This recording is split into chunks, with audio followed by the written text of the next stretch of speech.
To the final table, the final 7 players of the high roller. On seat 1, we've got Ranno Sootla from Estonia with 296,500 in chips. On seat number 2, from Finland with 190,500 in chips. Please welcome Henri Juutilainen. Seat number 3, from Lithuania. 166,500 in chips, Ignas Veitulonis. Seat number 4 from Spain with 62,000 in chips, Juan Carlos. Seat number 5, local player from Estonia with 374,000 in chips, Markku Koplima. Seat number 6, from Lithuania with 357,000 in chips, he is Rytis Strigunaris. Sorry about the pronunciation. Seat number 7, we got Edgars Beisas. 163,000 in chips. He is from People like underdogs. Yeah. We're going to do a draw for the button on the eyeball No, I'm not the final underdog. table. They just know I'm the. All right, thank you so much, Teresa, for that introduction. Ladies and gentlemen, welcome back to Tallinn Summer Showdown 2022. This is the final day coverage, and we have got a treat for you because it is the high roller final table.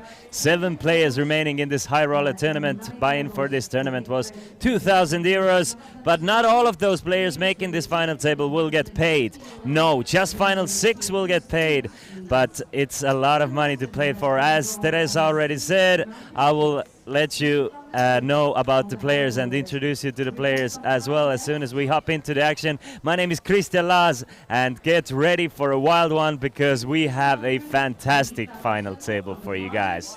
Coming in as the chip leader is none other than Markku Koplima from Estonia. He brings 374,000 in chips to this final table. He has 1.3 million in live tournament earnings, but that pales in comparison from what he's made in online tournaments. He is a 2-time EPT winner, totaling more than 900,000 with just those 2 cashes. More than 27,000 separate cashes in online tournaments, totaling around 10 million, maybe even 20. Who knows? He's always, every single year, he's at the top of the online grinders leaderboards. Sometimes at first place, sometimes at third place. Maybe on a bad year, he's 5th in the total in the world. Sick player from Estonia, and also the chip leader. Second in chips, none other than Rytis Strigunas from Lithuania. Just very barely behind Markku Koplima here. Brings 357,000 to this final table. He doesn't have any recorded scores on the Hendon mob, but something tells me he just has blocked this information from the general public. He seems to be an online high-stakes player. Seat number 3rd in chips is Ranno Sootla, local player. 296,500 chips for him. And where do I start with the introduction with Ranno Sootla? 690,000 in live tournament earnings. Millions and millions, maybe even billions, maybe even trillions more online. He's the first Estonian WSOP bracelet winner in 2020. Winner of Kings of Tallinn main event 2015. Estonian Champions main event winner 2014. Plenty and many more titles for this guy, so look forward for big things from him. He's 4th in chips is none other than Henri Tapio Juutilainen from Finland. 190,500 chips for him. 110,000 in live earnings. He's a final tableist of Summer Showdown 2020, where he took down 6th place. Runner-up of Kings of Tallinn High Roller 2021 for 30,000 euros. And again, making another final table here at Summer Showdown High Roller. 5th in chips, Ignas Vaitulonis from Lithuania. 166,500 chips for him. Just 17,000 in live earnings from what I understood, but he did win the Olympic Summer Series Progressive Knockout event this year, so he seems to be in a good form, making a final table here. Seat number 6th in chips, and seat number 6 is young Arnold himself, Edgars Beizaks from Latvia. 163,000 in chips, 43k in live earnings. They all seem to come from here in Estonia, so Estonia seems to be treating him well. He is the winner of Summer Showdown's short deck side event, by the way, in 2020. And last but definitely not least is Juan Denas from Spain. 500,000 in live earnings. Winner of EPT Monte Carlo 2019, winner of EPT Barcelona 2018, and that's basically it. That's the players. Let's hop into the action straight away. Edgars raises things up with King Queen off from the dealer button, and he is going to run into Ranno Sootla's pocket tens, who is definitely going to use that as a 3-bet from the small bind. Would like to see something like 24k. Goes for 25k. The strategy for high rollers is gonna be immensely different from what we saw yesterday from the main event. These are all high stakes gamblers, and I'm not even going to pretend that I know better than most of these players or any of these players. I'm still going, and we can all learn as we watch. Ranno makes it 25k, Edgars makes the call with king queen, so heads up to the flop, 56,000 in the middle. Edgars needs a king or a queen on a flop to take the lead. Instead, it's a very safe looking board for Ranno. Not too many connected hands here for Edgars either, unless Edgars has something like 4s, 5s or 8s. Edgars doesn't really flop that well here. I mean, he can definitely have 6s, 7s, couple of 8-9 suited, 8-7 suited. A 6-7 suited here and there, but not really 4-5, 8-5, 8-4 or anything like that. So Ranno can feel quite safe here with his overpair. So he's going to continue for 35,000. While we wait for Edgars to make his move, which should be a fold. I want to congratulate yesterday's main event winner one more time. It was Glenn Gaines from the UK. He took down 62,400 euros for becoming the Summer Showdown main event winner. The prize payouts for this tournament here: 6th place will get 4,730 euros. 5th, 6,024 euros. 4th, 8,020 euros. 3rd, 13.5 thousand. 2nd, 20,020 euros, and the winner of Summer Showdown High Rollers will take home 27,700 euros. I hope you guys are as hyped as I am. Final day coverage here. It's been long 3 days of the main event, and now we can treat ourselves to some high-level poker here from these players. Juan makes it 6,000 from under the gun with ace-jack off. Marco under the gun +1 with ace-10 off. I can see him definitely 3-betting it sometimes 7-handed.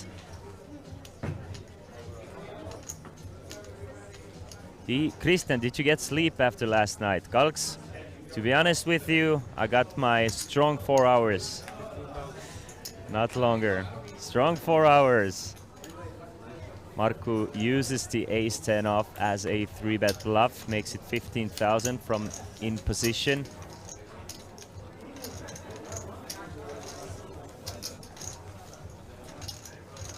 Cox Groni, same for me. Every time I seem to play those festivals, any side event I get to play, I always seem to be seated at the table with Edgars Peisaks. The guy sitting at seat number 7. And he is a fantastic and fun player to play with. I think our score is 2-2.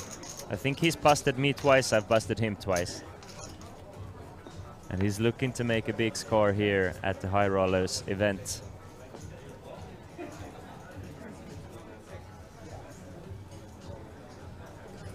We also have a free buy tournament for you guys today as well. The password for the free buy is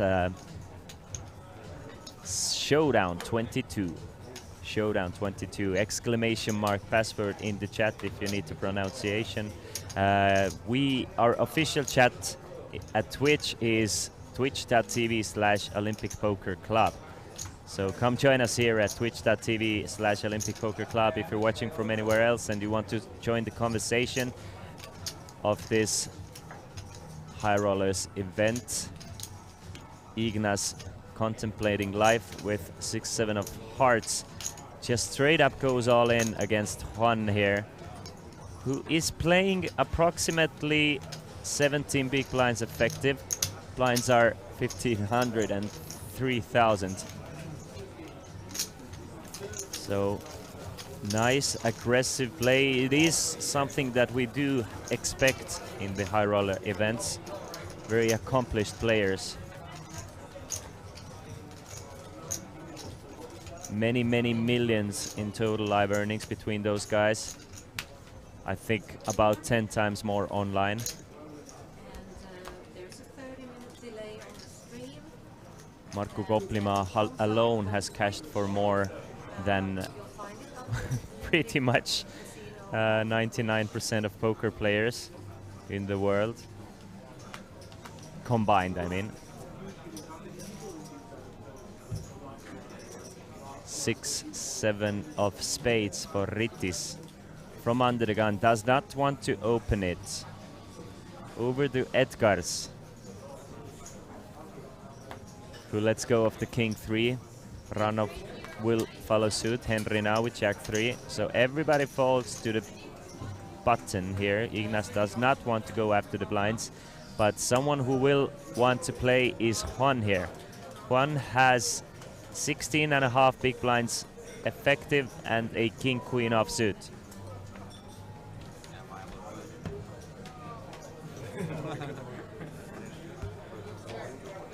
So it's an all-in shove from Juan here, and Markku Koplima looks at 3-2 off, shows it, and will not make the call.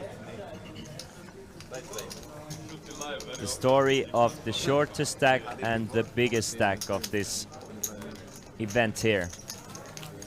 Ranno Koplima has about 6 times what Juan Duenas has in the moment. Duenas with 60,000, Koplima with 380,000.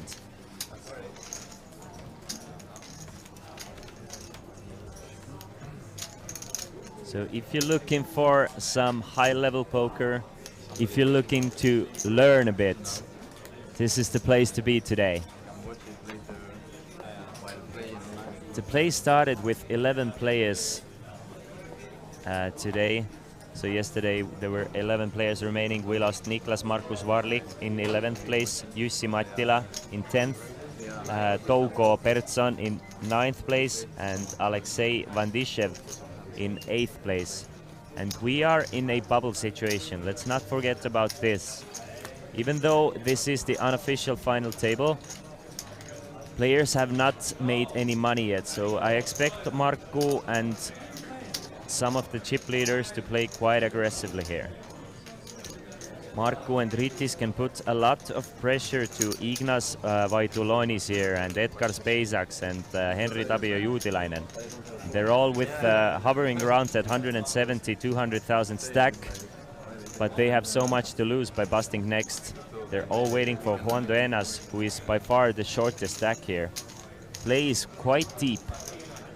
Since we lost this many players this early on, the average stack of the tournament at the moment is approximately 70 big blinds. Super well thought out structures here at Summer Showdown. Players definitely can play a lot of flops. There's room to 3 and even 4 bet. So many opportunities for creative players here. You can see Markku Koplima 92 big blinds, Rittis 87, Ranno 80. Second to last player with a chip stack has still 40 big blinds. Ranno will start things off from under the gun with a fold. Henry finds a nice hand to raise with, Queen Jack of hearts. Makes it 8,000, Ignas with ace-8 suited. I can see him going for all 3 options here. I can honestly see him folding, I can see him 3-betting, I can see him calling. We'll just have to wait and see. If he's going to raise, it's going to be something like 20 to 22,000, but instead he wants to stay away from the suited ace-8. He's going to fold. Rittis with a small pocket pair. Another hand I can see Rittis either calling or raising with. As said, he can put a lot of pressure on Henry, but at the same time, Rittis might want to see a flop and try and hit a 4 there. So he's going to elect to call from the small blind. So we see a flop heads up.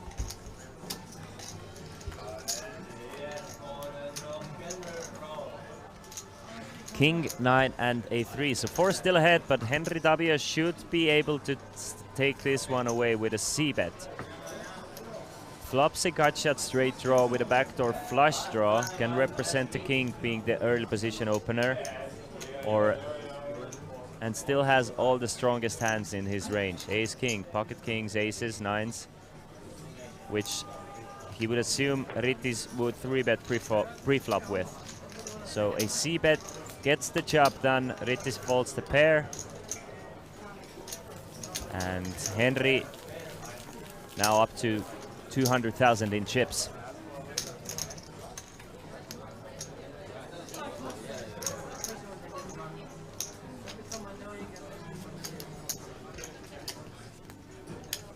I think I know where they got this ventilator from. I have the exact same one from IKEA.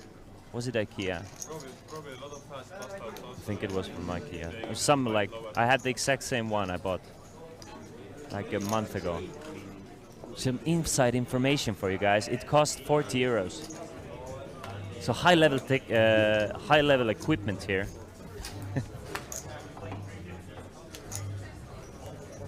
Good morning, Super Mario from Estonia.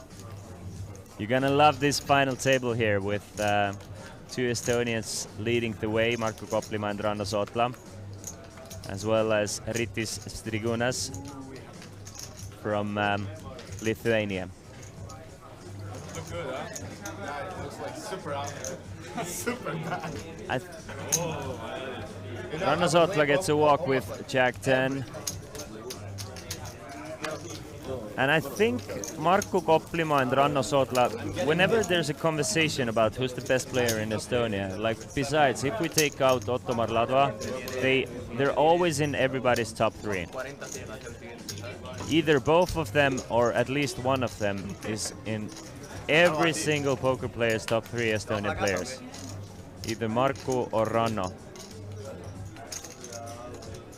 Marko 2-time EPT winner. Ranno, the first Estonian WSOP bracelet winner, also has a runner-up from the WSOP event.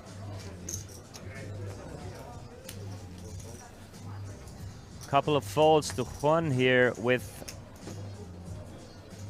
a legitimate decision here with ace-5 suited. The blinds have gone up to 2,000, 4,000, so he has 14.5 big blinds, so he can definitely come in with a raise. He can even go for a shove here.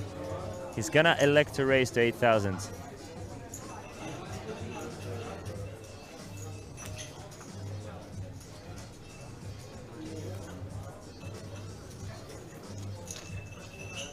Gets rid of everyone but the big blind, and big blind does not really want to call the suited 4 deuce against the 15 big blind opening range, so not really too much room to play a hand like that with.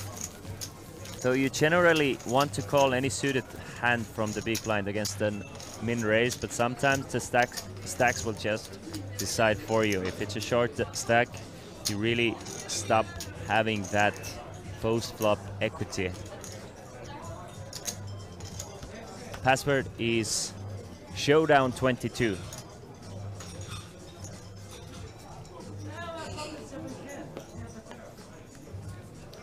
Juan, another playable hand here for the Spaniard with the King 10 of spades. Christian, who are in your top 3 Estonian list in order, please?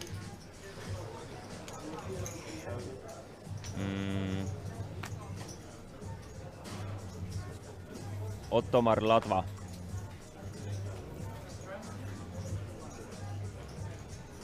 Number 1 for me, personally. Very subjective.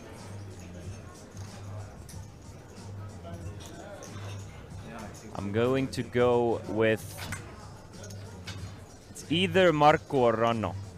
The thing is, I'm wondering if I'm gonna value more the level of grind and the stability that Marko has put out throughout the years, or I'm gonna value more the pure results and the table presence of Ranno.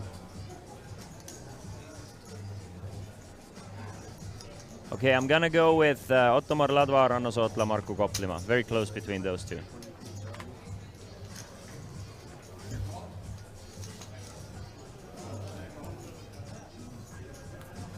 From what players have done though, and from their legacy, that completely changes the situation though.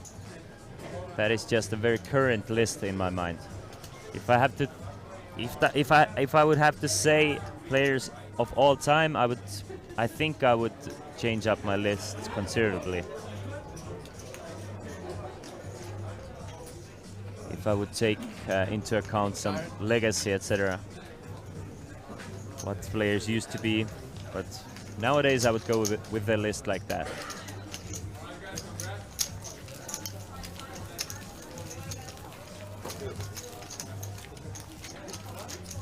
Yeah, it's been a long day. 3 bus stops or 4 bus stops already. Well. Guides. Top 6 players will get paid. First place will take home 27,700 euros. 6th place will take home 4,730 euros. Prize pool of 80,000. Players still have not reached the money. We are playing the direct bubble at the moment.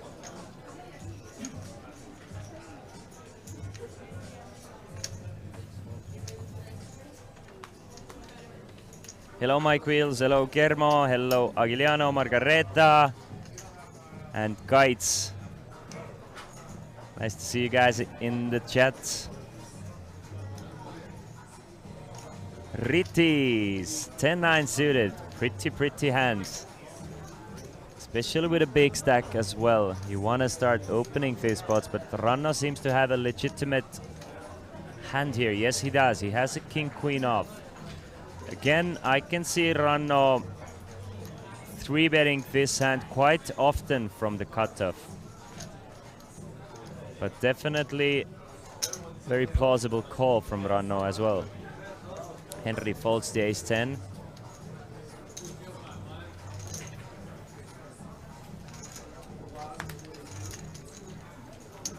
Juan. Good looking hand for Juan here. King-10 of spades. Definitely put in the extra 5,000 and try and see it flop with a hand like that. Suited, kind of top of the deck connectors. So 3 ways to the flop. Ranno with the best of it right now with king-queen, with Rittis and Juan covering each other's outs. But Rittis was the original opener.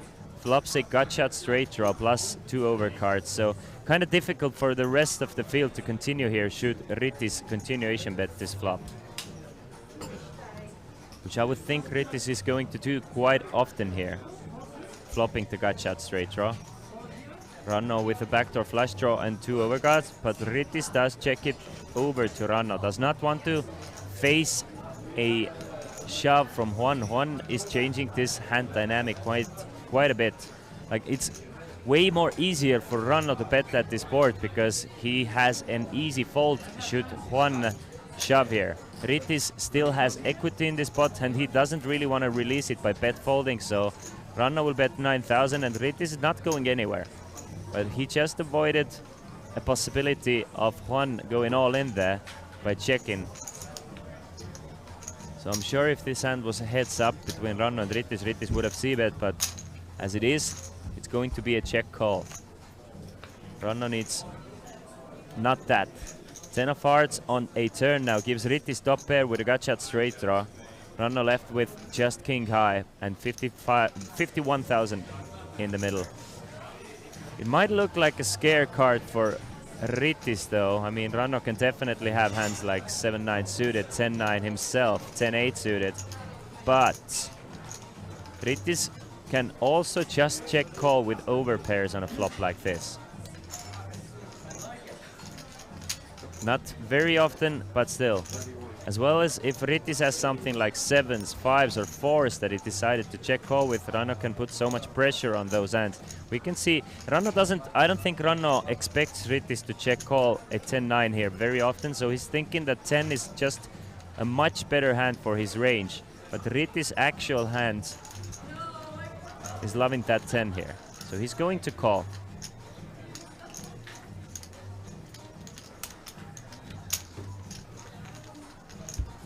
113,000 now in the middle, and that is the queen of clubs for Ranno Sootla on the river. Rittis checks it over to Ranno one more time, and let's see if Ranno is going to capitalize on getting lucky here on the river and go for a value bet. The diamonds missed. The hearts missed. Ranno holding a diamond, the heart means it's less likely that Rittis was on a flush draw. King of clubs on the river here. Jack 9 really not in Ranno's thoughts here, because Jack 9 does not play this hand this way. Jack 9 does not check call this river unless it's check call this flop, unless it's specifically Jack 9 of hearts or Jack 9 of diamonds. Jack 9 of hearts or diamonds might even check raise the turn. So Ranno feels safe to go for a 65,000 on the river, and this is the difference between top players and weaker, or let's say casual players. Top players will go for value in situations where other players might just check it down and be happy with the result and be happy with the showdown value. Ranno feels like there's equity to go after, and he's going to bet 65,000, and it's not a snap fold from Rittis here. What is Ranno representing here? Ranno might have something like an ace-5 of diamonds. Definitely. Could just have something like king-jack of hearts that decided to bet the flop, continue on a turn, and so on. Ace-7 of hearts, ace-5 of hearts, ace-4 of hearts, ace-deuce of hearts. Plenty of bluffs still in Ranno's range, and Ranno has fired all the way, so not a lot of hands make sense for Ranno to fire that way. That they either Ranno has 8-10 suited, so they need to be spades or clubs, which clubs they cannot beat. It should be either like 10-8 of spades, or at some street Ranno must have been bluffing, is what Rittis is thinking.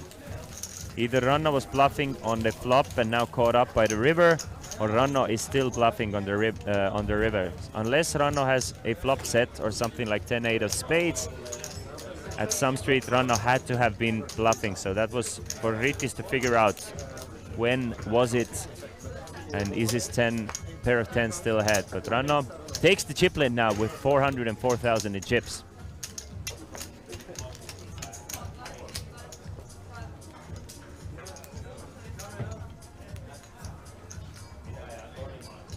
Ranno had nice king of diamonds, queen of hearts blockers. He would likely fire also on hearts and diamonds. Yes, Kites, this is why I think Ranno continued on a turn. With there being a double flush draw out there, he can definitely continue firing on a diamond, on a heart, or a heart to river, as well as should he hit a king or a queen for value. Edgars makes it 8,000 with ace-king off. Marco with Jarvan 4 here, facing a min raise. Marco does not want to play Jack 4 out of position against the undergun +1 open, so he's going to fold. Sure, he would have started calling with something like Jack 7, but Jack 4, they don't just... Hand doesn't really connect or flop that well, even against the min open. Hoping for you. Trying to do 5-7, 5-7. Good induce. 60-40.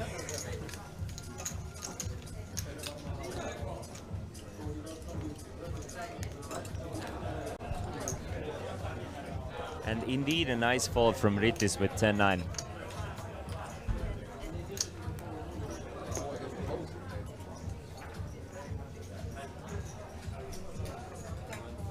The password for the free buy tournament is Showdown 22.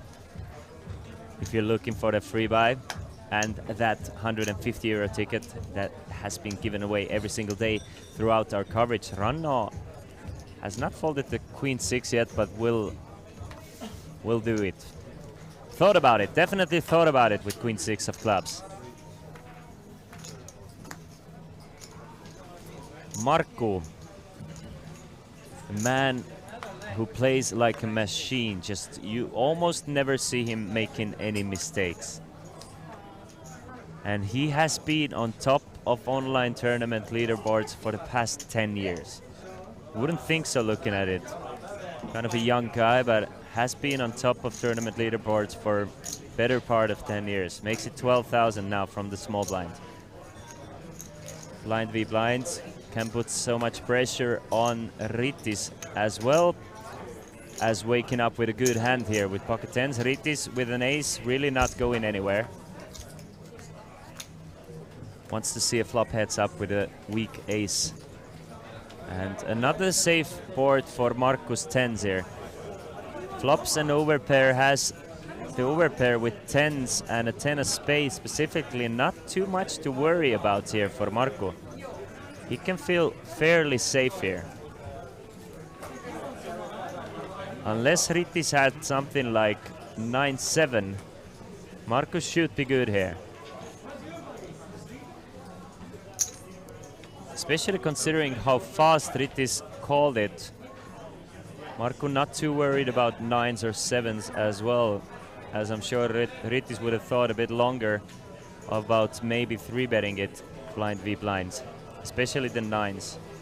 Marco's gonna go for 20k and Rittis is going to let go of his ace-high.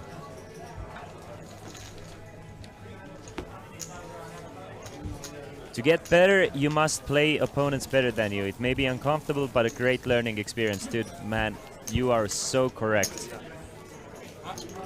You have to put yourself to the test.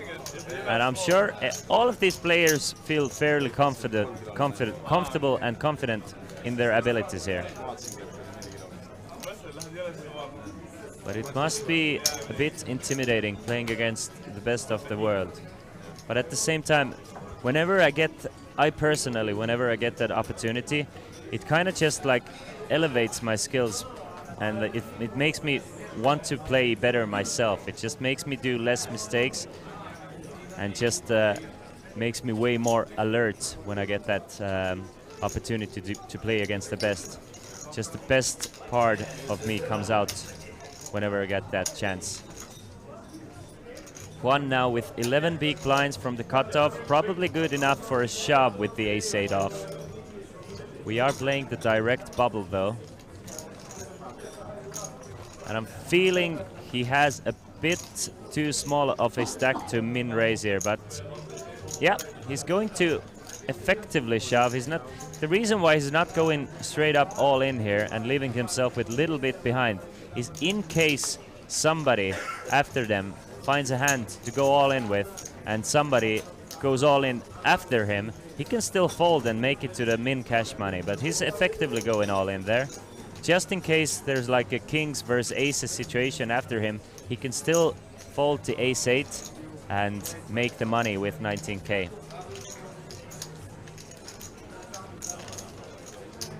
Inspired Child, my name is Christian Laas. And Juan takes down the blinds and antes here. Much needed for him now, up to 55,000, but still an uphill battle for the Spaniard. Thinking about that, David. Calling you popping top pair. Stacking you. King 8? What? King 8? Your favorite hand? You can join the official chat at twitch.tv/Olympic Poker Club. Hit that follow button as well. It doesn't cost anything. We have so many more festivals coming up in the next coming months and weeks for you guys. So if you want some free roll information, if you want to enjoy this poker action and you're liking what you see, press the follow button to get a notification whenever we go live here. We bring you all the best tournament coverage here from Tallinn, Estonia. Probably the best place to be for poker in the Europe, for big festivals and for TV table coverages. Juan now finds pocket 8s, does pretty much the same, effectively goes all in from the hijack here.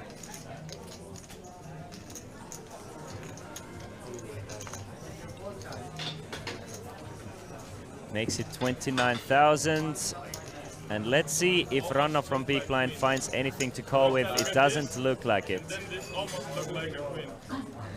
Says that it's almost like queens, but not really. Just half of the queen. The 6 looks a little bit Everyone above almost. Mul oli king 7, 7 looks like good. Squeezing. Ma tundus, et oleks queen. Or king 4 almost looks like ace king. It's the Estonians now Ace 4 is look like leading this final table. Markku Koplimaa came in as the chip leader, came in with 374,000, up 5,000, so pretty much the same stack for him. Ranno Sootla came in with 296,000. He has added approximately 100,000 to the chip stack, now has taken the chip lead with 98 big blinds. Very deep stack poker here. 11 minutes left of this level.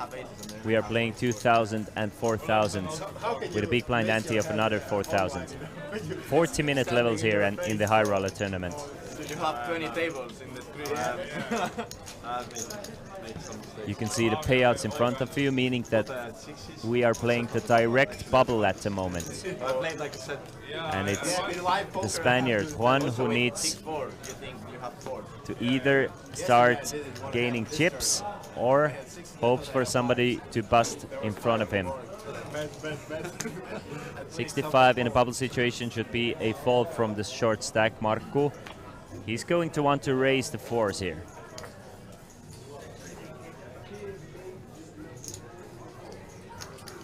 Being one of the bigger stacks, Ranno Sootla in the small blind as well, only player covering him, so small pocket pairs good for a raise, gets rid of everybody but the big blind, but big blind folds as well, so Markku adds another 10k to his chip stack, evening things out with Ranno Sootla.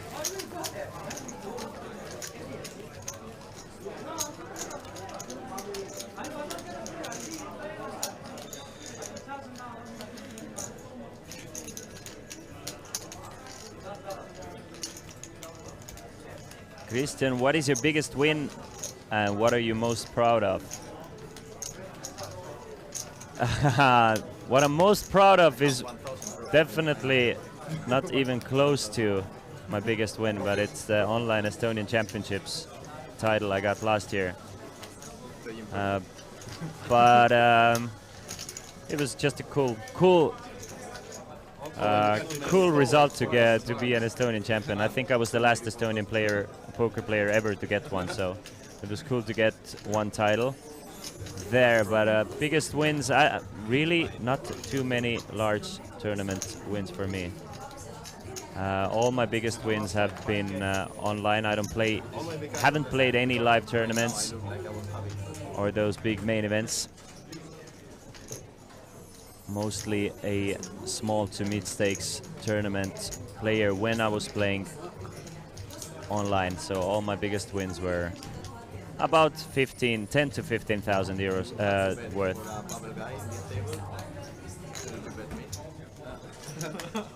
Probably. Most of my career when I played as a professional player, I played as a heads-up cash game player. When I couldn't beat anymore, I transitioned into small or mid stakes tournaments. You go against Ranno after that hand, one has like million chips and we are like sitting with 40k. Yes. And I am like, yeah. Jimmy Briggs, let's do it! I'm waiting that someone here has queens and the other one has tens and then bye-bye. Ranno makes it Stand in a river. 12,000 on the flop and gets Ignas to fold to 5 high. And Ranno gets even richer now, more than 100 big blinds for him.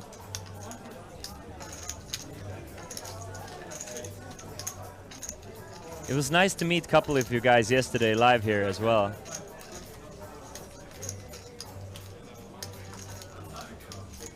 What stakes did you play when you grinded heads up? Mostly, like, my regular stakes were no limit 200, no limit 400, but some of the times I played no limit 1k, 2k as well. I'm thinking about it, that he wishes this to end and when I go online. You can bust this to... He was trained to hide. Yeah, but there's no phone out, so he's suffering. Will you? We'll see. Jimmy, it was a while ago. I played poker professionally I opened the calendar to see. I have to think. It was. Let's say 2010 until 2014. Then I took a 3-year break, and now I'm playing as a, let's call it, professional streamer, and as a recreational player. Every week I take 1,000 euros to the online fells and mostly lose a lot of money. Sometimes win though. I'm proud to call myself a 30 ROI player now. But since I'm playing not that often and quite high stakes for me, I really am proud of that ROI.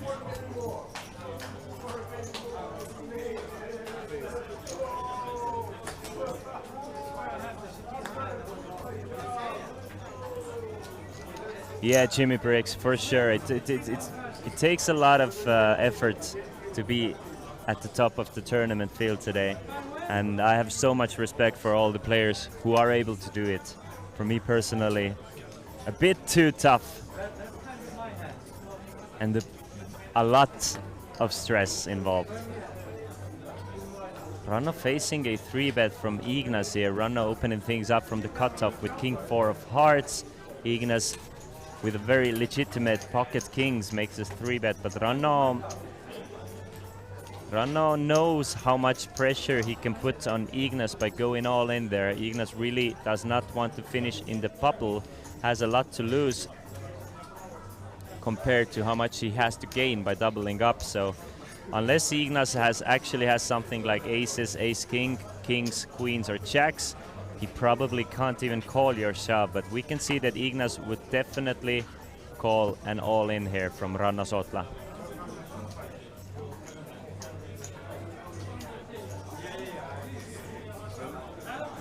Boom! Ranno goes all in, and he is going to be in big trouble. King 4 of Hearts against pocket kings of Ignas. I'm sure Ranno was hoping that he'd much rather have Ignas have pocket aces here than pocket kings. It's just probably the worst possible shape you can be in with King 4 of Hearts. Definitely the worst possible shape you can be with King 4 of Hearts. Can still hit a few 4s. There's one of them. Or running hearts now. Needs a 4 or running hearts to eliminate Ignas in the worst possible way. 5 of diamonds on a turn. Close, but no cigar. 293,000 in the middle. Needs a 4. Cannot get the 4. 6 of diamonds on the river, and the ever aggressive Ranno Sotla doubles up Ignas from Lithuania here. Ignas Vaitulonis gets a wonderful spot here at the bubble of the High Rollers event, and now one of the chip leaders with 293,000. Ranno Sotla loses approximately 35% of his chips here. Now left with 267,000. Still a decent stack. Took his shot, didn't work out, not so whatsoever. But I do understand the reasoning behind it, knowing that his opponent can't really call all that often. Ranno Sotla coming up to the booth and letting me know. I don't know if you guys could hear it, but he let us know next time it will work.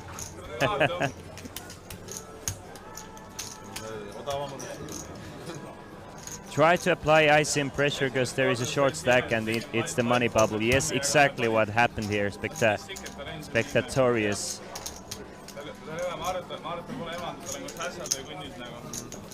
Ranno, you have been learning see, et tal on see käsi just, et sinu käe vastu. We do really understand the reasoning of that shot. Just a really bad timing for Ranno Sotla here, and a fantastic result for the Lithuanian now. Up 127,000 of this feature table and final table coverage.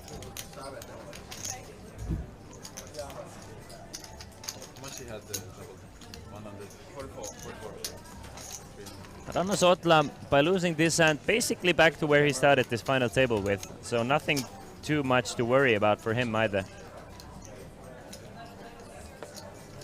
And these are the types of calculated risk you're gonna see more often than not from the high stakes players.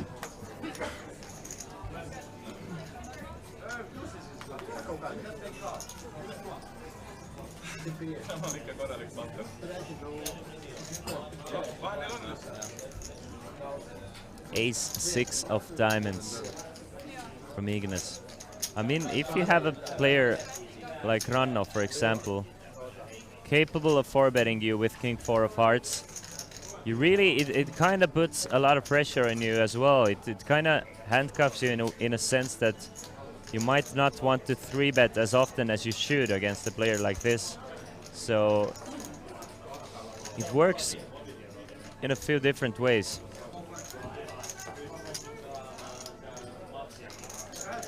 Kind of makes you not want to 3-bet bluff as much as you usually would.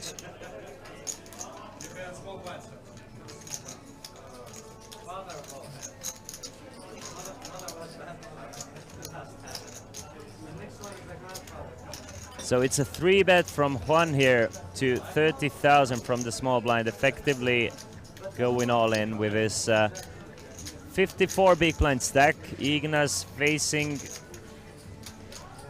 the raise with ace-6 of diamonds.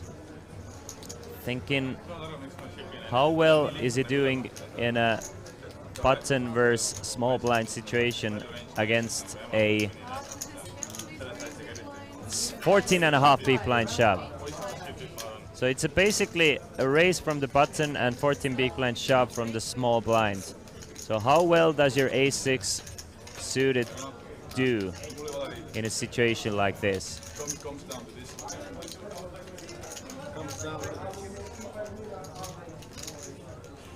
I mean, as we can see, it is a very close one here. Doesn't want to double up the short stack, but still thinks his ace-6 is doing just fine against the 14 big blind shoving range. Does make the call. Players are effectively all in though. One did leave himself with 27k behind though, should a flop be something like ace, king, queen. But still, even on a flop like this, I mean, it's a horrible flop for Juan, but I think the players decided to go all in on the flop anyway. It's an ace on the flop for Ignas. Juan needs running clubs or an 8 to catch up here. 9 of diamonds means that only an 8 and an 8 only, or Juan is eliminated in 7th place. He will be our bubble boy in this final table. 7th place finish at the High Rollers event for the players from Spain. Everybody now has guaranteed themselves 4,730 euros, and we are playing for 27,700 euros for the winner. So the money bubble has burst.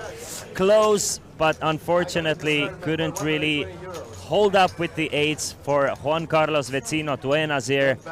But now it's the story of the 6 remaining players: Markku Koplima, Ritis Trigunas, Ranno Sotla, Henri Tapio Juutilainen, Ignas Vaitulonis, and Edgar Spejsaks, who have all made the money and the official final table of this High Rollers event. GG Juan Duenas, but we will have to continue here. The blinds have gone up to 2,000, 5,000, so let's hop right back into the action.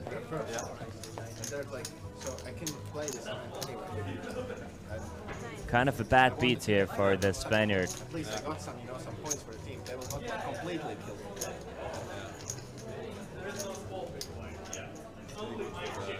The buy-in for this tournament was 2,000 euros. The Nightbot has not been updated just yet.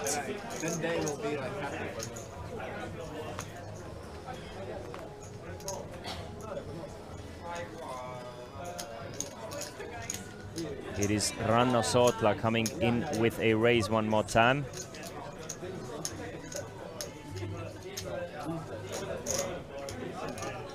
and everybody watching from twitch.tv/WinTV Live. I will have a prediction for you guys. But if you want to join the conversation, it's twitch.tv/Olympic Poker Club for the official High Rollers chat. Ignas with ace-3 of diamonds. Looking to 3-bet Ranno here. The tables have turned. Ignas now has the chip lead over Ranno, and he can put some pressure on Ranno as well as a decent hand to 3-bet with. Really likes those small suited hands for a 3-bet, and I like them as well. Should probably get Ranno to fold the ace-7 off. Try to go for it. Facing a 3-bet, ace-7 off. Definitely not a call ever for Ranno. Unless he feels like 4-betting, he's gonna fold it like 95% of the time.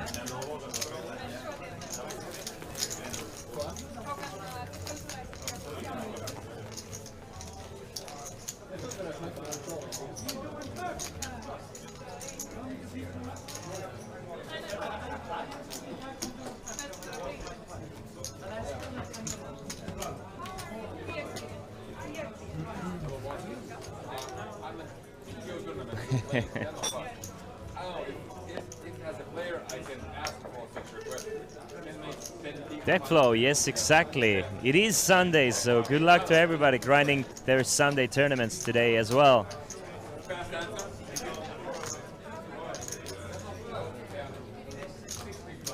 And to you, Deck flow.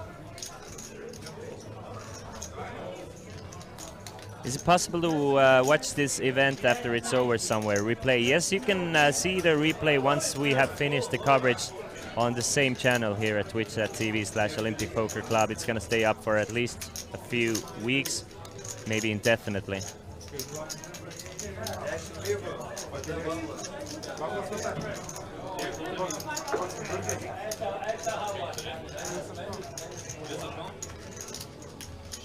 Jack 10 offsuit for Rittis from small blind. He's going to complete and makes the call. It looks like at least, yep.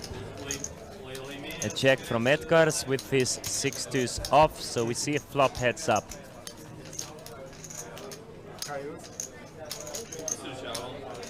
Flop is ace-6 and a 4, all diamonds, so Edgars with a middle pair of 6s. Rittis with not much going on here with Jack 10 off without a diamond. One of the worst flops you get to see with a hand like that. Checks it over to Edgars. Let's see if Edgars wants to protect his 6s and get some value, possibly. He's going to bet 5k. Gets a quick fold from Rittis. You already have learned my play. And easy. I have to change my online mix after this.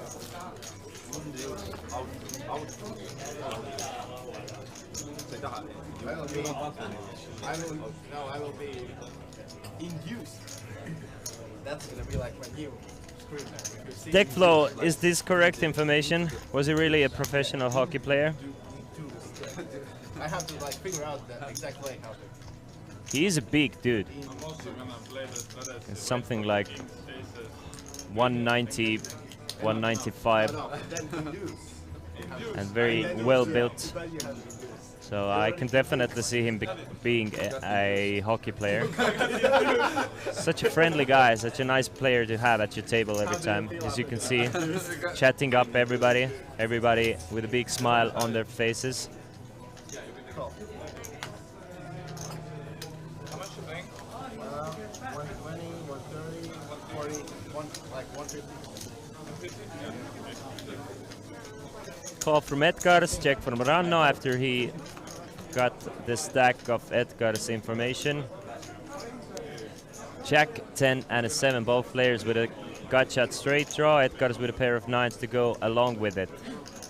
Ranno can hit a queen or a king or running spades to take the lead in this hand, but as it is, it's Edgars ahead with his pair of 9s.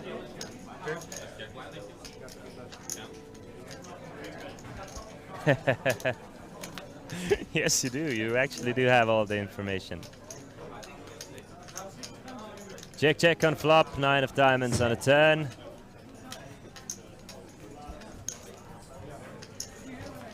Gets check through once more. Will Edgar's actually try and get some value with this pair of nines? The answer is no. D-hand again. And you didn't try to... No. Has a good sense of humor about the king 4 suited hand. Says it's I had the me hand again. Look how... I didn't try to... Yeah, that was my mistake, by the way. I had to try to induce you on the flop. Please, you would have got it all. I would like to bet like 4K. You know, I'm going to move the phone table over here because every time somebody's here, it's blocking the camera. So I'm going to have it over here.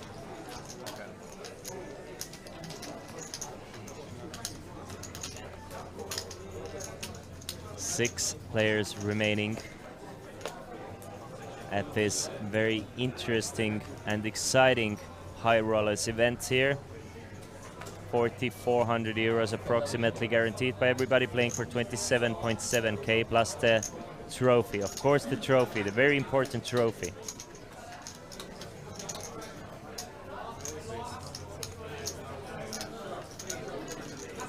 Ignas makes it 10,000 from under the gun. Ritis with a legitimate hand here. Couple of possibilities, but I assume mostly actually just going to call here with nines. So he's going to call. Edgars now finds a decent hand from the button. After facing a raise and a call, Edgars can for sure even shove here. 33 big blinds, he can 3-bet, he can call, he can shove, and now, I mean, good hands all around. Ace queen of clubs honestly should be a shove. 34 big blinds. There's 42k or 8.5 big blinds in the middle. Risking 34 to win 8.5 with a bunch of dead money in there.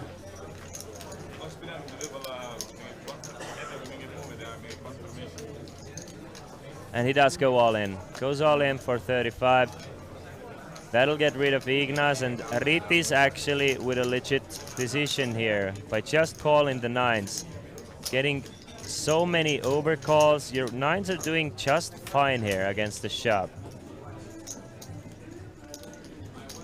Don't really have to worry about Edgar's overcalling from the button. It's almost never a good hand.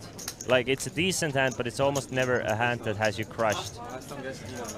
Almost, maybe sometimes Edgars is calling with tens there, but he's going to fold once you overshove anyway.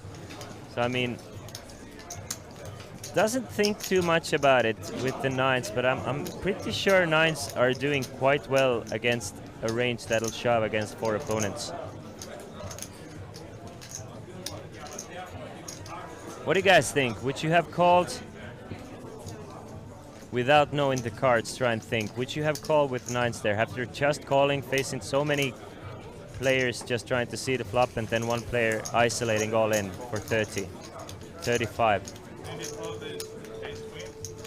You can kind of, like, I don't know if Udilainen is going all in there with aces and kings.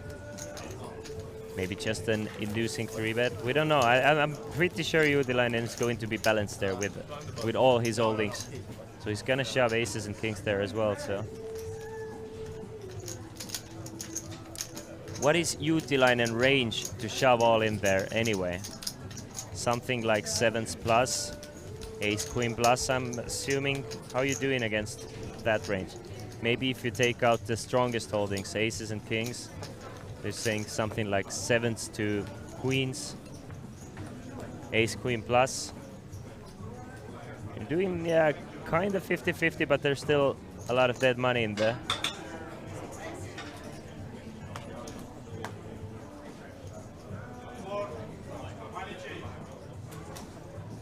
Mr. Livio, in that sense, I understand what you mean, but I personally don't agree with that, because with one player behind, it should be even more of a call, just because the one player had just overcalled pre-flop. So it's just very, very unlikely that that one player is ever going to play in this spot. after you call an all in. It's just almost always even more extra dead money in that pot. This button is very inclined to not call with his strongest hands there against two opponents. Strongest hands really kind of want to raise the pot up and not go multi-ways. Usually by calling from the button there, it's gonna induce the blinds to come along to the party as well. So do you really want to play a pot five ways with something like jacks, tens, queens? If you have it in this situation, even kings or aces. So as Gaitz is saying in the chat, button should never have 10-10 or better there. So it's kind of even better for you with nines.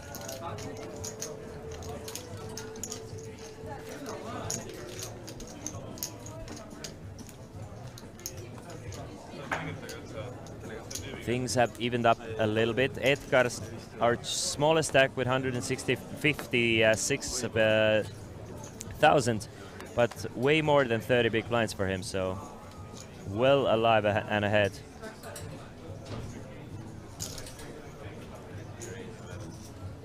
Yeah, Livia. I think raising with pocket nines there, facing a single open, is definitely a valid strategy there for Rittis. He's going to raise with the ace-king offsuit though, and Ranno Sotla might be in trouble here with ace-queen off. Being as aggressive as he is, getting a strong hand like this is going to look a lot better, because you would expect at least for players to put you on a wider range and play back at you more often than not.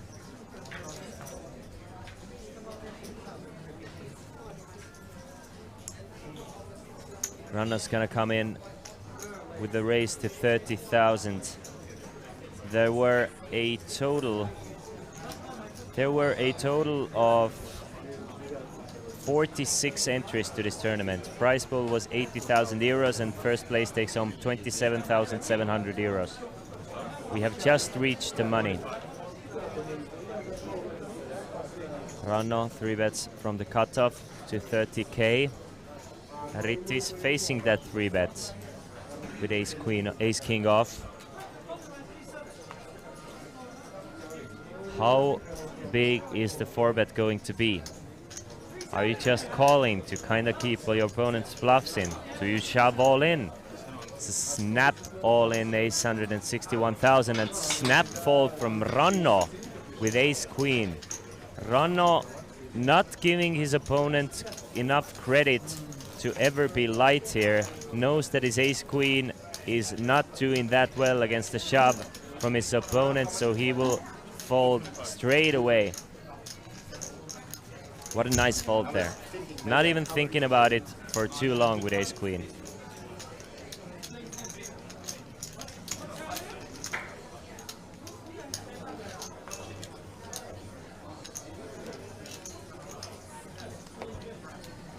Something tells me Ranno by 3-betting pre-flop lost minimum in this spot.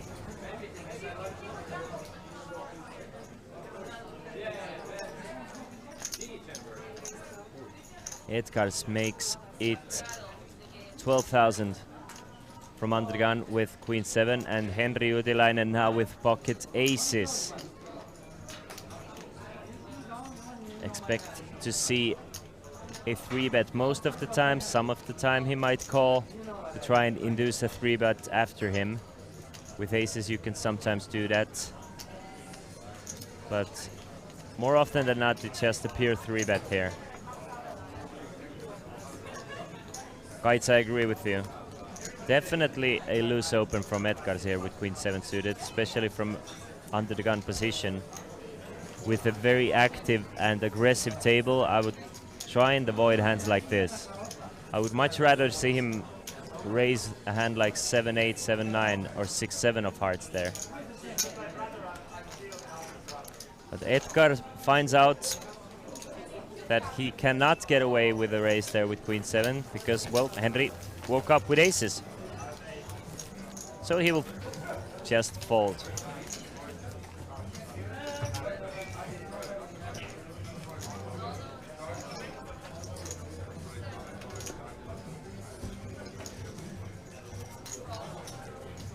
Average stack 268,000 or a bit more than 50 big blinds. Playing deep stacked, short-handed table. What a wonderful treat to watch with capable players. It's just gonna be an exciting tournament. All of these players, I'm sure, super good at poker. From what we've seen, they definitely are. Henry, another strong hand for the man. Ace Queen off. He's gonna come in raising, making it 11,000 from the hijack. Hijacks the cutoff, tries to hijack the button, and it will work.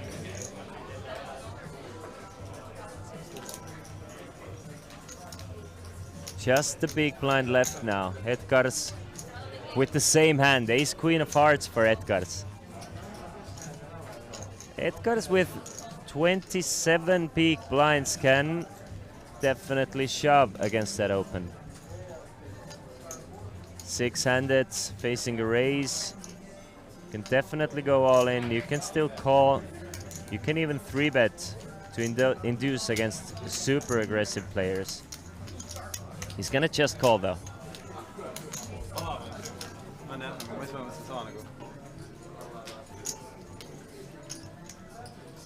Interesting. Jack 10 and a 6, so both players with 2 overcards and a cut shot to the nuts with the king. Check from Edgar's. Will Henry continuation bet this flop, or will he check back and try and realize his equity here? Against the big blind, calling range, probably, yeah, you want to continue betting here.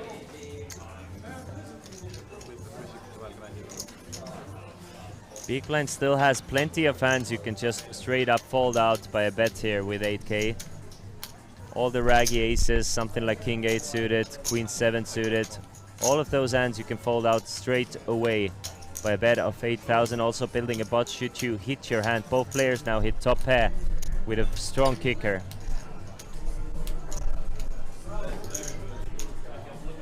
Check from Edgar's. And I assume quite a large bet from Henry here. More than average. More than half, I mean. 25, 30, something like that. Instead, he goes a bit less than half pot size bet here. Bets 20,000. Edgar's is not going anywhere. Edgar's makes the call with his top pair. Good kicker and a gut shot straight draw. Deuce of spades on the river. If Henry is going all in or goes for a bomb here on the river, we might even see Edgar fold this pot.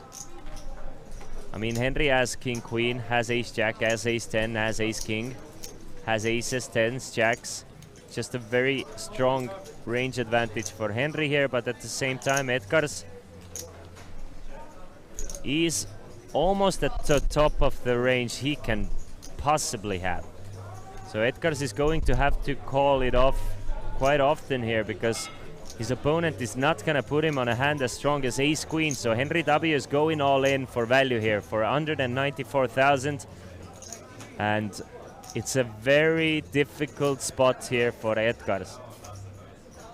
You can definitely be beat here by Henry, but at the same time, Henry is not going to put you on a very strong hand all that often here on the river.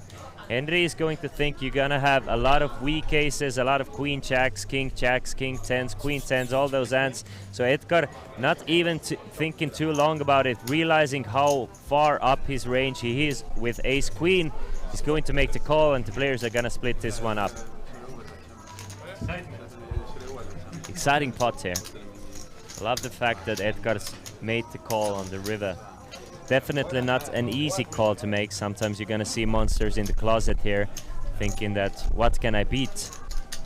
The thing is, you can still beat a few value hands, as you can see, split with one of them, and you can beat a lot of bluffs that should happen there on the river.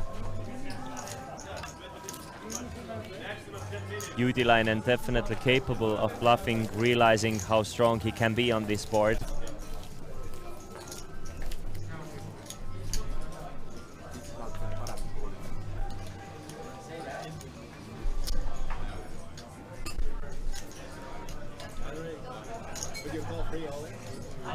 Hello Artur, hello Tagaglas, hello tervist vist.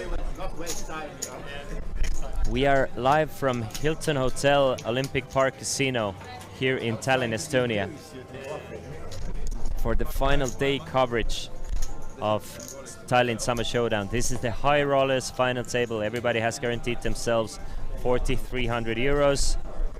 40-minute levels inspired. We are playing 40-minute levels and the winner gets 27.7 thousand euros. We're gonna go on a short break after this level. Once we come back, the levels are going to be 3 and 6,000. Still very deep stacked. As you can see, the average stack of this tournament at the moment is 268,333 chips, meaning that the average stack is more than 50 big blinds. Even when we come back, it's gonna be more than 40.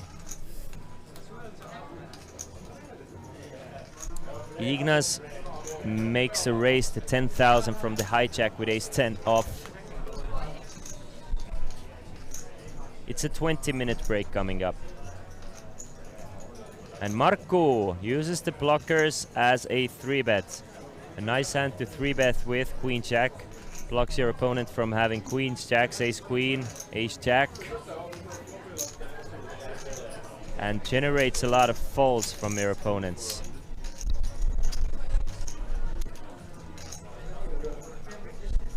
And easy to fold when you get played back at though. Still plays decently in a 3-bet pot should you get called. So let's see what happens.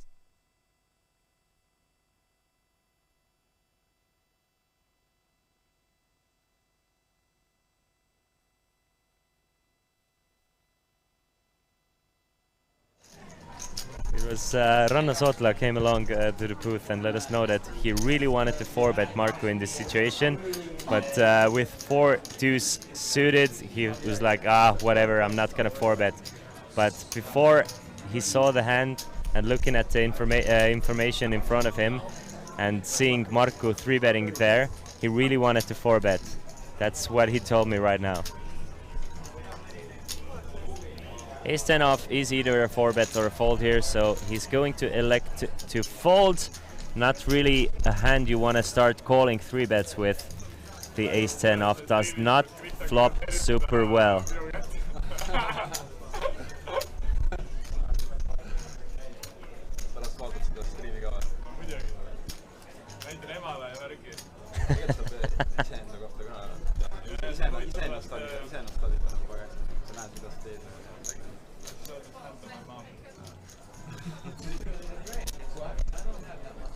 So you just spoiled that he will be eliminated soon. No, no, no. My booth is right next to this TV table, so Ranno Sotla can actually, most likely the players can hear me commenting on them with a 30-minute delay here. So it's just 2 steps for Ranno to come over and elaborate his thoughts. Also, the players in live setting are at the moment on a break. We are streaming with a 30-minute delay, and the players are actually on a break at the moment.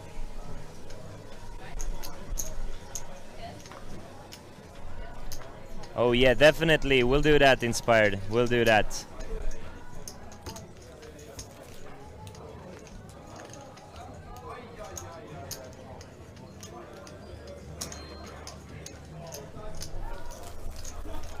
The buy-in for this, yeah.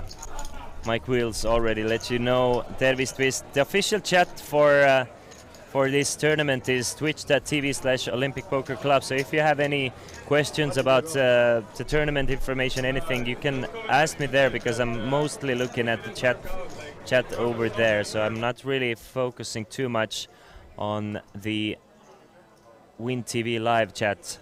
I'll look as fast as I can. Did you guys lose connection as well? Because I definitely did.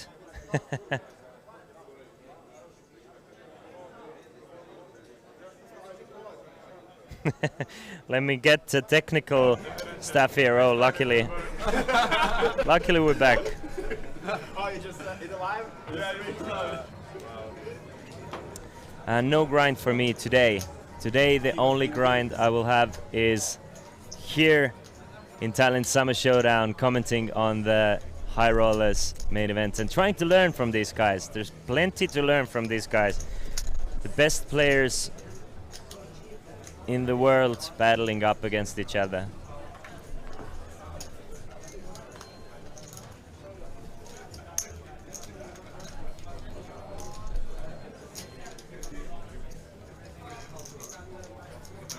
Marco comes in for raise. People want to stay away from Marco Koplima, and we understand why. Very solid, very methodic player. Just almost a flawless poker player, isn't he?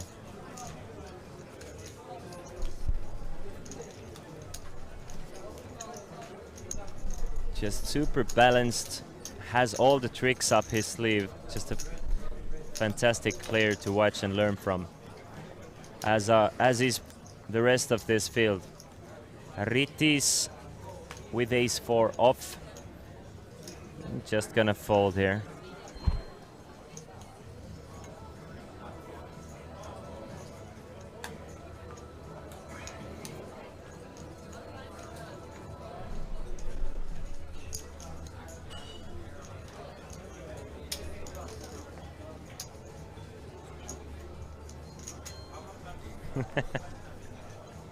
Henry makes it 11,000 from the button. Marco Koplima probably will defend his big blind with 9-6 of diamonds.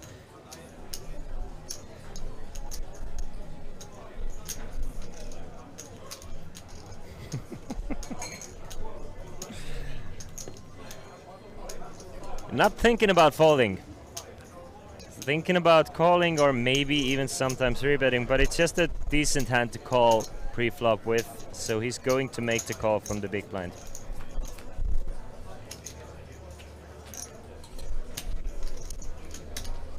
Five, 7, and a 10. So look at that for a flop. Top pair and a very strong kicker for Henry here. Marco Koplima flops a gut shot straight flush draw. Needs an 8 to make a straight or a diamond to make a flush. 8 of diamonds would be the chin guard.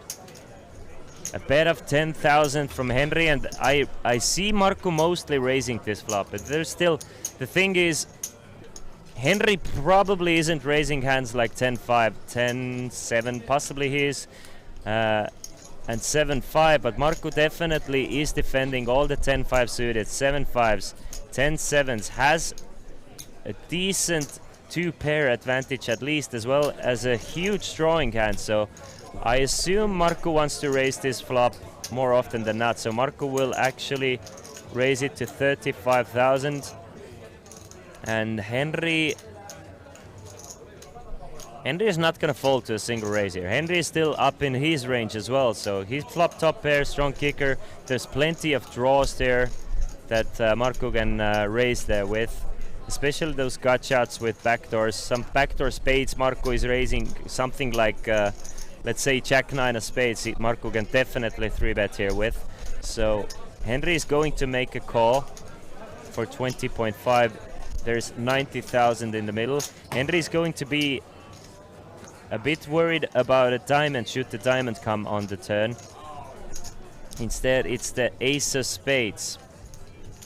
So if Marco was raising the flop with a backdoor spade draw, he now has turned a spade draw. Henry still ahead of all the drawing hands Marco played aggressively on the flop with. So the ace of spades really shouldn't change much unless Marco raised it up with something like an ace-high diamond draw. Looks scarier than it actually is. Some of his ace-high diamond draws caught up, but mostly if Henry was ahead on a flop, he should still be ahead. But Marco Koplima doesn't care. Marco is continuing to put the pressure on with his gut shot straight flush draw. A large bet.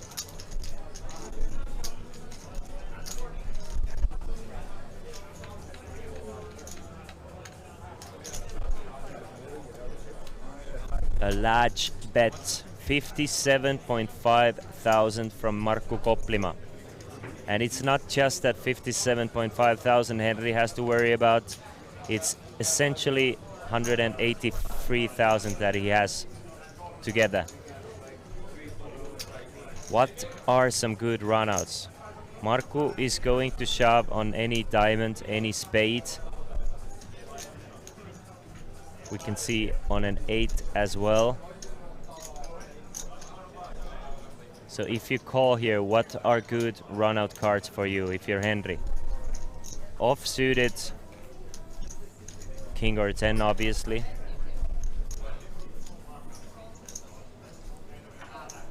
But Henry is slowly but surely sniffing out the fact that he is still ahead here.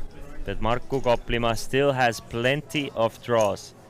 Let's see if the river is a diamond or a spade. Well, we can see that Markku is definitely gonna shove a diamond, but should the river be a spade, will Markku Koplima go all in? It's easy for Markku. He does make a flush on the river. There's 205,000 in the middle, so Markku does not have to bluff at it. He can go for value here with his river flush. And should Henry, without the blockers, I understand why Henry called the turn. He was ahead, as we can see. Henry does not block any diamonds or any spades, so it's way more likely that Markku is doing that with a flush draw or backdoor flush draw on the flop on turn. He can still beat something like 8-9 of spades, Jack-9 of spades, Jack-8 of spades, 9-6 of spades, that Markku is going to play the same way a lot of the time. But with the river bringing in the front door flush, I don't think you can call any longer. I feel like you have to fold. The most obvious draw actually made it there on the river. So Henry keeps on calling when he's in front and lets go of his hand when he's behind. So fantastic play from both of these guys, and a well-played hand that just doesn't work out for Henri Uutilainen here. Markku Koplima now up to 502,000 in chips. Henry left with 126,000.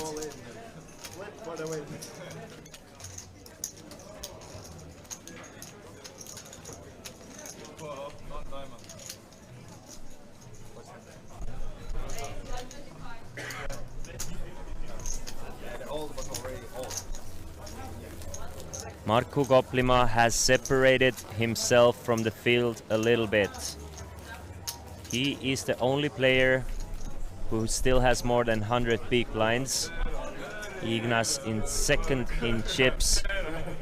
Ignas Vaitulonis from Lithuania has actually made the most amount of chips, but Markku Koplima entered this final table as the chip leader as well. Both players have earned themselves about 150,000 in chips.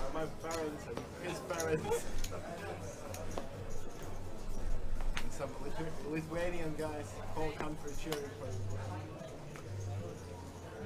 The Latvian will fold,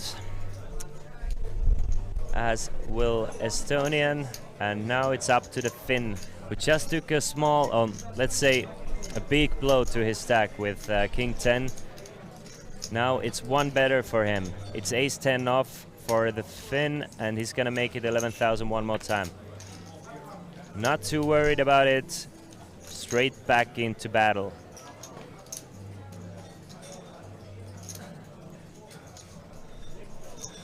It is with a connected 6-5 getting 4-1 on a call.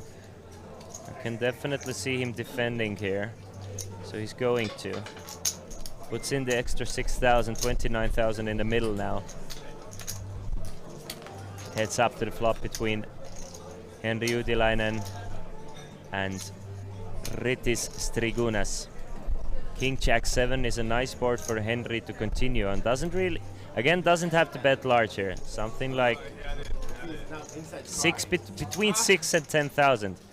So he's gonna go for 10,000, and that will get rid of a lot of Ritis's defending range anyway, that still have equity against you. Targeting folds from something like 8-9, ace highs, queen highs that still have equity.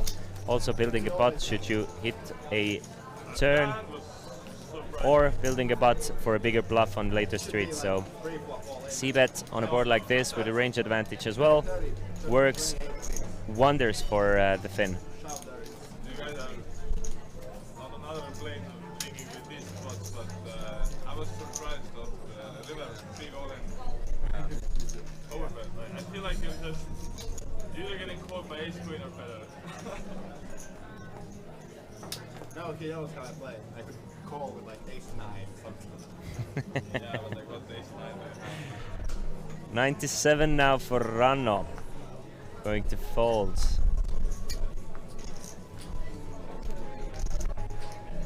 King 4 of hearts. The hand Ignas won all his chips against. Maybe he was bluffing. It was Ranno's Otla going all in with King 4 of hearts against the Ignas pocket kings, and the Ignas has similar thoughts as Ranno did. He's gonna open this pot up to 10,000 with King 4 of hearts. And Markku, the chip leader, the player who has the most to lose opening the things up against you. Not gonna 3-bet this hand though, he's going to just call the suited ace. So heads up to the flop. Markku can play this hand heads up against Ignas. And in position, I mean.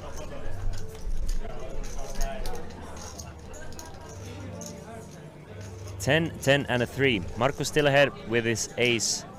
Has a backdoor spade draw as well. Other than that, it's a fairly dry board. I assume Ignas wants to at least take a stab at it.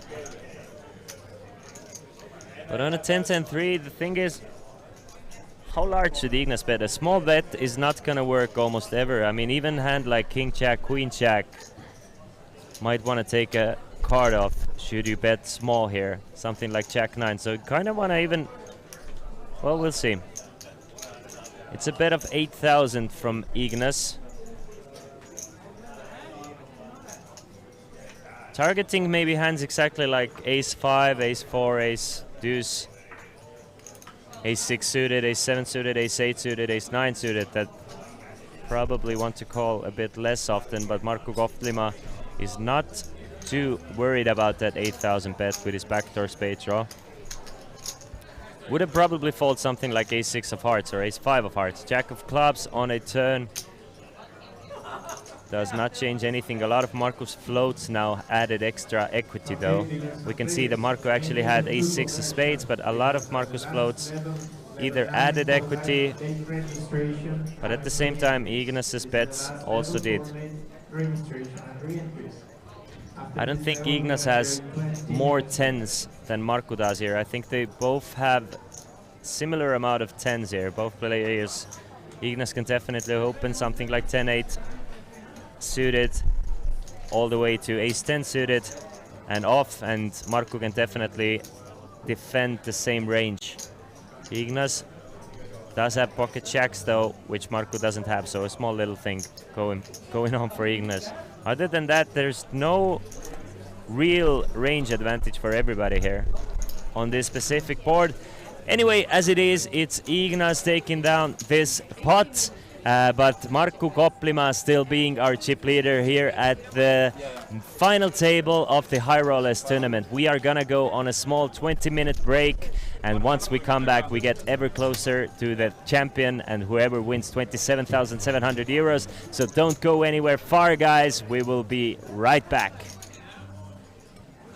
Welcome back. I'm Patricia Rimfire, and I'm joined here by the winner of Progressive Knockout Tournament 250 buy-in. Congratulations, Adam Anderson. Thank you very much. How are you feeling? I mean, it feels great to get a trophy and everything. Yeah, a little trophy for a big win, huh? Yeah, exactly. Super nice. Is No Limit Hold'em your favorite game, or are you more into Sweden special? No, I play only No Limit Hold'em. That's my only game. Yeah, and you play poker often? Off and on for like 10, 15 years. Okay. Yeah, and any big winnings in the past? I had a couple of ones a little bit larger than this, but nothing really big. But a couple of A trophy, decent- a trophy decent. feels nice, yeah. Exactly. Add another one to the collection. Okay. And how are you enjoying Summer Showdown so far here in Tallinn? It's really good. I mean, it's a great hotel, great venue. I like playing here, so I often come here and play. Yeah, well, congratulations. Are you planning to join any other tournaments? No, I'm going home actually tomorrow morning. Okay, so you came, win, go home. Exactly. That's how I do it. Well, thank you for chatting with me, and congrats for your trophy, and have a safe trip home. Thank you very much.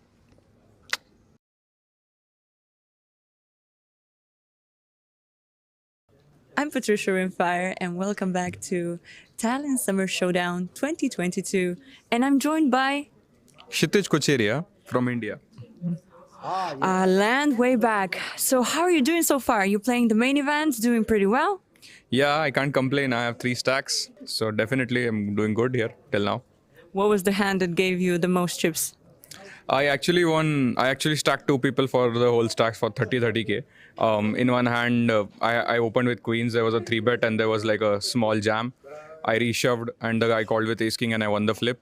Then there was one more hand in which like I flopped gutty and top pair in a 3-bet pot, and all the money went into the river and I hit my gutty. She had a lower straight. So yeah. Seems like a quite good action. And how are you enjoying the festival so far? How do you like it here in Tallinn? Oh, it's really great. I mean, I like the management, I like the players, I like the environment, and it's pretty different from India. We don't really have a lot of big events there, and it's my first time in Europe also. So I was on a backpacking tour, and it was like good to have this in my schedule. Oh wow, so this is like go backpacking and play some poker? Yes, for me. Sounds like a great travel plan, right? Yeah, you can say that. Yes. So how long have you been playing poker? I've been playing poker for like almost 3 years now. So yeah, and I do it for a living. I play only tournaments. So Okay, wow, like a pro, right? yes.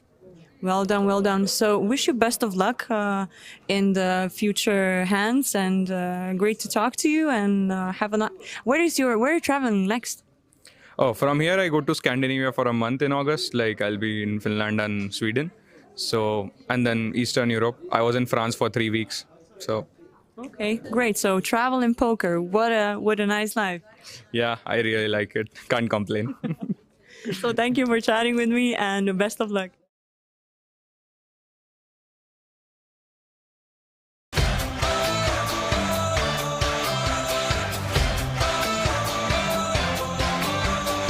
I'm Patricia Rimfire, and welcome back to our coverage of Tallinn Summer Showdown 2022, which is taking place here at the fabulous Hilton Park Hotel and Olympic Park Casino.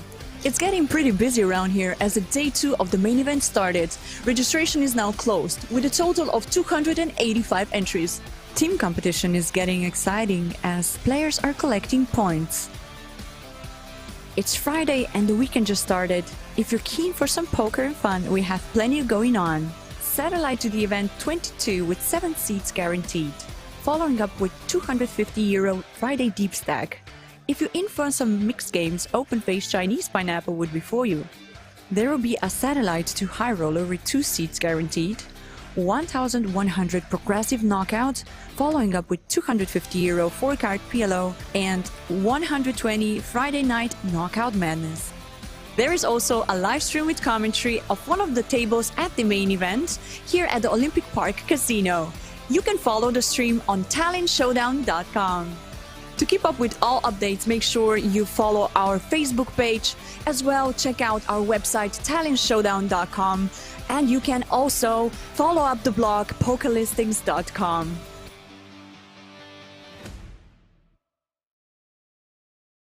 Welcome back to our coverage of Tallinn Summer Showdown 2022, and I'm here with double winner Aivaras. Congratulations! This is the second trophy. Yeah, it actually is. Well, 2 days ago I won a Hyper Turbo event, which took like a lot of luck probably, you know. And yesterday I won a short deck 6 max tournament, which I must tell you, I read the rules 1 hour before the tournament, read some strategies, watched some Tom Dwan videos on YouTube, and basically I did what he told me to do, so, and it went out real good. Wow, congrats. That's like astonishing. Oh, well, trying to keep it up. Now I need to make it up to have a holy third, you know, during the series. So which one would that be? Oh, we'll try to make the first one I'm going to play today, which is Friday's Deep Stack. Okay, well, best of luck on that one. But this, I would call that like beginner's luck, and that's also the name of the team's competition you're in. It definitely is, and we're trying to prove that the beginner's luck exists. Oh yeah, I can tell that.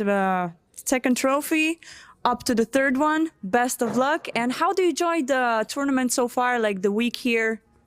I mean, it's amazing actually. The structures, the floor, the dealers. I mean, everybody are amazing, and everything is well organized, very, very well here. So I enjoy every tournament I'm playing, and well, best of luck to other players.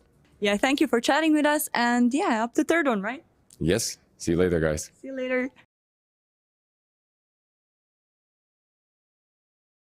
Welcome back to Summer Showdown here in Tallinn 2022. I'm joined by Anne Pestek. Welcome. Thank you very much. It's always nice to see ladies around. You played the main event. How did it went? And not so good. I just passed it out. But last time I was final table, so not this time. Maybe next time. But I heard you're gonna join the ladies event tomorrow. I just decide. I'm gonna do that. So we can invite all the ladies. Please come play with us tomorrow. Yes, I'll be joining as well. So you ladies better show up here. And Anne, tell me, how long have you been playing poker? Around maybe more than 10 years. Yeah, that's quite like more than a decade. And what do you think, how the game changed in that past 10 years? Like, did you see any improvement or? Yeah, it's getting more aggressive. I think 10 years ago, I was a good player. And I think I'm as good I was 10 years ago. Yeah. But there are a lot of more better players than I. Do you play any poker online? Yes. I won satellite ticket to main event. Oh wow! Congrats! And what about ladies in a poker world? Do you think there should be more female playing? Yeah, of course. Would be nice if there is more.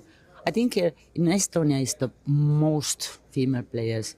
Thank you for chatting with us. I wish you best of luck, and maybe you're gonna sit at the final table at the ladies event tomorrow. I hope so. See you tomorrow. See you.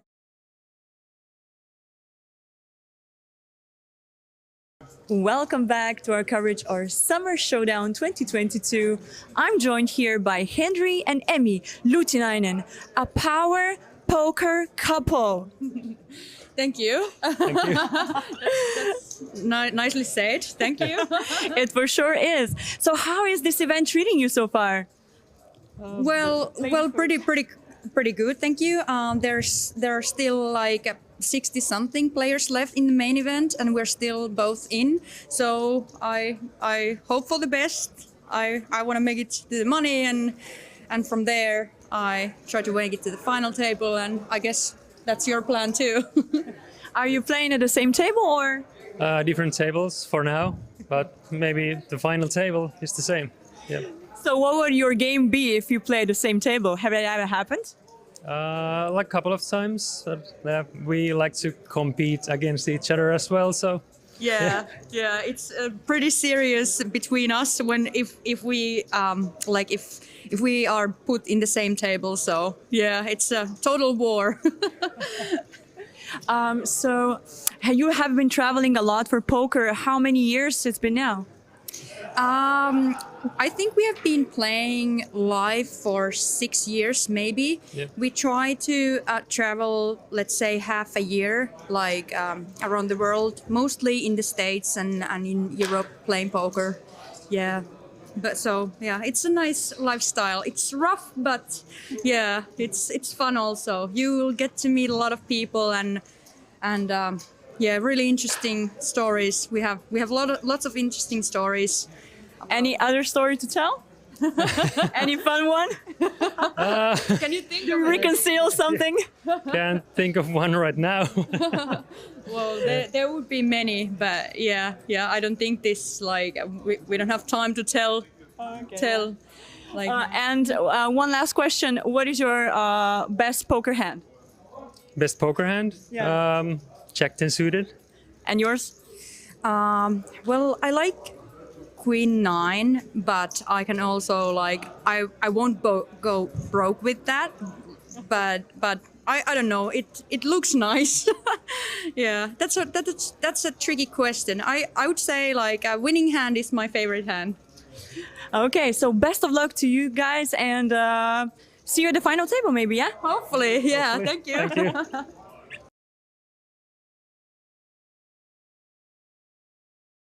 Welcome back to Tallinn Summer Showdown 2022, and I'm here with Mr.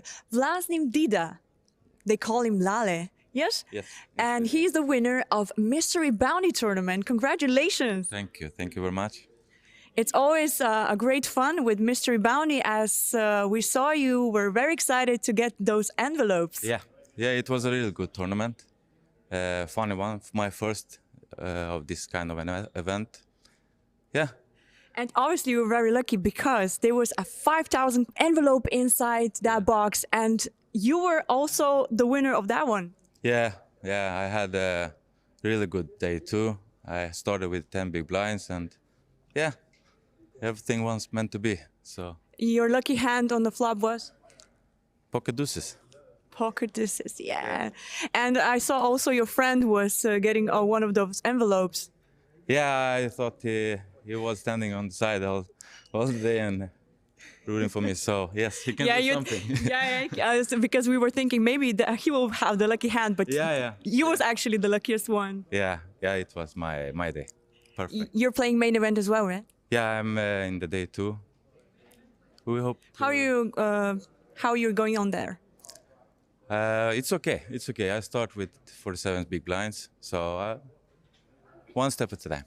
Okay, maybe another trophy. It's looking very pretty, and yeah, congratulations again, and best of luck. Thank you very much. Thank you.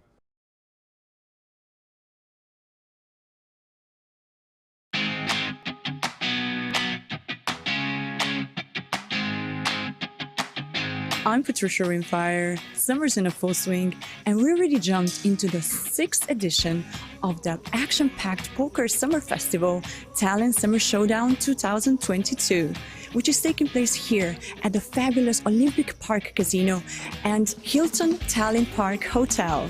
A lot will be going on beside €1,100 buy-in main event that starts tomorrow. For sure, players are excited, and one big reason for this is Tallinn Summer Showdown team competition. We already have 26 teams registered, where a total of 2% of each prize pool is reserved for the team competition. New exciting addition is also Summer Showdown Mystery Bounty, which already started, and the final is tonight at 9 p.m. Stay tuned for the highlights of the day, interviews, and some fun parts. As well, don't forget to check out the website tallinnshowdown.com/live.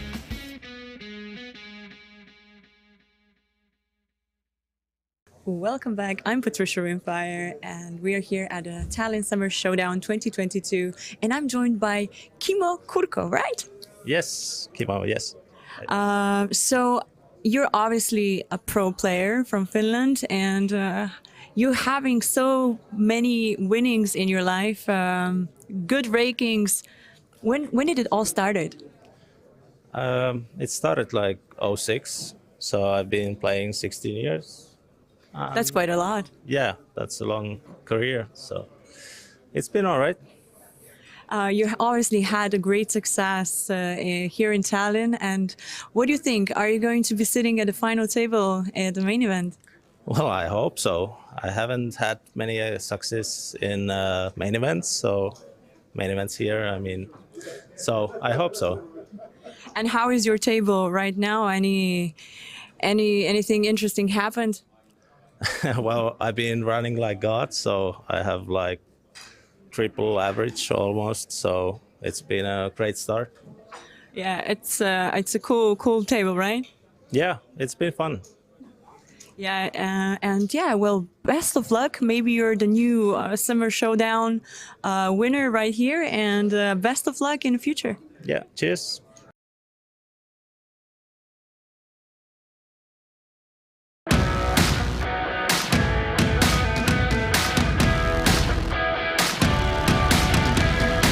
Hello everyone, I'm Patricia Rimfire and welcome back to Talent Summer Showdown 2022.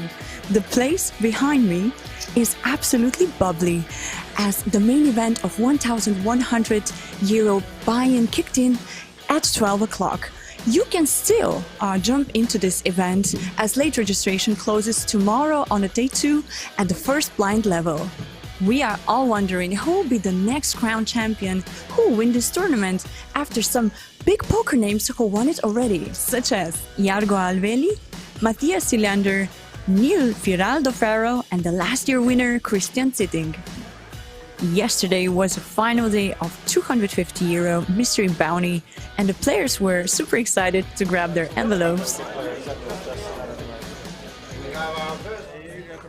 Hello ladies and gentlemen, and welcome back to this final table coverage of Tallinn Summer Showdown 2022 High Rollers event. My name is Christian Laas and it has been an exciting event to cover for the first hour and a half, but we have next 2 hours in front of you before we go on the next break. But 6 players remain here at this final table. Everybody has guaranteed themselves approximately 4,700 euros, but we are playing for 27,700 euros for the winner, plus the trophy and the title of Tallinn Summer Showdown High Roller Champion 2022. Every one of those players wants those, and we have a fantastic lineup for you guys. Markku Koplima is our chip leader with 482,000. Ignas is second in chips with 371. Ritis third in chips, 273. Ranno Sootla still in it with 33 peak blinds and approximately 200,000 in chips. Henri Udilainen with 147, and Edgars from Latvia is our shortest stack, or basically tied with Henry here, with 143,000 himself and 23 big blinds as well. We will pick things up with 3,000, 6,000 and the 6,000 big blind ante, so let's hop right back into action. It's gonna be an exciting one. It's gonna be a high level poker tournament, and we all have much to learn and much to appreciate watching these guys play. Ignas Vaitulonis from Lithuania started this final table with 166,500 chips, now up to 360,000, has added about 200,000 to his chip stacks and raises things up with pocket queens. Life is good when you're running well and playing well. And it looks like a good situation for Ignas here. Ranno with queen 5 of spades, facing a raise from the big blind. Definitely good enough to complete here for Ranno as well, and try and see a flop with a suited queen. Ranno not running well with his suited one high card hands. He doubled up Ignas with king 4 of hearts against pocket kings, now pocket queens against queen 5 of hearts. Very similar flop as well. 3, 6 and a 10. Ranno has a couple of backdoors on this board, so he might even float one off, might even raise, might fold. All 3 options are possible. Ranno decides to fold straight away though. Does not think he's deep enough to float one off or even raise on a flop like this against an early position raise. It was a raise from under the gun +1.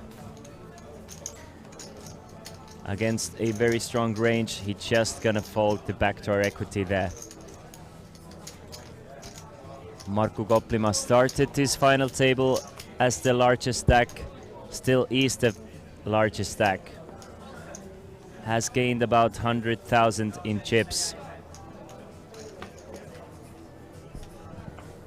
Most of it coming with a gut shot straight flush draw against the top pair of Uutilainen. hitting the flush on the river. Utilainen got away from his pair of tens on the river, but it was a pot worth approximately 200,000 in chips. Edgars opens things up with queen nine of clubs.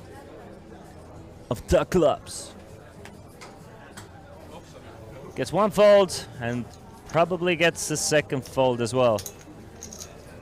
So maintaining his chip stack, what he started this final table with. Edgars came to the final table with 163, now with 155. Has stayed away from too many big pots.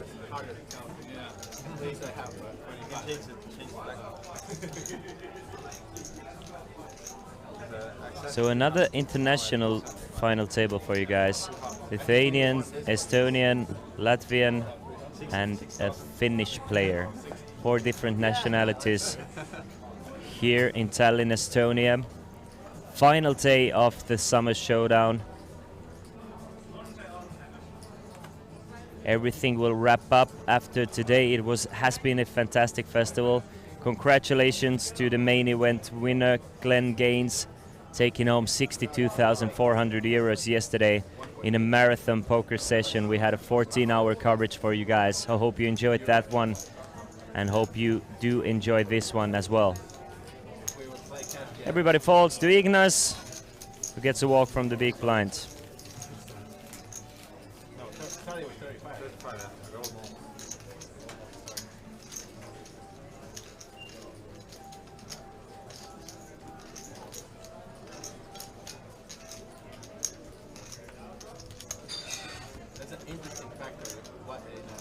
You see, we lost Mr. Juan Duenas from Spain. He came in to this unofficial final table as the short stack. He finished in 7th place. 11 players started today. We lost player from Germany, Niklas Markus Walrik, in 11th place.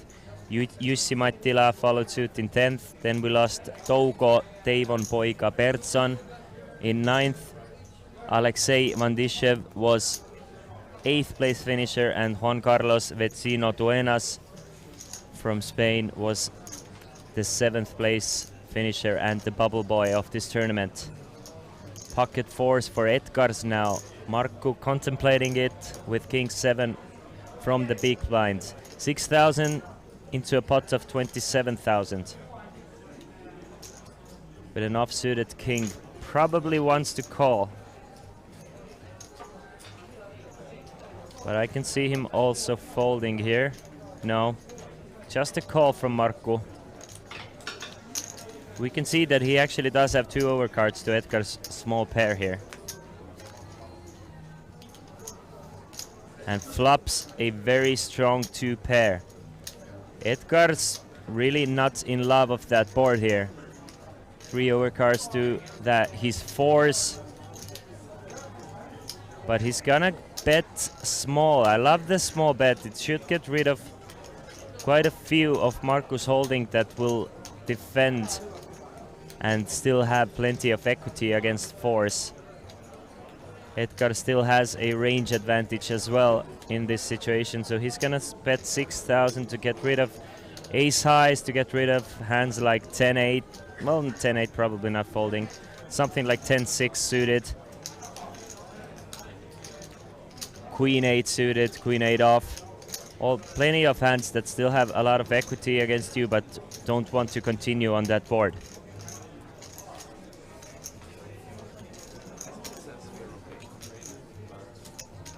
Against a small raise or a small bet, Markku is going to raise. If the raise would have been, or the bet would have been larger, I'm sure Markku would have probably gone to a check call mode. But against 6k, you want to start building the pots a little bit. You still don't want your opponents to draw for cheap either. Put a lot of pressure on a pair of kings from the Latvian, as well as something like ace jack, ace queen, ace 10, queen 10, queen jack, jack 10, etc. Plenty of holdings that might want to continue against the raise. So you want to build the pot against those hands. And if your opponent is betting small, you have to raise your 2 pair there.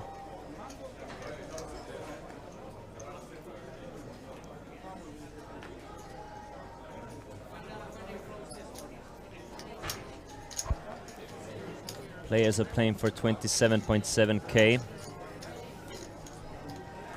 46 entries for this high roller event, generating a prize pool of 80,000 euros.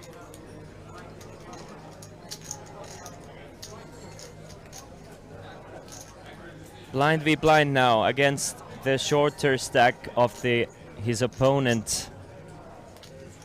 So Markku is gonna apply pressure with 9-8.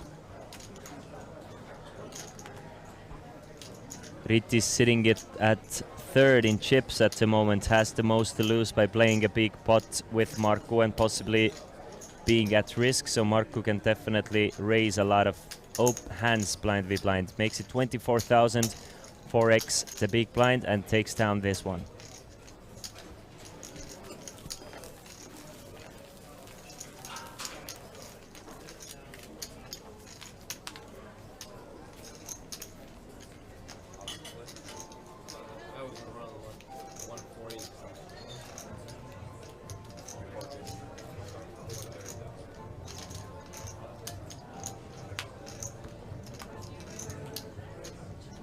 Players to look out for: Ranno Sootla, WSOP bracelet winner and a runner-up, 690,000 in live earnings, winner of Kings of Tallinn main event 2015, Estonian National Championships 2014 main event winner. Markku Koplima, our chip leader, 1.3 million in live tournament earnings, 2-time EPT winner. More than 27,000 separate cashes from online tournaments for approximately 10 million, maybe even more.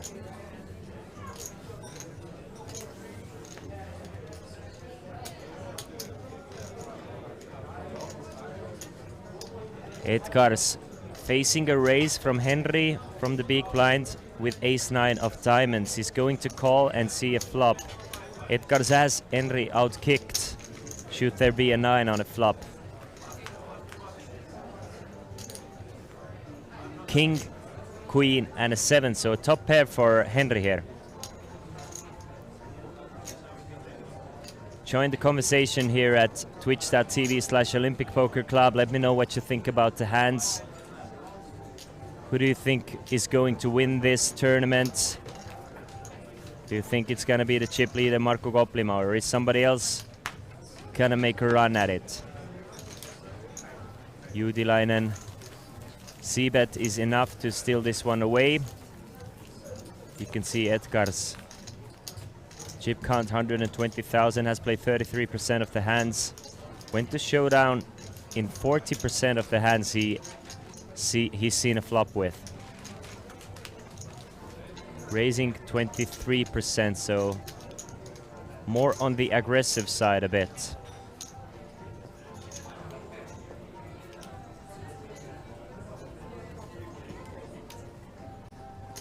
Henry finds pocket aces now.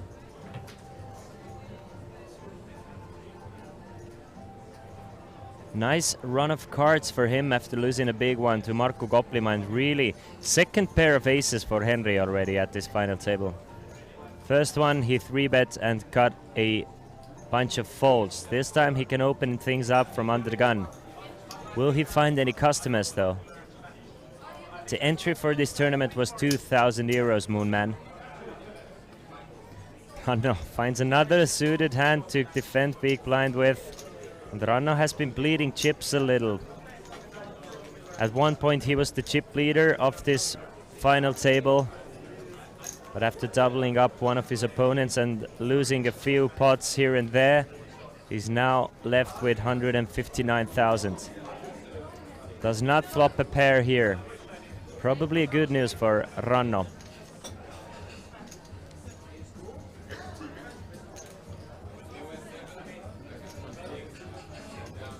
So a C-bet and a quick fall from Ranno means that Henry Juutilainen now up to 170,000, Ranno down to 160,000.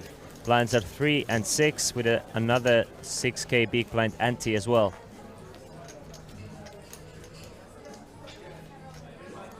We are playing quite deep stacked here at the High Rollers main event, as seems to be the case here in Tallinn Summer Showdown. Bigger tournaments at least.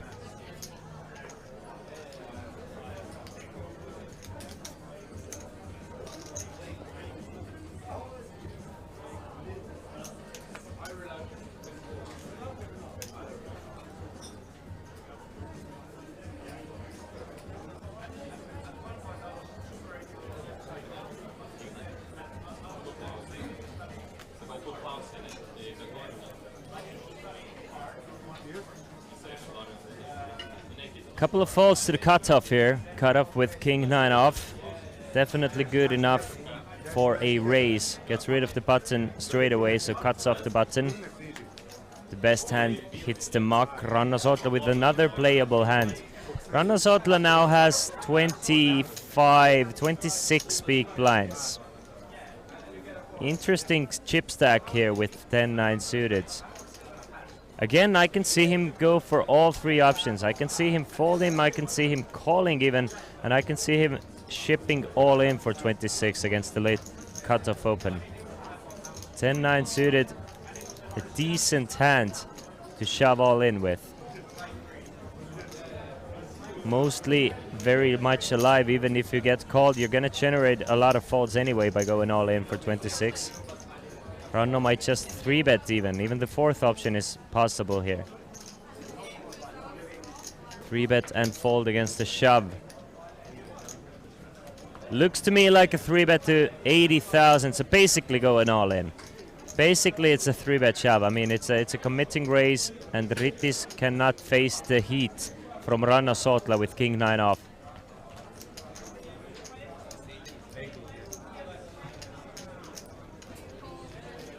Makes it 80,000. It's something you see a lot of those higher level players do.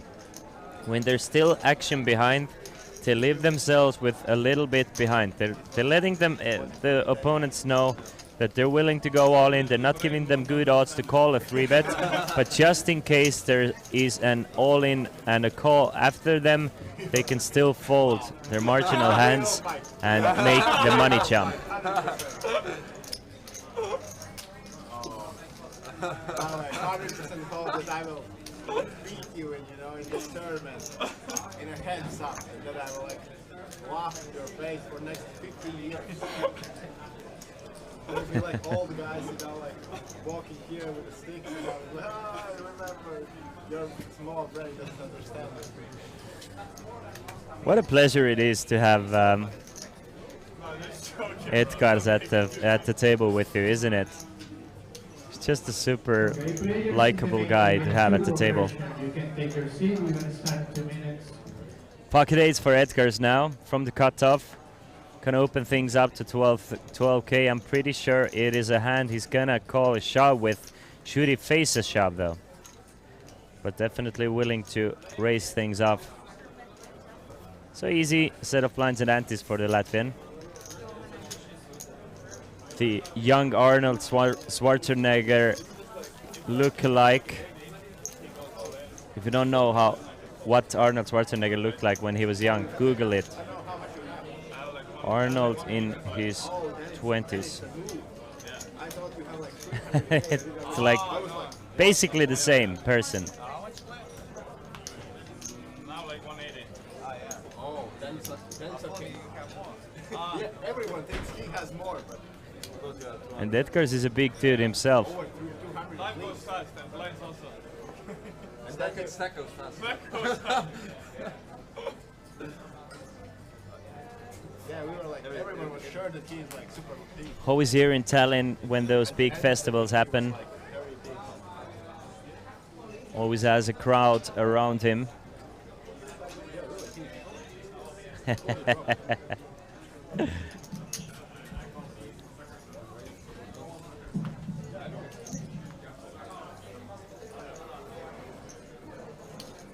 But it's Rannosotla making it 14,000 from the cutoff. against the chip leader's big blinds. And the chip leader actually has a hand to think about. Ace-6 against the single raise, 8,000 into a pot of 29,000 should he want to make a call. So definitely good enough pot odds. But do you want to play a pot against Ranno Sotla out of position? The math speaks about itself, so he's going to make the call. 37,000 in the middle. Heads up between those two heavyweights. Ranno Sotla flopping top pair. Markku misses completely, so Ranno takes the lead in this hand with his top pair. Expect to see kind of a dry board, so I expect to see something like 10, 11, 12k. Goes for 10,000. Fantastic size from Ranno Sotla, which I would expect to see every single time. And Markku, this is why this bet is so wonderful. Even if Ranno does it with 10-9, 10-jack, king-jack, whatever, it's gonna put ace-highs into a tough spot and they cannot really continue. So you can really bet small on a dry board like this to target plenty of hands. If you have it or if you don't have it. We are in a 500 1,000 again because we move 6 to 1, okay? So we are playing 500 1,000 again, okay? There is hyper turbo miniature version of the high roll of the main event going on at the same time. So if you heard the tournament director talk about it in the background, there's what was the buy-in for that event? Let me check really quick. It's called Road to the Kings of Tallinn, with 120 euro buy-in. So everything the same as the main event, but instead of 1 hour levels, you have 10-minute levels.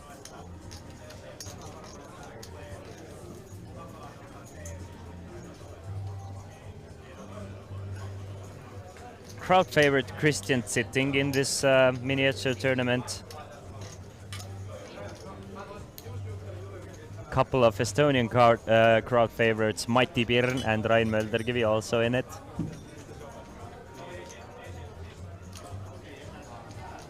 Jason Glazier, the biggest of the crowd favorites, also playing this miniature version of the tournament.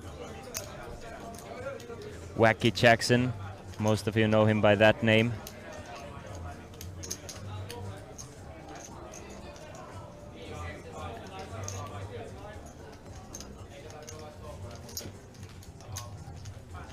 But we are looking at the High Rollers main event, where Markku makes it 22,000 from the small blind with King Queen off, and gets a call this time from Ritis with Ace-7, and sees a fantastic flop. 7 high board, 7 2s and a 4, so top pair, top kicker for Ritis. Markku with 2 overcards and a backdoor diamond to draw to a king. We're gonna see quite a lot of c-bets from Markku, but a check every now and then. Mostly going to continue here though.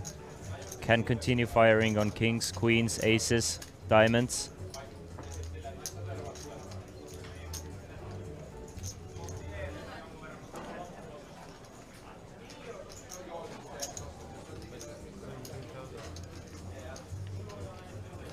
Bet of 17,000 from the chip leader.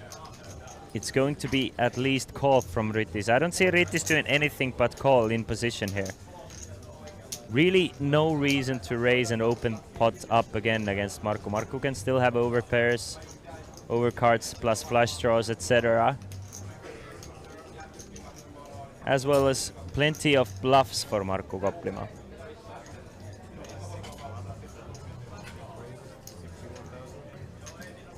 He is going to raise, makes it 61,000 with the A7, and that should be the end of things.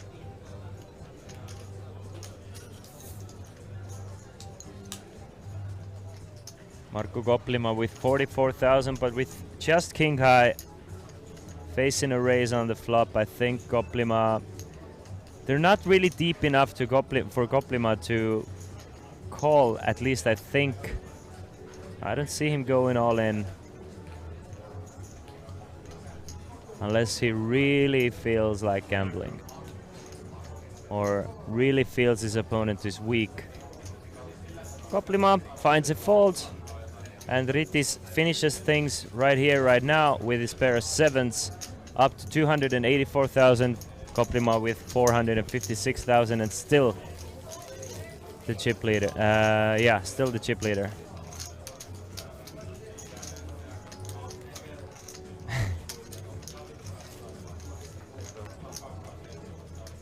Tidy up with your wedge, Koplima. It's a nice looking wedge, but that belt thing tingling is tilting me a little.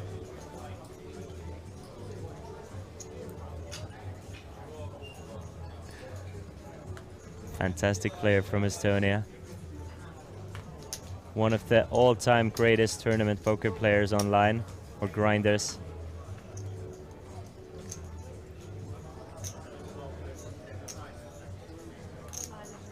I think there's a YouTube highlight where Lex Veldhuis completely loses his cool playing against Markku Koplima. It's just completely goes to full tilt monkey mode because Markku Koplima is making things very difficult for Lex Veldhuis.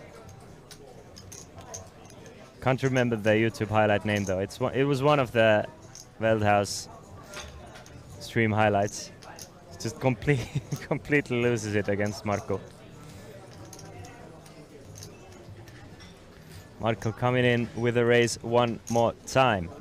This time with King 8 from the button and Ritis with a nice hand to 3-bet with.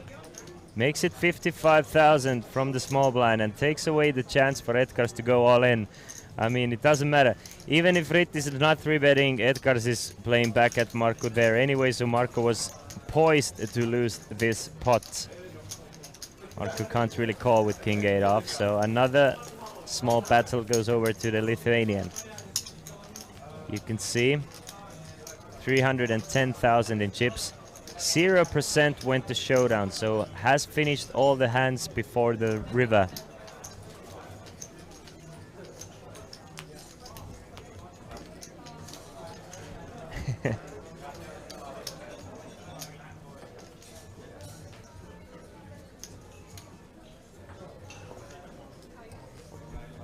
We have been six-handed for quite a while now.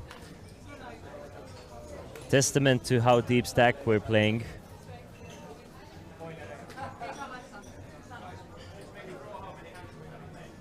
This tournament is being played with 40-minute levels, if you were wondering. And Markku Koplima. If at first you don't succeed, you try again. Raising with King 4 from the cutoff gets rid of Ace 9, the best hand. Ranno Sotla from the big blind. Well, I mean, it should be just fair if Ranno Sotla made a call, because Markku Koplima made a call against Ranno Sotla's open with Ace 6 off, so Ranno should do the same, right?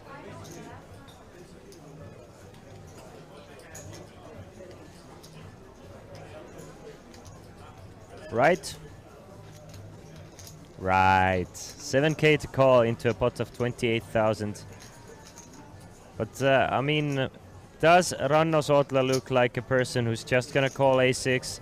There's a bit of a difference in styles between Markku Koplima and Ranno Sotla. Ranno Sotla, known for being a bit more aggressive player, maybe a tad bit on the aggressive side. He's gonna use the A6 to 3-bet Markku Koplima with, and Markku Koplima has been 3-bet 3 hands in a row now.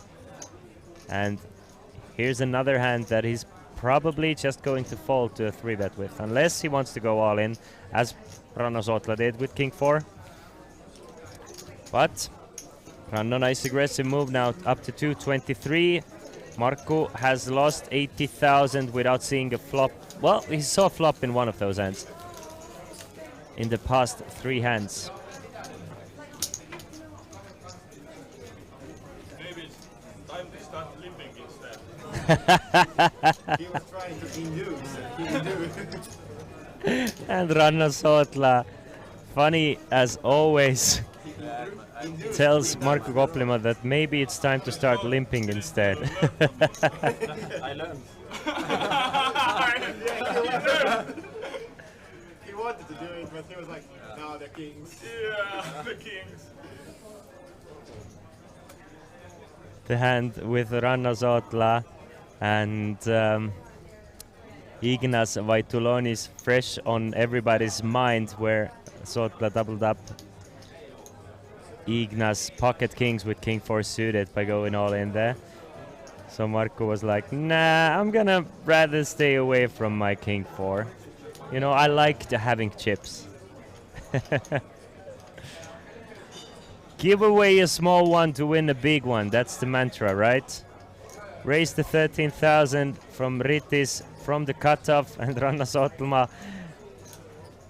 He has that look on his face. He has that look that says, I really want a 3-bet. And you're not gonna stop me, Mr. Lithuania. This is my turf. 3 bets. Once again. This time with King 8 of diamonds. Makes it 48,000. And it should be a fall from Ritis. Offsuit ace 3 really doesn't play well as a 4-bet bluff or a call. Even worse as a call.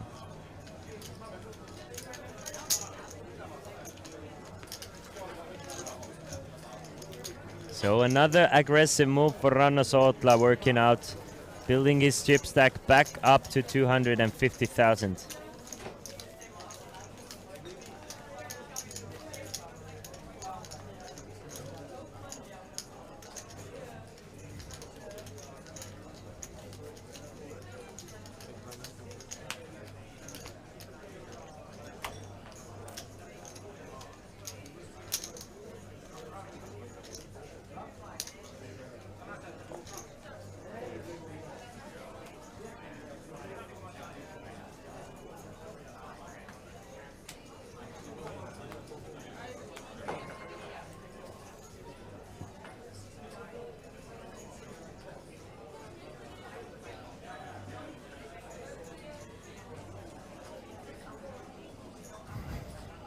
Ace 9 for Ritis now.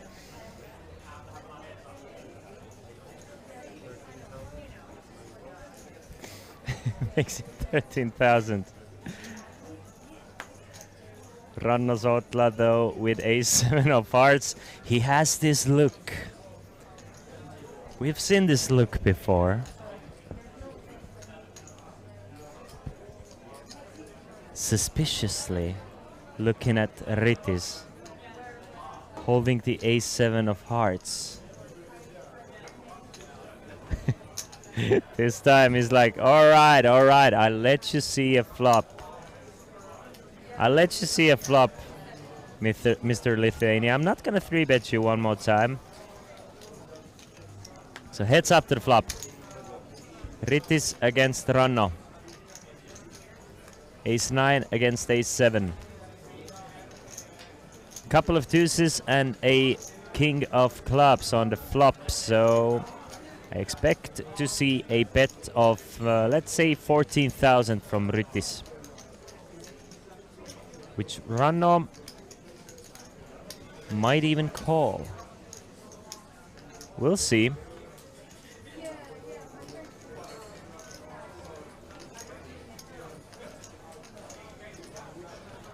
$10,000 is the bet from Ritis.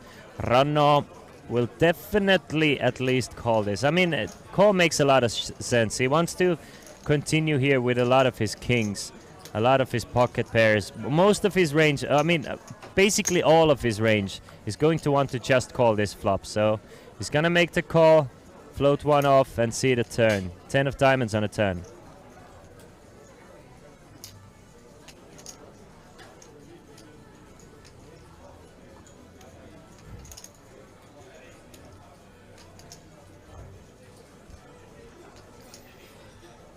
Let's see if Ritis will continue though. Ritis still has pocket kings, pocket tens, ace king. So all of the strongest part of this board belongs to Rittis. Ranno is 3-betting all those hands pre-flop, so Rittis can continue firing on this turn. Makes it 38,000, and that should be the end of it, unless something crazy happens. Another bet from Rittis should end things off.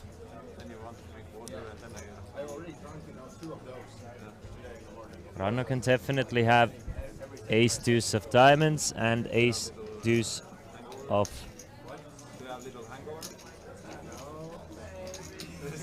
clubs. Not many deuces out there otherwise though. So Ranno will fold.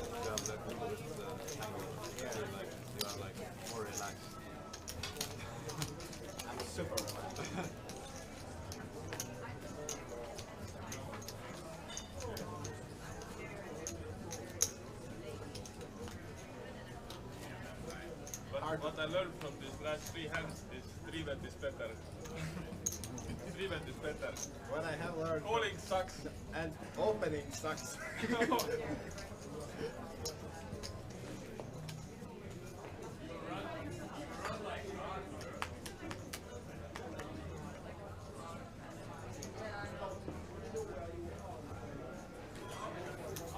He's queen of diamonds now. Finally, an actual strong hand for one of those guys. Rittis, how do you proceed from under the gun? Of course with a raise, right? 13,000 is the size. And players have been playing way more respectfully against under the gun opens than they have against late position opens, which makes a lot of sense. And I don't think Marco is going to even call with the 8-4 off.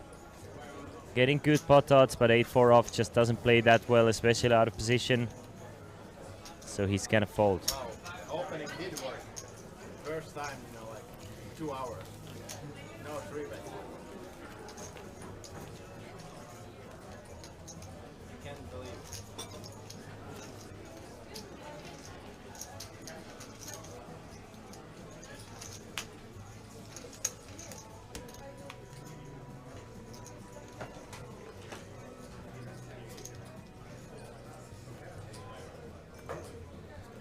Six-handed in this tournament. We've been six-handed for almost an hour and a half now.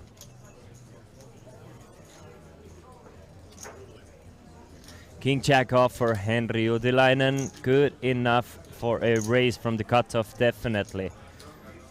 I expect to see him open things up. He has 140,000, so approximately 23.5 big blinds. Ignas with ace-6 off, gonna fold from the button.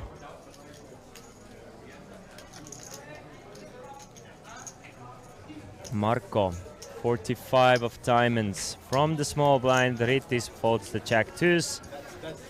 Another hand, another couple of folds. Another day, another dawn.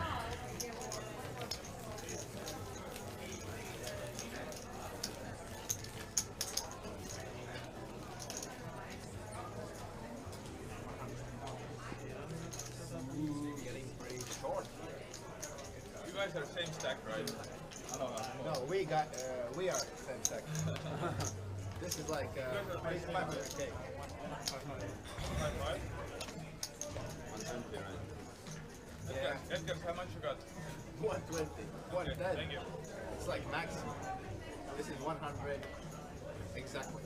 Ranno finding out how much Edgar's has. Edgar's has something like 120,000 from what we heard. A couple of folds to the cutoff. Now our chip leader Marco Koplima in the button, but with a very raggy hands, he's gonna fold at 8-3, most likely, right? Unless he has a 100% button steal strategy in this situation, he's gonna fold 8-3. The bottom of his starting hand ranges. King 4 for Rittis though. I mean, against the 20 big blind stack, mostly should be a call. But some of the time he's going to raise it up.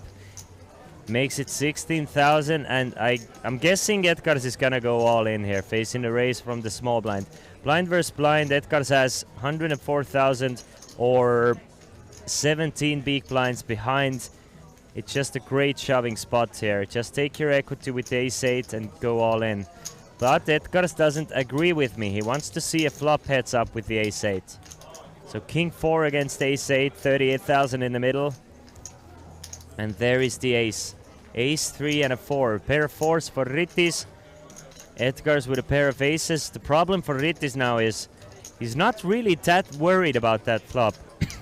I think he's expecting I think he's expecting Edgars to shove most of his aces pre-flop, as well as most of his overpairs. Something like 5s plus Edgars should shove. Almost all of the time he should shove the ace, and there you have it. King of spades on a turn, and if it was looking good for Rittis before, it's looking great for Rittis now, and Edgars has lost the lead in this hand, and I really honestly, after just calling pre-flop with ace-8, I do not see Edgars getting away from this one, so he's going to need to get lucky. Something like 20,000. Interesting bet. 42,000 and a snap all in from Edgars.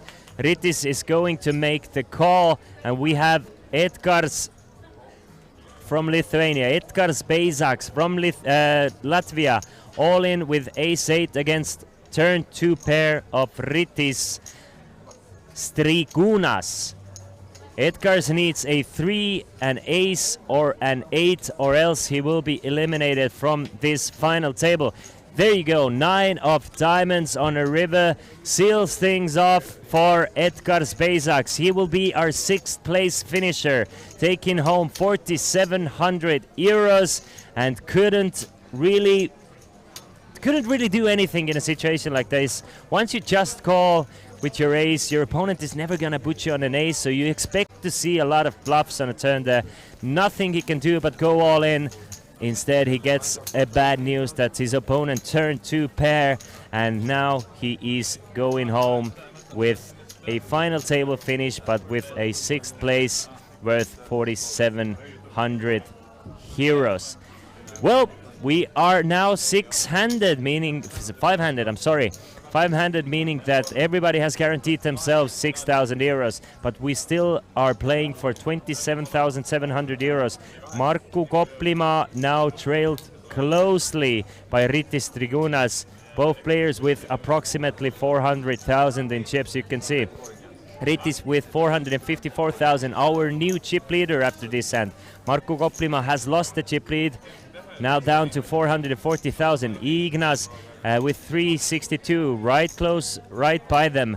Ranno Sotla with 225, and it's Henri Uutilainen, our short stack, with 155,000, but still very playable stacks, very deep stacked, 19 big blinds for our short stack. But this being the high roller tournament, with those players still in it, I expect to see a lot of aggressive play, so let's hop back into play.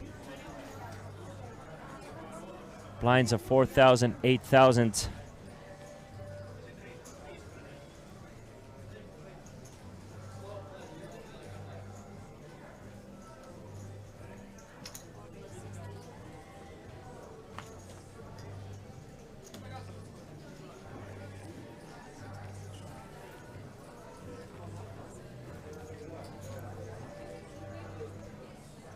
Ignas now raising the pot up with 10-8 suited, and it's the hand that keeps on coming back.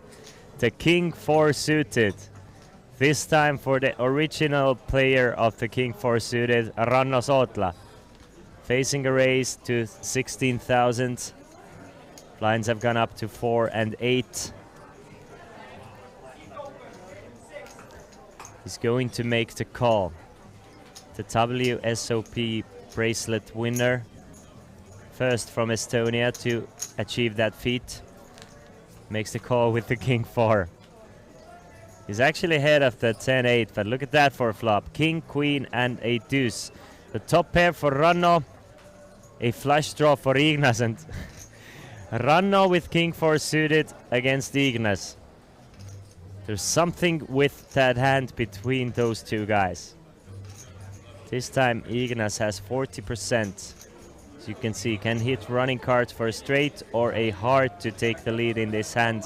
Ranno does flop well though. Flops top pair.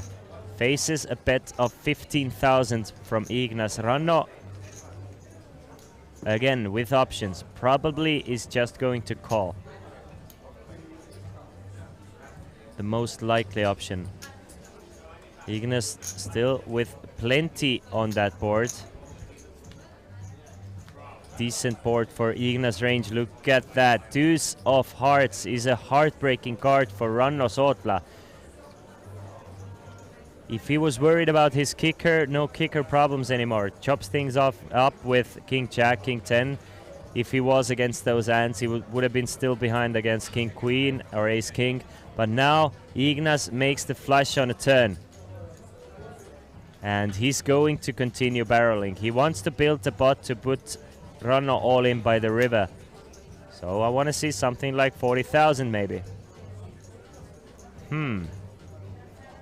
Instead he's gonna go for a very small bet of 25,000. So not building the pot enough to really go all in. He will have to go all in or overbet all in by the river, since there's 120 in the pot and Ranno has 161 behind. Bet and a call brings a 7 of clubs on the river and another check from Ranno. Another one. And Ignas says, go buy your mama house. Go buy your whole family houses. I made a flush. I'm a big money man. Another one. He's gonna bet one more time.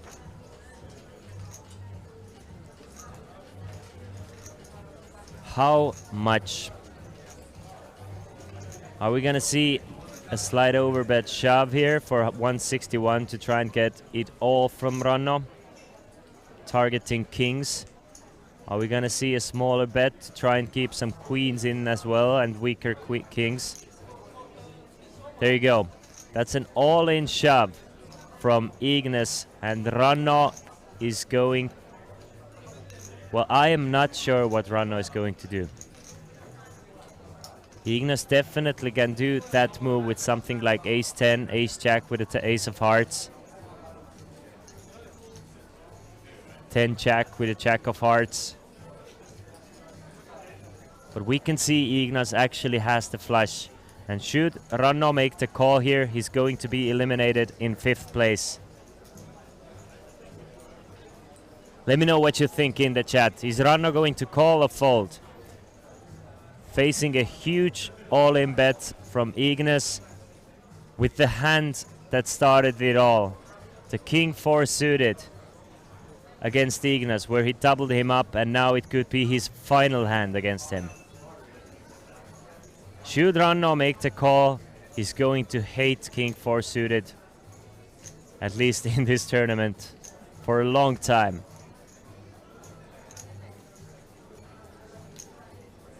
Two massive pots possibly, but Ranno can still fold and leave himself with 20 big blinds behind. He's trying to figure out what hands is Ignas shoving here with. So let's think about it. Ignas is going all in here with flushes, pocket kings, pocket queens, ace deuce. Has to be ace deuce of spades or clubs. Pocket aces with the ace of hearts, and king queen. Those are the value hands that Ignas might go all in with, and probably not going all in with a lot of those hands, probably just going for a bet. What is he going all in with? For sure, a flush and a full house. And with Ranno holding the king of clubs, how likely is it that your opponent actually has this hand? And how likely is it that your opponent is bluffing here? Ranno really trying to get a read here with his king 4.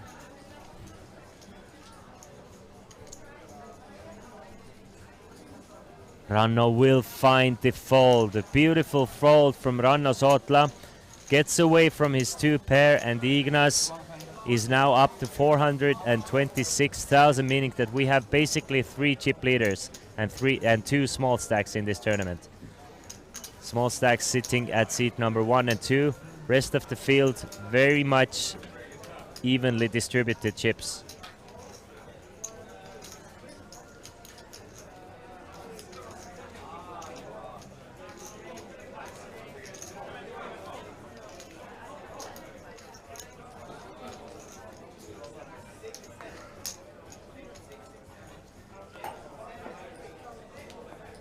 There you have it, the stats for Ignis here. 5-handed at this tournament. The high rollers final table, Markku Kopplima at 1 point held the chip lead, wants to get it back with King Queen off.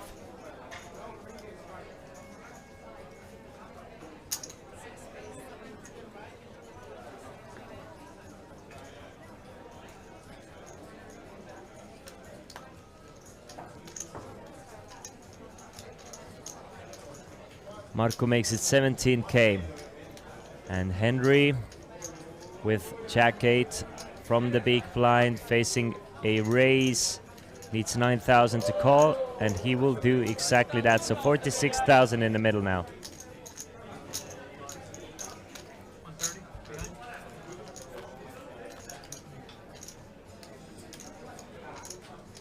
Seven, 8, and a 9. Juutilainen takes the lead here with a middle pair and a gut shot straight draw.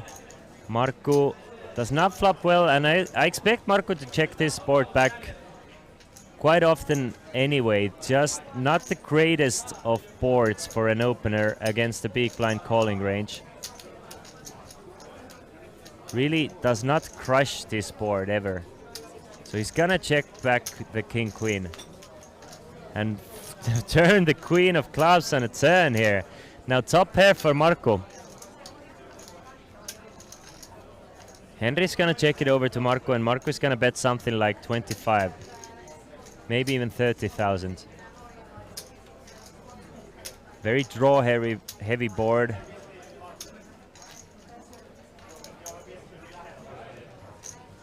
No. I did not expect that. I did not expect Juutilainen to bet into Markku Kopplima here with his specific hand. But Juutilainen is playing his range rather than his exact hand, knowing that he can lead into this turn quite often and take this one down. We can see that he has a pair of 8s and a gut shot straight draw. Bets 31,000, and Markku with Juutilainen just 100,000 behind. I mean, I can see Markku is not folding here. I can see Markku going all in, and I can see Markku calling to try and play some rivers. Looks like a call from Markku. He does call. So 108,000 in the pot. And a safe 4 of spades on a river. Henry. If Henry's gonna go all in, he's gonna get called. Markku is quite far up his range after checking the flop here. The question is there a lot of points in going all in here if you're Henry? What are you really targeting? Are you targeting to get a queen to fold? You're not gonna get many worse hands to call you. You're not gonna generate a lot of folds from queens, so not really sure about that shove from Henry Juutilainen. I think Markku is gonna look him up. Markku checks back the flop, turns quite well for his pair of queens. And with the way things have gone, with the flush draws both missing, I think Markku is going to call this one down. I don't think Henry Juutilainen is expecting Markku to have as strong of a hand as he does. I think Henry is thinking if Markku has a strong queen, he's probably going all in on a turn to try and defend his hand's equity. And by calling this hand on a turn, Markku has got his opponent to go all in. All that's left to do is to call.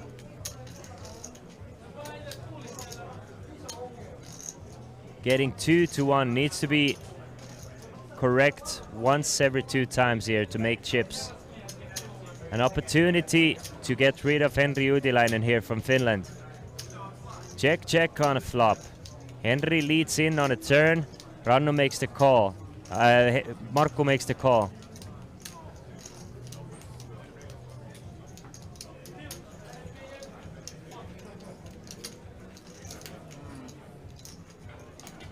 The thing with Markku here is, once he thinks it through, his opponent is just not gonna put him on a very strong hand here that often, so his opponent should have more bluffs in his range. So with Markku having the queen, I really honestly think he's gonna end up calling this hand. He's just kind of far up in his range after checking back the flop. Of course, Markku can definitely check back a couple of aces or kings on a flop as well, but king-queen plays basically the same than aces and kings in a situation like this. Fascinating shove from Henri, though. Honestly, I didn't think that Henri is gonna generate a lot of folds from queens, and if Markku is gonna fold the queen, I would be surprised. It must have something to do with live reads, but I mean, then the reads are wrong.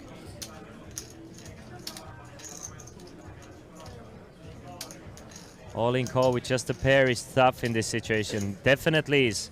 Not saying it's not, but Markku is known to figure these things out. Kind of has to play the range here, in my opinion. Of course, we can see the cards.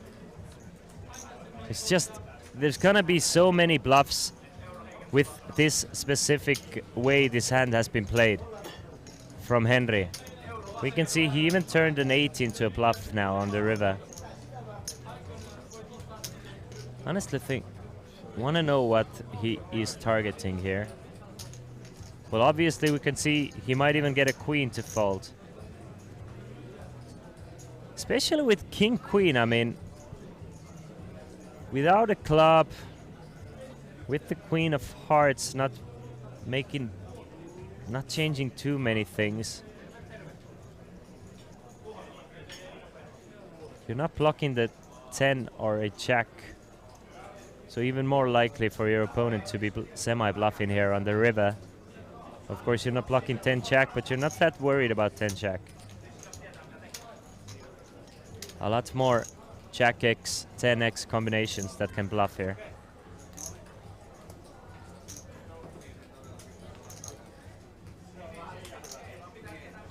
Markku deep in a tank here. I still think he's gonna end up calling. 207,000 in the middle, 99,000 to make the call. Markku makes the call. Fantastic call from the Estonian, meaning that Henri Udilainen, turning his pair of 8s into a bluff, is eliminated in 5th place.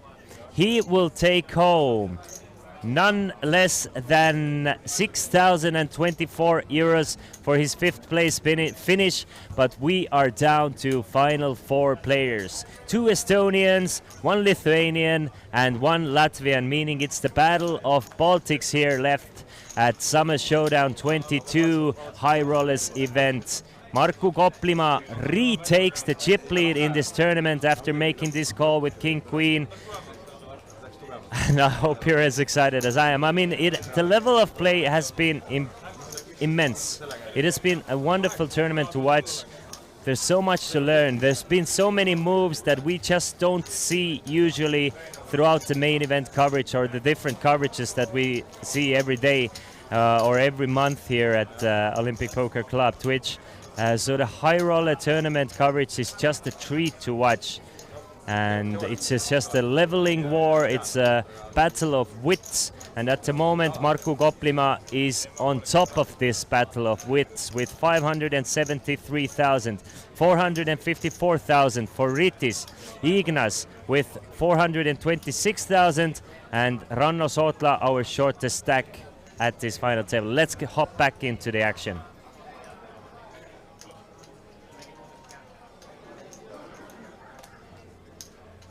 And yeah, I want to correct myself. It's 2 Lithuanians against 2 Estonians. We did lose the Latvian player in 6th place. So, what do you guys think? Is it gonna be the Lithuanian or is it gonna be the Estonian? Combined, they have about the same amount of chips. 2 Lithuanians combined and 2 Estonians combined. So, is it gonna be the Estonian or the Lithuanian? If there's any moderators in the chat, now is a good time to make a poll or a prediction.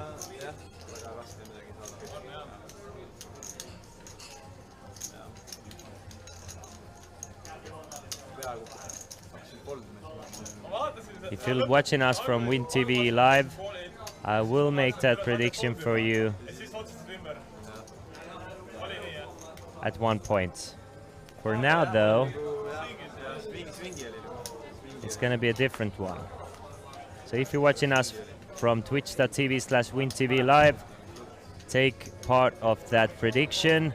But the official chat room of this tournament and the whole coverage is twitch.tv/Olympic Poker Club.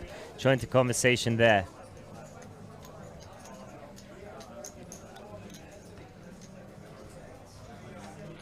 Sapati thinks that it's going to be Marco who wins this one. Zen Location agrees. Techflow think it's gonna be Marco and Ranno heads-up match. Inspired. He's very confident in Ranno's ability to win. Cherasnik though think it's an easy win for the Lithuania. Shivakim thinks that Marco and Ranno's heads-up would be fun. Ranno is our shortest stack though. All of these players have guaranteed themselves 8,020 euros. Next money jump is worth 5,000 euros, so money jumps are getting serious now. Third place gets 60% more than fourth place finish. Fantastic flop here for Ranno Sotla. Flops 2 pair against Marco middle pair of 10s. Bet of 10,000 is gonna be looked up by Marco. Marco has a nice hand to call here with, can definitely be ahead with a pair of 10s. Couple of nice running cards for him as well with the backdoor straight and a flush draw. So he's going to make the call. Does not want to see 7. Instead it's the 4 of diamonds, so Ranno almost locks things up here with his 2 pair. Marco can still take a lead with a 10 of diamonds or a 10 of clubs on the river. Just 2 outs though. Now is the time for Ranno to bet larger, something like 35,000. I expect to see a bet of 35.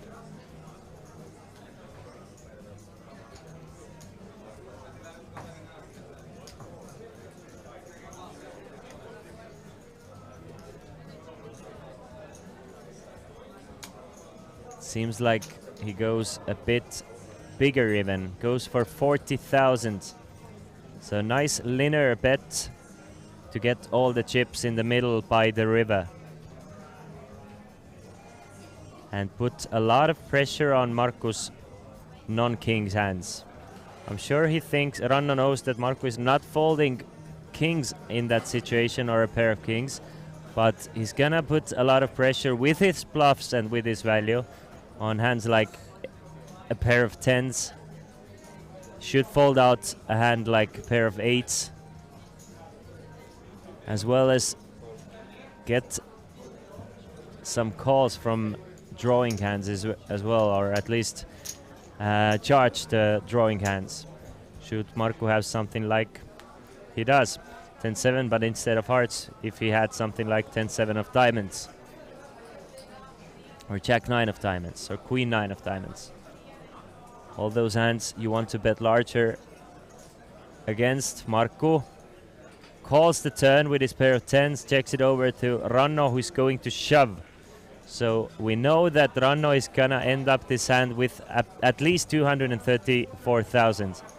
Now the question is, will Marco hero call? Sargava, first place of this tournament, will take home 27,700 euros. Vähän. What a baller. He's gonna go all in. And Marco is straight back into the tank. Not too much breathing room after being in the tank for what was close to 5 minutes with the King Queen now back in it. Doesn't go all in. Bets 85,000, leaves himself with 6,000 behind.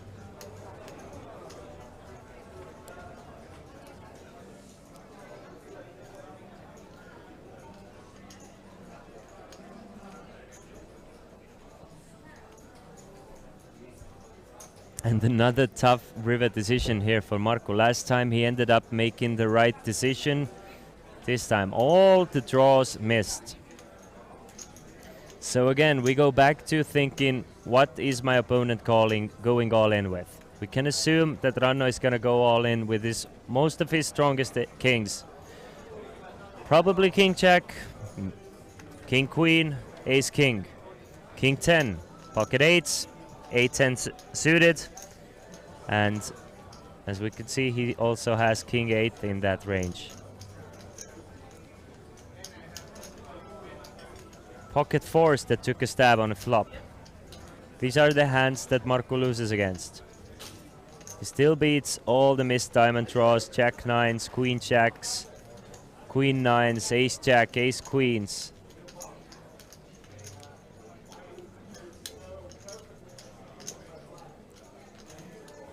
Something like Ace Deuce of diamonds, Ace 5 of diamonds, Queen 9 of diamonds. All those hands Marco's still ahead of. Not blocking the Queen or a Jack here from Marco. Definitely in his mind. Marco would have an easier time folding if he had something like Queen 10. But the 10-7 is a prime hand to call here with. Or at least a way better hand to call here with than it would be with something like Ace 10 or Queen 10 or Jack 10. You actually kind of prefer to have a 10-7 here. Makes it more likely for your opponent to be bluffing. Does not block the Ace Jacks, the Ace Queens, the Queen Jacks, the Jack 9s, Queen 9s. No blockers anywhere. Doesn't block the flush draw either. So it's either gonna be a strong king for Ranno or Marco is ahead with his pair of 10s.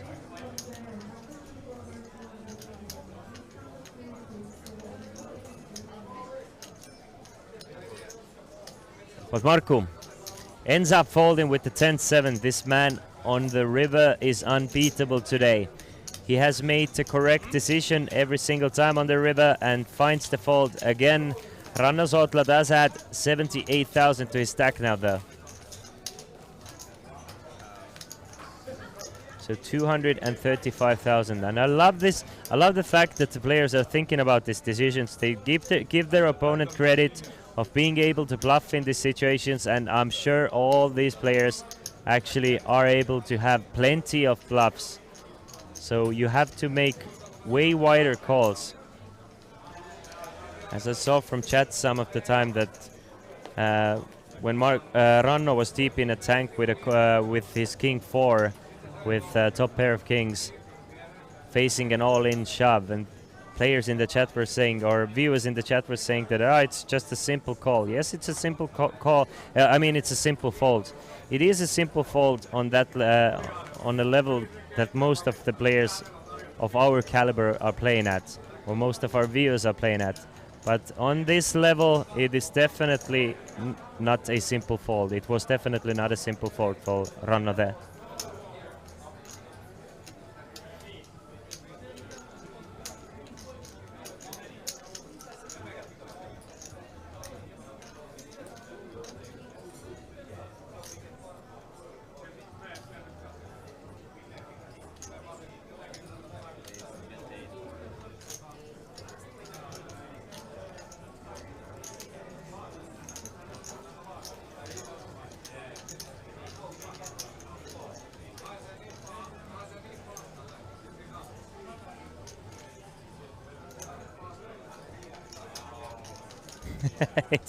No, it's not. It's not Noxer.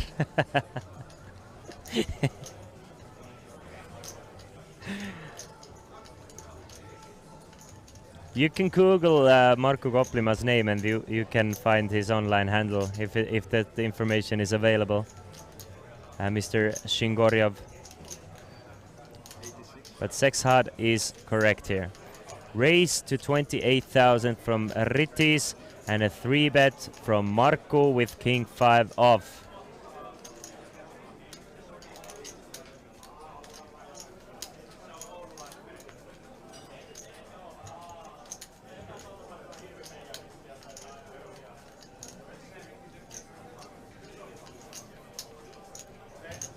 Blind versus blind action here.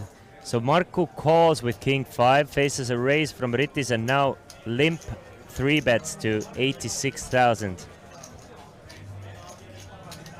I'm kind of in love with what is happening here at this table. It is just such a fascinating table to watch, with the level of play being just way above from what we usually see.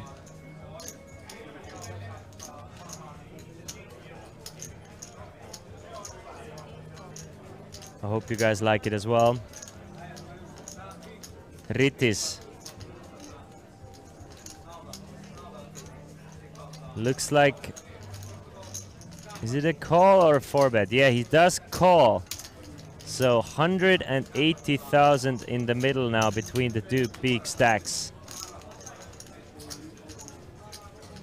King 5 for Markku Koplima against Ace 10 of Rittis. Fantastic flop for Rittis. Fairly dry board, ace-side dry board. Again, probably we'll see a bet of something like 35,000-40,000 from Markku Koplima. And Rittis will not fold, he will not raise, he will call. So let's try and hop into the future and try and predict. I'm gonna expect a bet of 40,000 from Markku, a call from Rittis. And let's see I don't know, 4 of clubs on the turn. Instead, Markku instantly gives up, just thinks that there's too many aces in Rittis 3-bet calling range here. Markku can definitely target some of the hands like Queen Jack suited, King Queen suited, King Jack suited by a bet of 40,000 there and fold these hands out. But he thinks his opponent has an ace there a bit too often, as well as he might get floated with a hand like King Queen suited on a flop, so he's going to check it instantly. Keeping himself away from further trouble. And Rittis checks it back, and look at that. King of spades on a turn now. Markku with a second pair of kings against the top pair of Rittis. Not the best card for Markku. The only card that would give, like one of the only cards that would give Markku a chance to win this spot in the end. But more likely than not, it might get Markku into a bigger trouble than he already was. Another check from the Estonian. Rittis. Will you bet something like 60,000 here?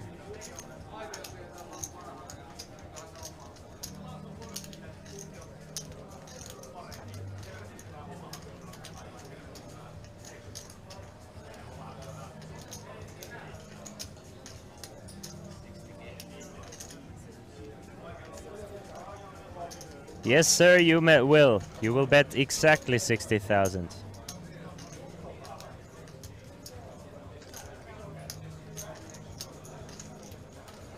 Rittis Trigunas from Lithuania against Markku Koplima from Estonia. Battling it out in a 3-bet pot pre-flop. Markku limped with King 5, faced a raise from Rittis to 28. Markku 3-bet to 86. Rittis made a call. Both players checked the flop. And now on a King of Spades turn, Markku, after checking it over to Rittis one more time, is facing a bet of 60,000. 240 in the middle already. Wow. And Markku does not lose a single bet here with his pair of kings. Just folds the pair of kings, just realizes that his opponent has him crushed bit too often here. Was using this king 5 hand as sort of a pre-flop bluff, and should you get called on, you give up most of the time type of hand. And Markku Koplima now third in chips with 413,000. It's the two Lithuanians who have taken the chip leads. Ritis now chip leader with 67,000. Everybody guaranteed themselves 8,020 euros. First place 27,700 euros. The next money jump is worth 5,500 euros.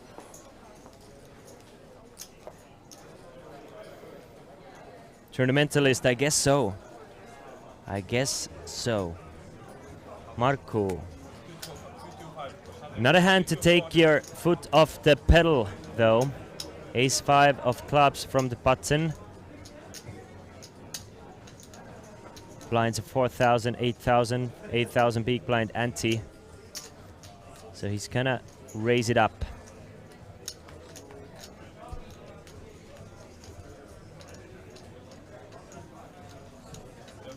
Gets a fold from Ritis, and I assume Ranno is going to defend his big blind here with 8-6 of clubs. Suited connecting hand. Really not the best blockers to 3-bet bluff with. With approximately 27 big blinds behind, you kind of want to see a flop. So Ranno will call.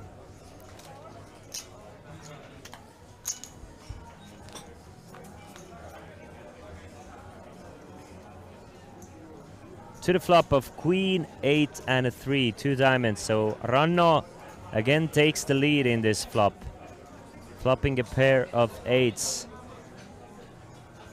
Another flop where I expect nothing. Not really sure if Markku is gonna small c-bet this one, large c-bet this one, or just check it behind. Goes for 16,000 on the flop. It's going to get called by Ranno. Again, this time I don't see anything else happening but a call from Ranno. He does call, 80,000 in the middle.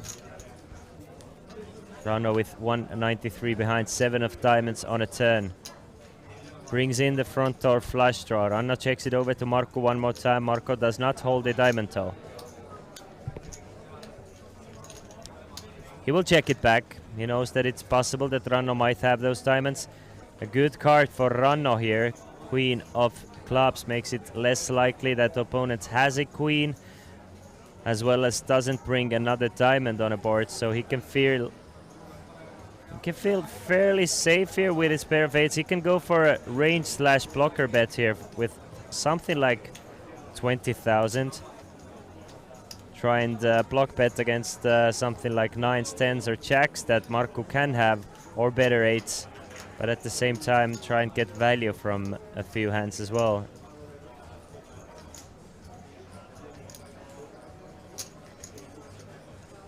And if I said he should go for a blocker bet for 20k, instead he's going even smaller.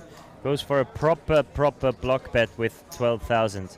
Really trying to keep weaker hands in. And thing is, Markku is not gonna raise this bet usually with 9s, 10s or jacks, so he keeps it super cheap in case he is behind. Knows there's not a lot of value to be get here on the river, since Markku doesn't actually have a hand here all that often. So bets so small that he might get called some of the time with ace highs or something like pair of 4s, pair of 5s, pair of 6s.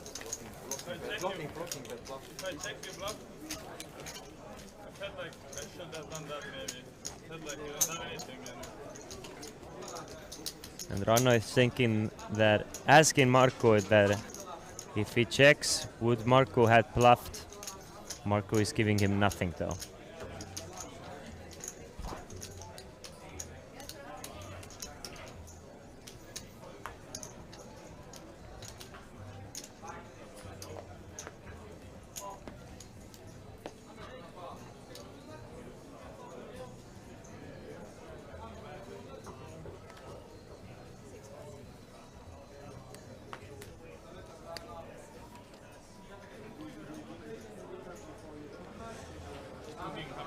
King deuce offsuit for Ranno now from the small blind.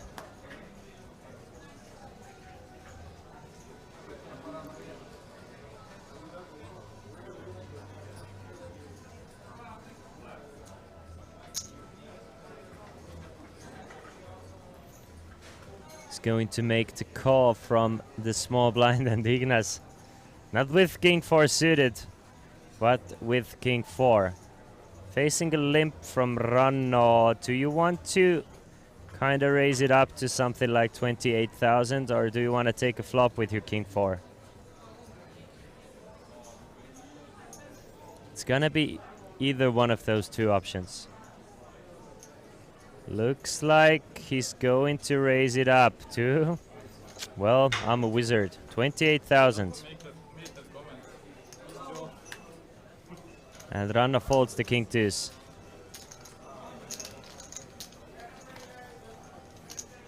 Isn't it wonderful that watching high stakes players, you can kind of predict what they will do more often than watching recreational players. In a sense that their play is more methodical. Of course, they will mix things up more often than not, but it's still, in a sense, it's kind of like more predictable. Like the options are always good options that they're contemplating, but sometimes watching recreational players, there's a couple of not that good options in there as well. So it's like more unpredictable in that sense. It's easy. We had 46 entries to this tournament, and we are down to our final 4. 27,700 euros for the winner. This is the final take coverage of Tallinn Summer Showdown. Ranno facing a raise to 18,000 from Rittis and holding ace-queen offsuit from the button. I assume we're gonna see a 3-bet to something like 60,000 maybe. 55,000 is the 3-bet. Ignas folds the small pocket pair. Has stayed away from trouble for the most part. It's been Rittis, Ranno and Markku playing the most amount of hands. Markku has an easy fold. Rittis though with 518,000 and facing a 3-bet from Ranno to 55,000, and Ranno has 210,000 behind. We are playing 4-handed, so those cards, it's way more tougher for your opponent to actually have a good hand, but nice fold from Rittis here with King Jack. Let's go of the hand. Does not overplay, does not go all in, does not call, which I definitely wouldn't like, so Ranno back in business. Ranno with 260,000 now in chips. Has been the chip leader, has been the short stack, but definitely still in it with 30 bigs. Same story for Markku. Markku has chip leaded this tournament throughout these early stages of this final table, but now has dropped to 6th. Still very deep stack. Blinds have gone up to 5,000 and 10,000 though. So stacks are getting a bit shallower this level. Ranno with 30 now.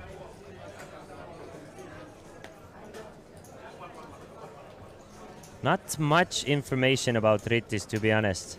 He doesn't have any live scores on the hand-on mob, but something tells me it's just blocked.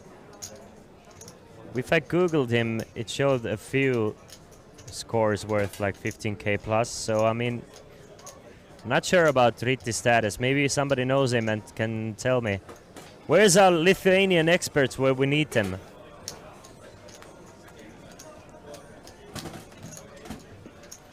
Ranno makes 20,000 from under the gun. And Rittis with Queen 9.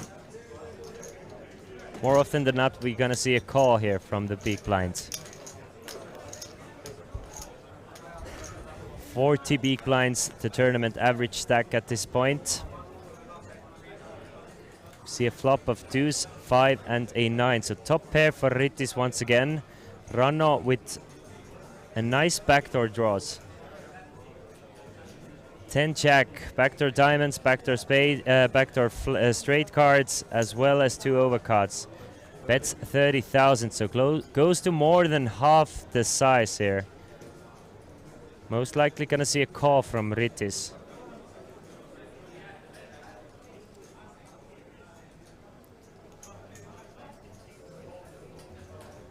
Novata mate was a different Rittis in my opinion, or maybe it's the same. The Rittis yesterday looked a bit different to me, at least. I think there's more Rittises in Lithuania, but I'm not sure, because he was, well, the Rittis yesterday was wearing sunglasses and not the hat though, so it may be the same guy. Maybe it's a Rittis with a skin. Definitely not Rittis, the stable owner skin, wearing today, with a baseball cap and no glasses. Anyway, as far as Gindon says, he can say that both Lithuanians are good high-stakes regulars, and the same goes for Estonians. So, I mean, we have 4 super good players playing up against each other. Isn't that a peach? And how do you like them apples? I love them though. Very enjoyable final table to watch. Not too much craziness or just like hyper hype stuff, but it's just the level of play is so high that it's just fascinating in my opinion.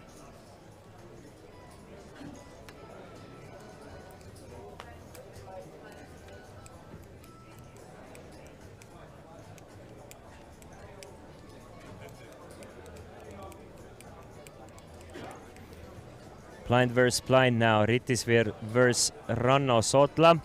And Rittis is thinking, should I give Ranno a walk here? Nah.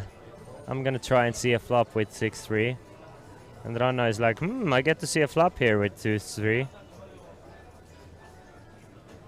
It might be bad enough that Ranno might even want to raise it up and try and take this one away pre. There might not be enough value in trying to see a flop with 3 deuce. So what you want to do in the big blind once it's raised to you, you want to use your worst hands as 3-bet bluffs as a raises and your best hands as raises. So sometimes you want to pick the worst of the holdings that just don't flop well at all to try and take this one away pre-flop, because it doesn't have really have a lot of value post-flop. This is another difference between rec players and high-stakes players. They understand that there's not sometimes too much value in seeing a flop, but way more value in turning those weak hands to a bluff pre and risking 35 to gain extra 10,000 every now and then.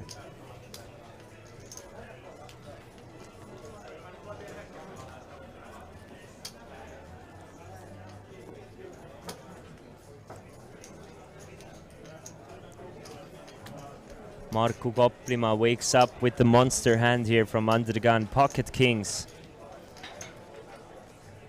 Wants to make it 2 in a row for the Estonians.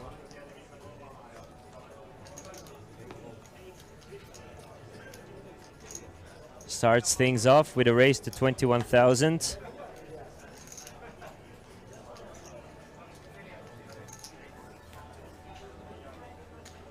And he should at least get a call from Ignas here with 6-7 of hearts. Perfect hand to crack those kings though. Hand like this is called the King Slayer.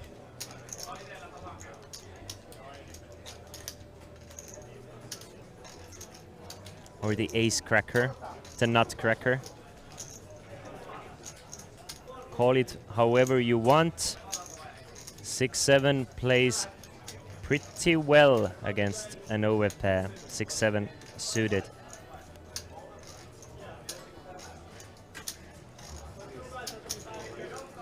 Probably the best hand against aces or kings. So he's going to 3-bet to 80,000. And he's gonna learn today. He's gonna learn today that he should have called. Because Markku Koplima actually has a strong hand. Is it strong enough to just call though? Is what Marco is thinking. Should he chip it in already? Usually raises from the big blinds are stronger than regular raises. You can expect to see more strong hands from the big blind 3-betting range because big blind is inclined to call more often than not. But Ignas, he gonna learn today that Marco Koplima will either set a trap or finish this hand right away. He's gonna go all in, facing a 3-bet from Ignas from the big blind, and Ignas has an easy decision. He will fold, and Marco now back up to 453,000. That's 95,000 without seeing a flop.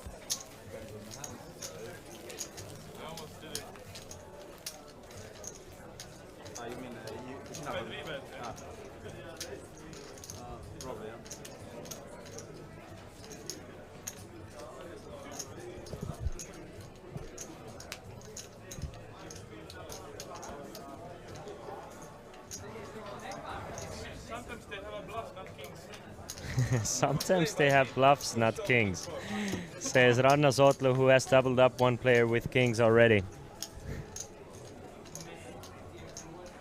It sure does look like that when the chips go in, they do have kings though.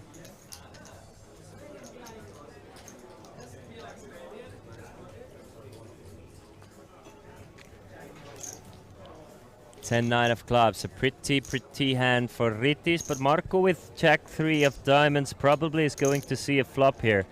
Any suited hand against an open should probably be a call from the big blind, so he's going to call.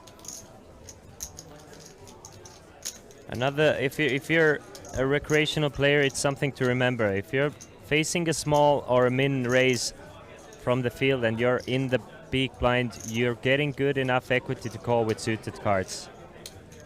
Check from Marco. We can actually see that Marco was actually ahead here, even. Something to take in mind, but it's a pair of 9s for Ritis, but it's a board where Ritis is gonna win every time anyway, because Marco just completely misses, so doesn't even have to take any chips out of his stack. Marco will snap fold.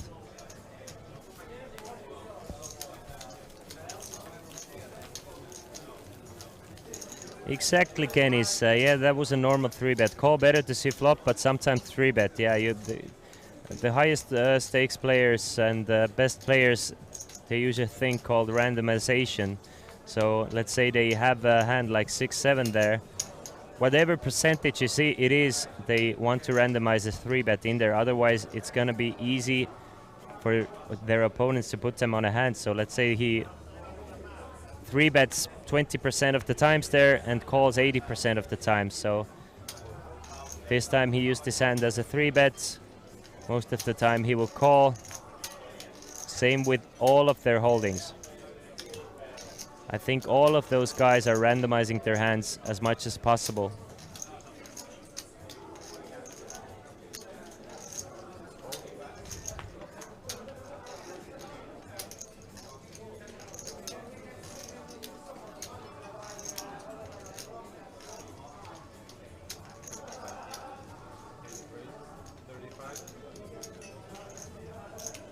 Call from Marco, raise to 35 from Ritis.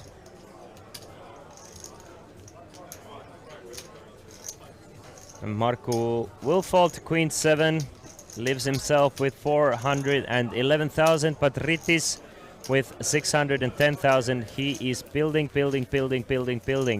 Ritis entered this final table with 357,000, so he has added 250,000 to his stack already. We have lost 3 players from the start of this coverage. We started this table 7-handed, and now we are down to 4. Everybody has guaranteed themselves 8,000 euros, but next money jump is worth 5,500 euros. The winner will take home 27.7 thousand euros.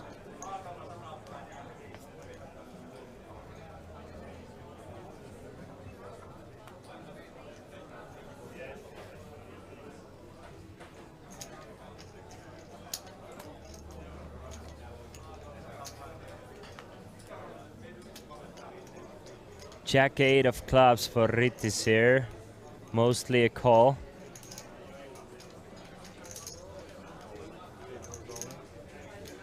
Never mind, what do I know? Goes all in for 610,000 against Ranno Sotla, and Ranno Sotla actually has it. Ranno will snap call it off with ace king off for 506,000. Not really sure about that shove all in for 25 big blinds. Maybe he misread Ranno's stack here a little bit. Instead, he does go all in for 500,000 in the middle, and Ranno Sotla needs his ace-king to hold up, and that is a fantastic, well, it's a decent flop for Ranno Sotla. Now adds a 9 as an out, so needs an 8 or a 9. A jack will not do it, though. 7 of clubs on a turn. Ranno Sotla can retake the chip lead here. He was down to 120, 130,000 at one point. Needs to fade an 8 or a 9 on the river, and that is the 6 of spades on the river, and sort of an interesting hand from Rittis here. I'm really not very familiar with the shove here for 25 big blinds. Anyway, Ranno wakes up with one of the strongest hands in No Limit Hold'em and doubles up to 506,000. Just poker made easy for the Estonian here. He's again now the chip leader with 506,000. Rittis loses approximately 40% of his chip stack in this hand, 45% even, left with 362,000 with the blinds being 5,000 and 10,000. We don't lose any players, but you've seen what Ranno Sotla can do with a big stack. I mean, he's definitely, I would assume, the scariest guy to play against when he is the big stack bully. Of course, he's not too far away from the rest of the field. Rittis, after losing this hand, still left with 33 big blinds. Our short stack has 33 big blinds, so we are still playing very deep stack poker, but just like that, the biggest pot we've seen almost in this tournament. And it was just Ranno Sotla facing a shove and having to make a call for 25 bigs.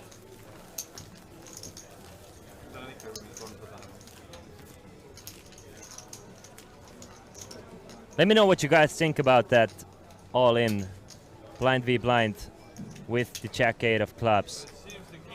Kanis is saying that it's a normal Nash shove. 25 bigs.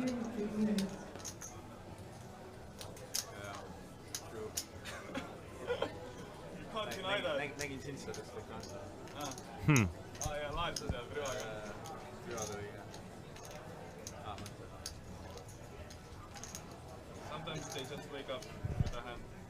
Nothing you can do. Markku now with ace 9 of spades.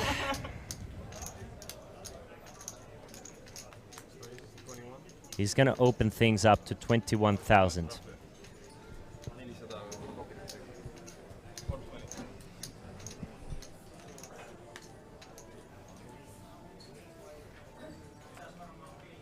And takes down the blinds and antes.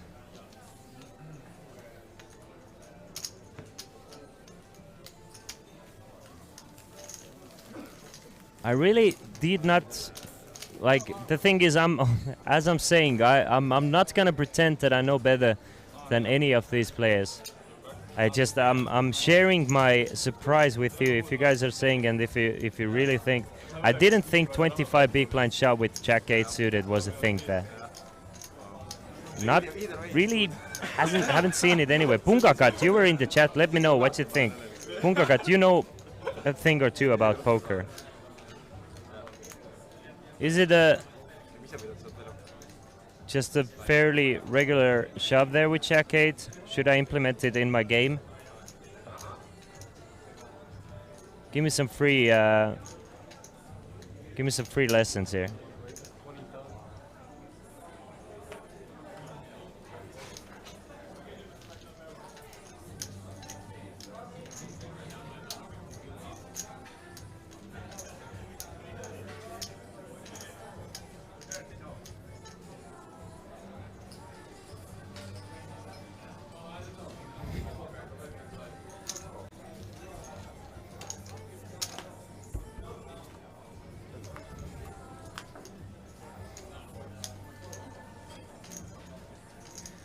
Anyway, it's Markku Koplima against Ranno Sotla once again.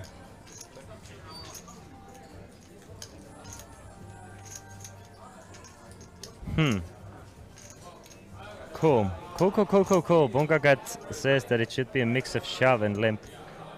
Maybe some raising. So basically the good old everything is alright there. Honestly, kind of thought that it's kind of a punt to shove there with, but I mean, I guess with the players being as even as they are, you can shove there more often with you being the big stack, I guess. It has to have something to do with the ICM, right? Like in a regular situation.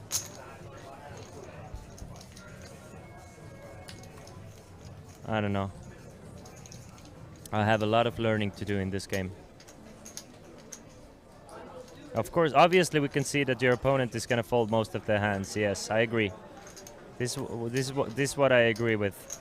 That Ranno is not going to wake up often enough to make a call there.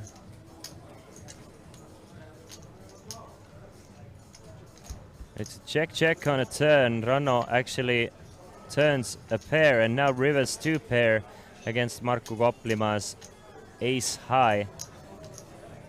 And by the way this hand has been played, it kind of looks like Ranno has something like a pair of 7s, pair of 5s, pair of 4s, pair of 6s maybe. Instead Ranno has a jack 6 and Markku does not go for a bet on the river. I'm guessing Markku is bluffing kings, 10s on the river, as well as value betting aces by checking the turn. Ranno does have to go for some value here though. We can see that he will increase his chip lead after this hand. And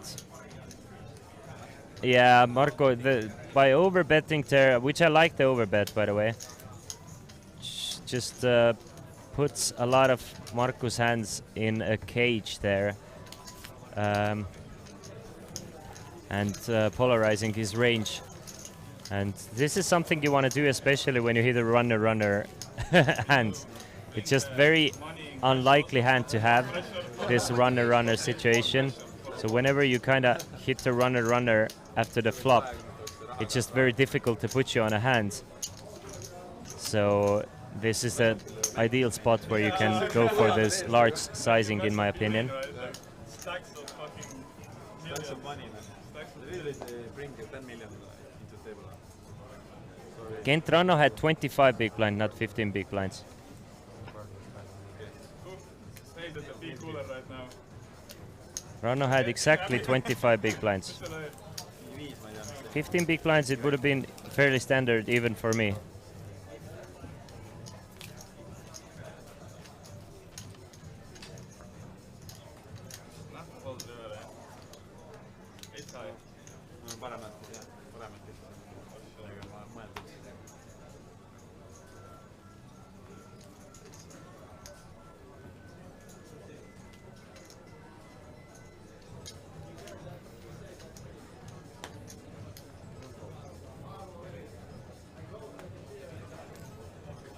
Well, the tables have turned once again at this high roller final table.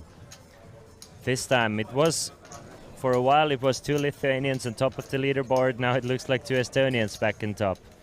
Back and forth between those players here.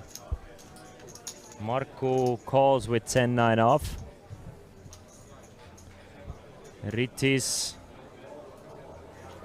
checks behind with that king 7.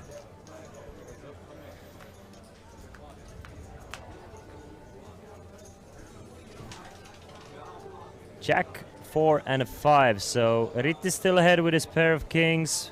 Markku does fold 3 to a straight though. Does flop 3 to a straight though.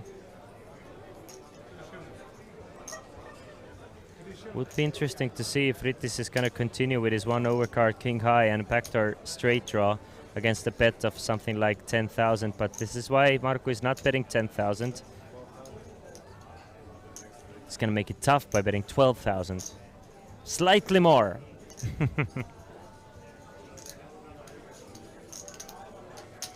Still, I can see Rittis floating 1 card off here with potential good turn cards coming. And maybe he can steal this one away anyway on the later streets. If Marco is kind of one and done betting on this flop. But not this time. Markku now up to 412,000 in chips. Rittis 342. Here's a trophy. Summer Showdown High Roller 6 Max.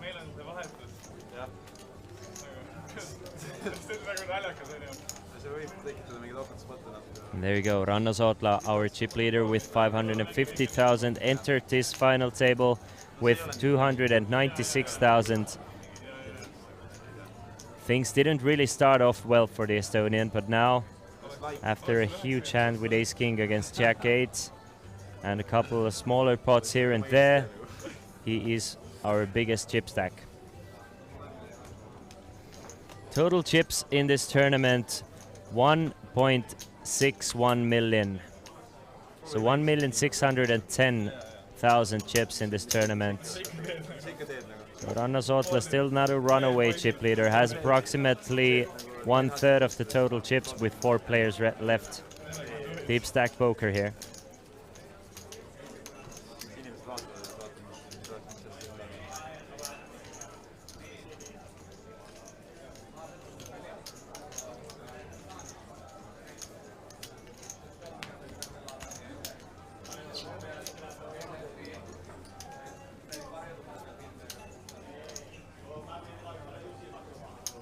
Markku finds a nice hand to raise here with Ace-Jack off.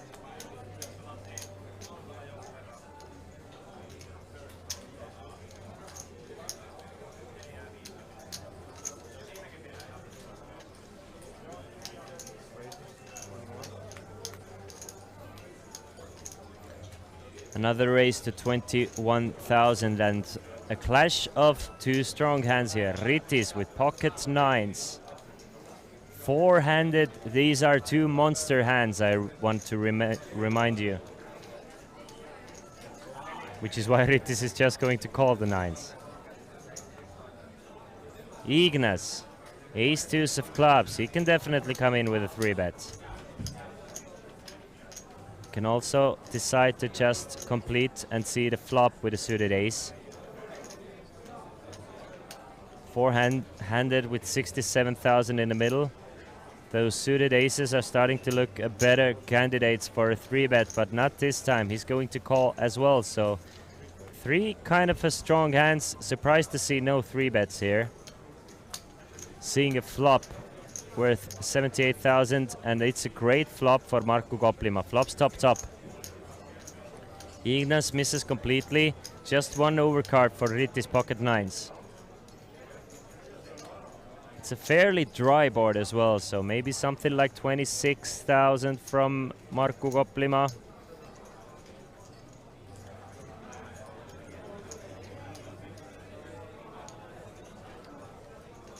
Maybe. Markku is not going to check at this flop though. It's still a dry board. He wants to continue every now and then. I was expecting 26, what I got was 27,000. Markku Koplima bets 1,000 more just to prove me wrong and showed that I know nothing. Wow. Very, very, very surprised to see Rittis not call one off here. Yes, he still has Ignas to worry about him behind, but I was expecting to see a call with a hand like 8s, 9s or 10s there in this situation. Gets away from it cheap.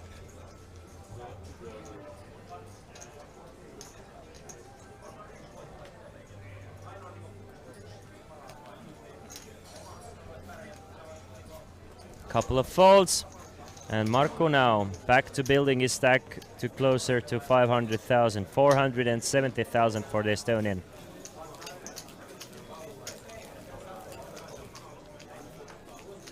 Everybody's still in this game though. Even our shortest stack, Ignas. Ignas has been a chip leader at one point of this final table. Rittis has been a chip leader. Markku has held the chip lead. And now Ranno is holding the chip lead with 550,000. So the players have been switching up positions here and there, and it has been a very active final table for these guys. I do like it. I mean, it's been a pleasure. It's been an absolute pleasure watching these guys play, and it's a masterclass of short-handed play here by all of those guys. And very interesting ICM spots incoming. Mini Megatron, I agree with you there. Ranno makes it 20,000 from the button with Queen 6 off, so that kind of implies that Ranno really wants to play his buttons quite aggressively. The buy-in for this tournament was indeed 2,000 euros. 46 entries for our High Rollers tournament. Marco's gonna defend with 7-4 suited. Everybody has guaranteed themselves 8,000. Next money jump worth 5,500 euros. Winner will take home 27,700 euros. It's a good board for Ranno's range, not his exact hand, but it should just go check, bet, fold. Ranno is just crushing this board in general, being the pre-flop raiser. And Marco, besides having a few queen 10s there here and there, does not really connect well with a board like this. It's a top of the deck, usually good for the pre-flop raiser against the big blind's calling range. It should be fairly simple. Even if Marco had something like a pair of jacks there, I'm pretty sure a single bet would do the trick for Ranno, because Ranno is going to apply so much pressure on a board like this, so you can't really comfortably call. Maybe something like Jack 10, Queen Jack wants to peel one off, but you just expect to see a bet on a turn and river from Ranno anyway. So you really want to choose carefully the cards you want to continue with on the flop.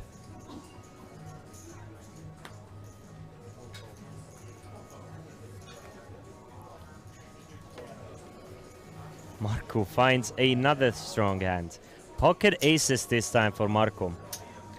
The only other player to find aces was Judilainen, who found them twice, and they didn't work out for him. I mean, he won the pots with the aces though, but he's out of the tournament, isn't he? So Marco kinda, we'll see. He wants to raise things up here and really is hoping to face a 3-bet from the ever-aggressive Ranno Sotla in the big blinds. Starts it off with a raise to, well, his usual raise has been to 21,000, so I'm assuming, oh, it's blind versus blind. Never mind. I thought Marco was in the button. Never mind. Blind v blind. Marco is going to raise it to 35,000, which is very standard. 3.5x big blind raise.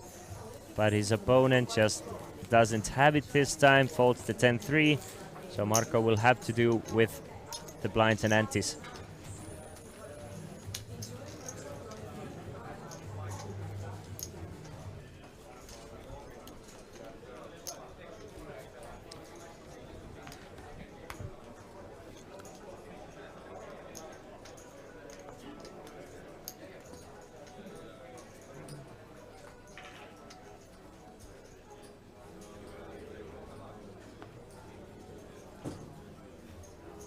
Marco, another pocket pair for the Estonian now with pocket 4s, and this time from the button.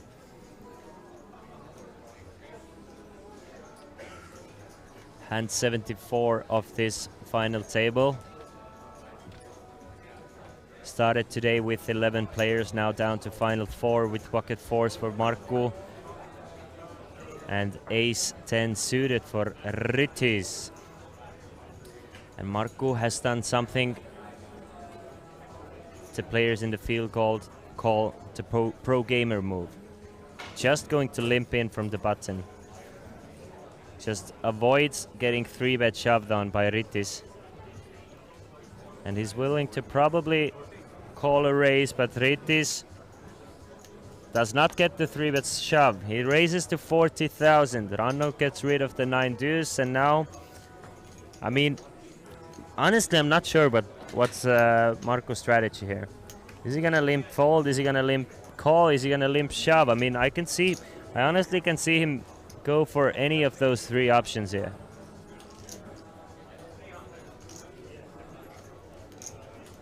40,000 is the raise from the Lithuanian.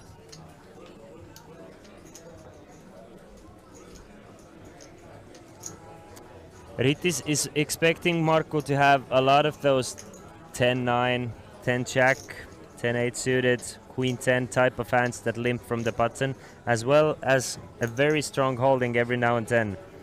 I'm kind of honestly a little surprised to see Marco using pocket fours as a call there pre-flop. He's going to make the call for 30,000 more from the button. So let's see a flop. Ace, jack and a 6, 2 clubs, so Ritis all but locks this pot up here. Should just c-bet and generate a fold here from Marco. Ritis is thinking that Marco is very jack heavy here by calling here. At least should have some of this board fairly often, so targeting those hands like jack 9, jack 10, queen jack, as well as queen 10, 10-9, flush draws. So goes for 28,000 instead of going larger or smaller. And Marco will fold to pocket fours. Easy breezy for Marco.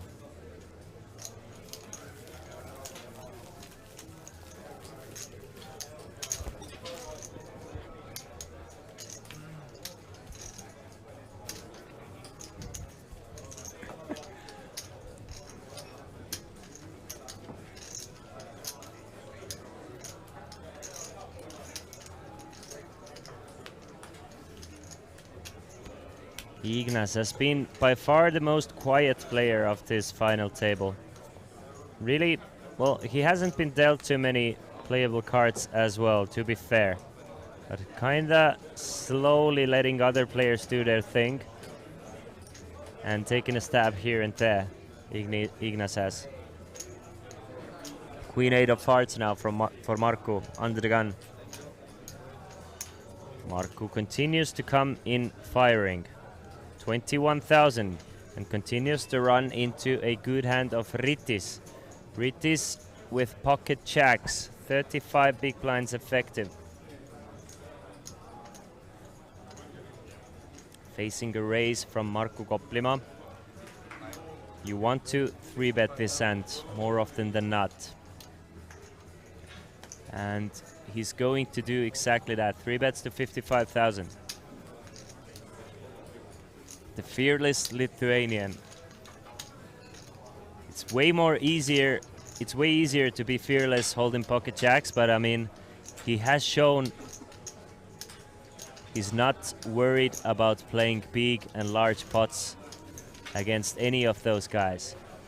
Just confidence oozing from the Lithuanian here.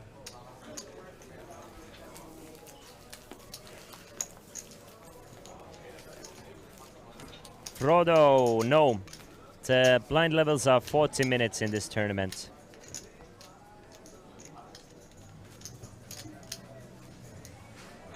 Three minutes left of this level, after which we will go on a small break. So haven't seen any bust outs yet throughout these 2 hours.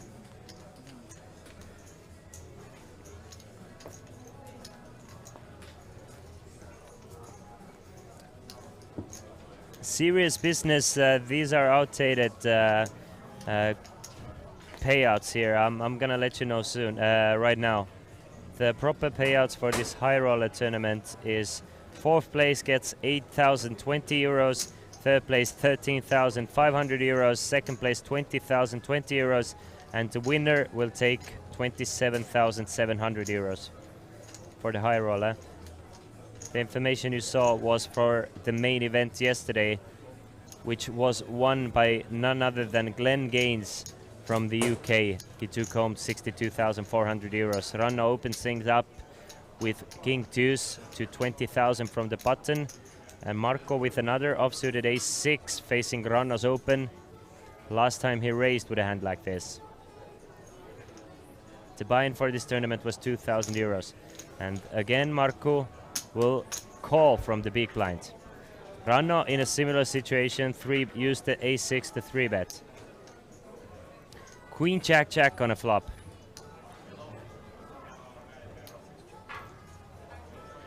check from Markku.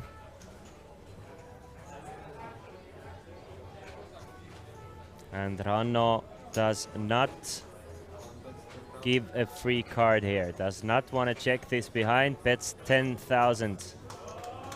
He's going to bet 10,000 here with almost all of it then.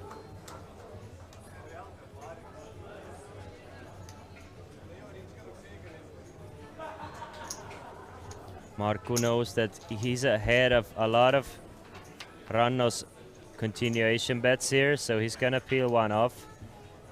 Getting 6.5 to 1, so now 75,000 in the middle, 7 of hearts on the turn. So is it, I feel like it's 2 barrels for Ranno and then he's done. So I feel another bet coming here on a 7 of hearts. Still has 1 overcard should Markku have a queen. Really, by checking here, you kind of give up. So I think it's after betting so small on the flop, you have to barrel twice and then should you get called, you give up. I like it. I like what I'm seeing from the former young gun, now kind of a veteran gun.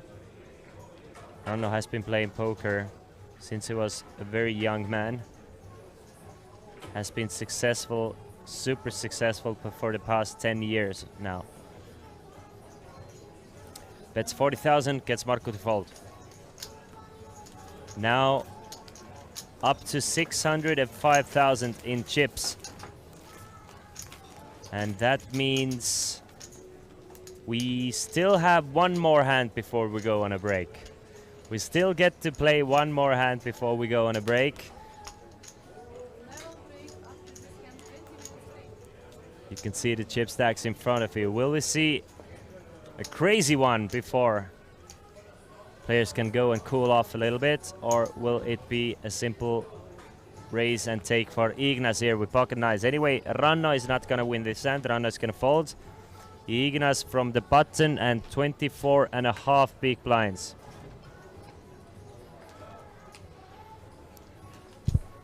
Raises it up to 20,000. Willing to go for it all, I'm sure. Markku should have a fairly simple fold with King 4 of clubs. It's a simple call from the big blind and a simple fold from the small blind, unless he wants to use it as a 3-bet every now and then.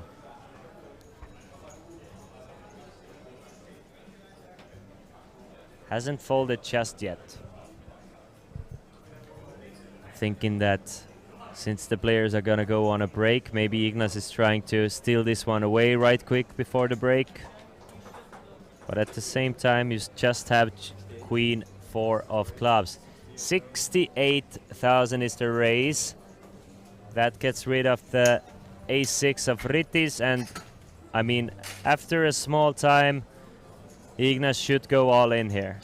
I don't see him call in. I never see him folding, so I expect this to go all in from Ignas, and Markku has to fold to Queen 4. 108,000 in the middle. Ignas has 225 behind. Just pocket nines is just a way too strong of a hand. Way too strong of a hand. It's kind of a nuts until you get called in a 4-bet pot and you're either flipping or way behind. But every time you pick up that 105,000 is adding up as well. So most of the time you don't get called. Markku is going to fold. Ignas adds 88,000 to his stack, and he's now up to 333,000.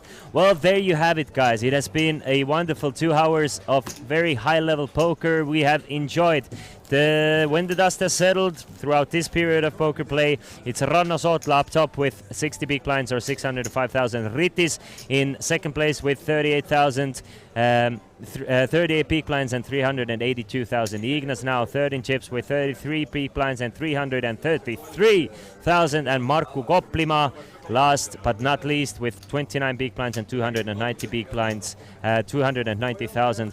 Don't go anywhere far. We will be back in 17 minutes and possibly crown the champion of the High Rollers event here in Tallinn Summer Showdown 2022. See you guys soon.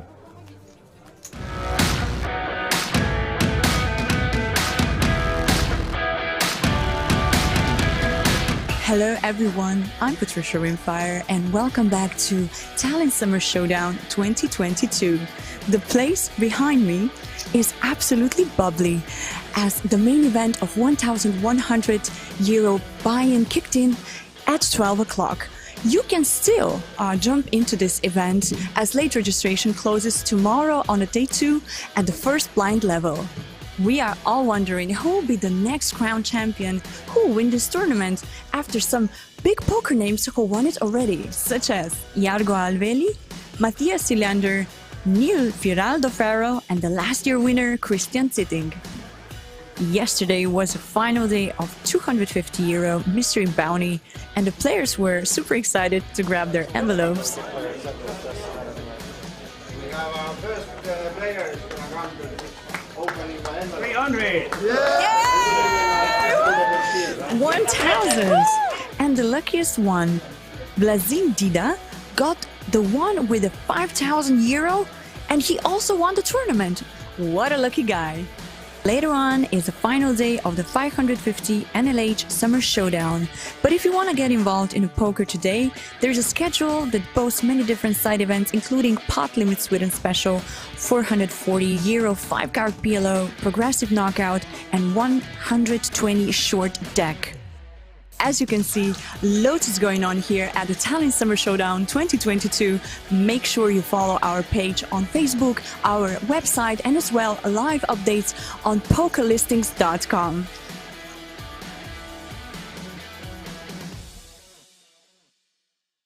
Welcome back to Talent Summer Showdown 2022. I'm joined by Max Avila, the winner of the first event that happened here, Summer Showdown opening. How do you feel? I feel great, thanks. Show us the trophy, really Q1. Look at this. You backed almost 10K, yeah? Yeah, plus I had a last longer with my friend who was also in the final table. Oh, So wow. I got 100 euro extra. Well, that's a good earning. And how do you feel? What happened on the table, actually? Early on, I went down to half starting stack, and then I got lucky and got triple up with aces and triple up with jacks, and then it was smooth after that. That's a good turning point, right? Yeah. But that's how it is with poker. Are you planning to join any other events this week?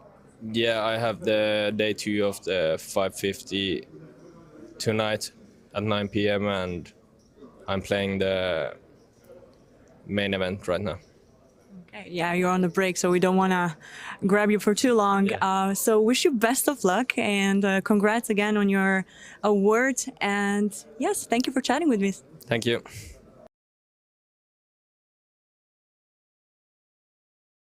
Welcome back. I'm Patricia Rimfire, and I'm joined here by the winner of Progressive Knockout Tournament 250 buy-in. Congratulations, Adam Anderson. Thank you very much. How are you feeling? I mean, it feels great to get a trophy and everything. Yeah, a little trophy for a big win, huh? Yeah, exactly. Super nice. Is No Limit Hold'em your favorite game, or are you more into Sweden Special? No, I play only No Limit Hold'em. That's my only game. Yeah, and you play poker often? Off and on for like 10, 15 years. Okay. Yeah, and any big winnings in the past?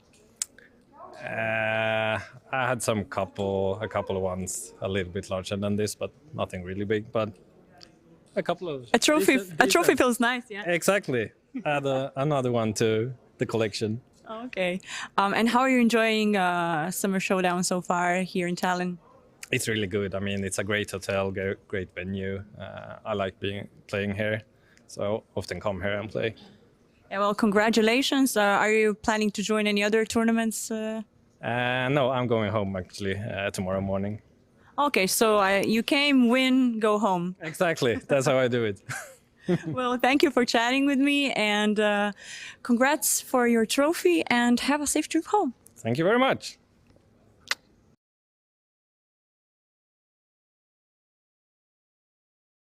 I'm Patricia Rimfire, and welcome back to Talent Summer Showdown 2022. And I'm joined by Kshitij Kocheria from India. Land way back. So how are you doing so far? You playing the main event, doing pretty well? Yeah, I can't complain. I have 3 stacks, so definitely I'm doing good here till now. What was the hand that gave you the most chips? I actually stacked 2 people for the whole stacks for 30k. In one hand, I opened with queens. There was a 3-bet and there was like a small jam. I reshoved and the guy called with ace king and I won the flip. Then there was one more hand in which like I flopped gutty and top pair in a 3-bet pot, and all the money went into the river and I hit my gutty. She had a lower straight. So yeah. Seems like a quite good action. And how are you enjoying the festival so far? How do you like it here in Tallinn? Oh, it's really great. I mean, I like the management, I like the players, I like the environment, and it's pretty different from India. We don't really have a lot of big events there, and it's my first time in Europe also. So I was on a backpacking tour, and it was like good to have this in my schedule. Oh wow! So this just like go backpacking and play some poker. Yes, for me. Sounds like a great travel plan, right? Yeah, you can say that. Yes. So how long have you been playing poker? I've been playing poker for like almost 3 years now. So yeah, and I do it for a living. I play only tournaments. So. Okay, wow, like a pro, right? Yes. Well done, well done. So wish you best of luck in the future hands, and great to talk to you. And have a where are you traveling next? Oh, from here I go to Scandinavia for a month in August. Like I'll be in Finland and Sweden. So, and then Eastern Europe. I was in France for 3 weeks. So. Okay, great. So travel and poker. What a nice life. Yeah, I really like it. Can't complain. So thank you for chatting with me, and best of luck.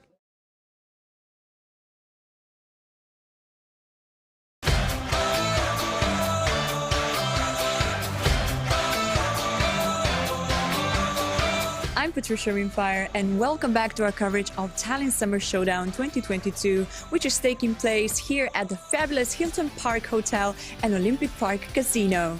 It's getting pretty busy around here as the day 2 of the main event started. Registration is now closed, with a total of 285 entries. Team competition is getting exciting as players are collecting points. It's Friday and the weekend just started. If you're keen for some poker and fun, we have plenty going on. Satellite to the event 22 with 7 seats guaranteed. Following up with €250 Friday deep stack. If you're in for some mixed games, open-faced Chinese pineapple would be for you. There will be a satellite to high roller with 2 seats guaranteed. 1,100 progressive knockout, following up with €250 4-card PLO and 120 Friday night knockout madness. There is also a live stream with commentary of one of the tables at the main event here at the Olympic Park Casino. You can follow the stream on tallinnshowdown.com. To keep up with all updates, make sure you follow our Facebook page. As well, check out our website tallinnshowdown.com, and you can also follow up the blog pokerlistings.com.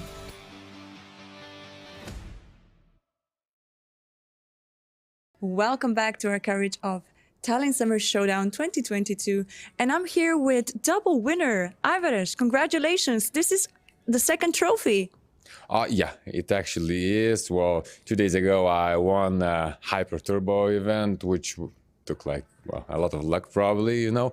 And yesterday I won a short deck 6 max tournament, which I must tell you, I read the rules 1 hour before the tournament, read some strategies, watched some Tom Dwan videos on YouTube, and basically I did what he told me to do, so. And it went out real good. Wow, congrats. That's like astonishing. Oh, well, trying to keep it up. Now I need to make it up to have a holy third, you know, during the series. So which one would that be? Oh, we'll try to make the first one I'm going to play today, which is Friday's Deep Stack. Okay, well, best of luck on that one. But this, I would call that like beginner's luck. And that's also the name of the team's competition you're in. It definitely is, and we're trying to prove that the beginner's luck exists. Oh yeah, I can tell that. Second trophy, up to the third one. Best of luck. And how do you enjoy the tournament so far, like the week here? I mean, it's amazing actually. The structures, the floor, the dealers. I mean, everybody are amazing, and everything is well organized, very well here. So I enjoy every tournament I'm playing, and well, best of luck to other players. Yeah, thank you for chatting with us. And yeah, up to third one, right? Yes. See you later, guys. See you later. Welcome back to Summer Showdown here in Tallinn 2022. I'm joined by Anne Pestek. Welcome. Thank you very much. It's always nice to see ladies around. You played the main event. How did it went? And not so good. I just passed it out. But last time I was final table, so not this time. Maybe next time. But I heard you're gonna join the ladies event tomorrow. Yeah, I just decide. I'm gonna do that. So we can invite all the ladies. Please come play with us tomorrow. Yes, I'll be joining as well. So you ladies better show up here. And Anne, tell me, how long have you been playing poker? Around maybe more than 10 years. Yeah, that's quite like more than a decade. And what do you think, how the game changed in that past 10 years? Like, did you see any improvement or? Yeah, it's getting more aggressive. I think 10 years ago, I was a good player. And I think I'm as good I was 10 years ago. Yeah. But there are a lot of more better players than I. Do you play any poker online? Yes. I won satellite ticket to main event. Oh wow! Congrats! And what about ladies in a poker world? Do you think there should be more female playing? Yeah, of course. Would be nice if there is more. I think in Estonia is the most female players. Thank you for chatting with us. I wish you best of luck, and maybe you're gonna sit at the final table at the ladies event tomorrow. I hope so. See you tomorrow. See you.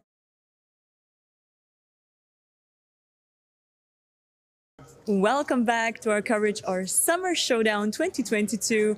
I'm joined here by Henry and Emmy Lutinainen, a power poker couple. Thank you. Thank you. That's nicely said. Thank you. It for sure is. So how is this event treating you so far? Well, pretty good. Thank you. There are still like 60 something players left in the main event, and we're still both in. So I hope for the best. I want to make it to the money, and from there I try to make it to the final table, and I guess that's your plan too. Are you playing at the same table or? Different tables for now, but maybe the final table is the same. Yeah. So what would your game be if you play at the same table? Have it ever happened? Like a couple of times. We like to compete against each other as well, so. Yeah, it's pretty serious between us when if we if we are put in the same table. So yeah, it's a total war. So you have been traveling a lot for poker. How many years it's been now? I think we have been playing live for 6 years, maybe. Yeah. We try to travel, let's say, half a year, like around the world, mostly in the States and in Europe, playing poker. Yeah. But so yeah, it's a nice lifestyle. It's rough, but yeah, it's fun also. You'll get to meet a lot of people and yeah, really interesting stories. We have lots of interesting stories. Any other story to tell? Any fun one? Can you think of reconcile something? Can't think of one right now. Well, there would be many, but yeah, I don't think this we don't have time to tell. Okay. Tell. And one last question: what is your best poker hand? Best poker hand? Yeah. Jack 10 suited. And yours? Well, I like Queen 9, but I can also I won't go broke with that, but I don't know. It looks nice. Yeah, that's a tricky question. I would say a winning hand is my favorite hand. Okay, so best of luck to you guys, and see you at the final table, maybe. Yeah. Hopefully, yeah. Hopefully. Thank you. Thank you.